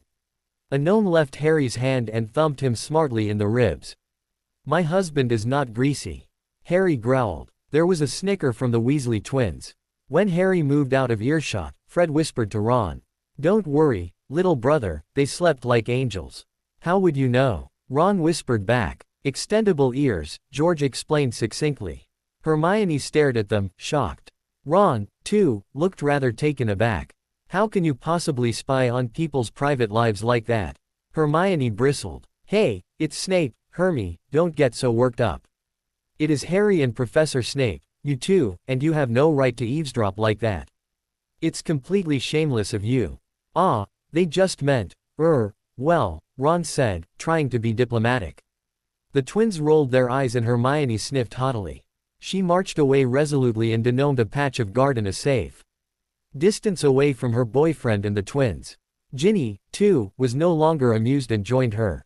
Harry was happily oblivious of the conversation concerning his love life. When Harry and Severus returned to Hogwarts in the evening, Harry found himself wondering about the bed-sharing arrangements in their rooms. He had felt very happy and comfortable sharing a bed with Severus. Safe, protected, loved, Sev, he asked timidly. Yes, Harry. Severus looked at him probingly. How is it for you to share a bed with me? He asked cautiously, trying to make sure that he was on safe territory. It was quite passable, Severus replied, looking amused.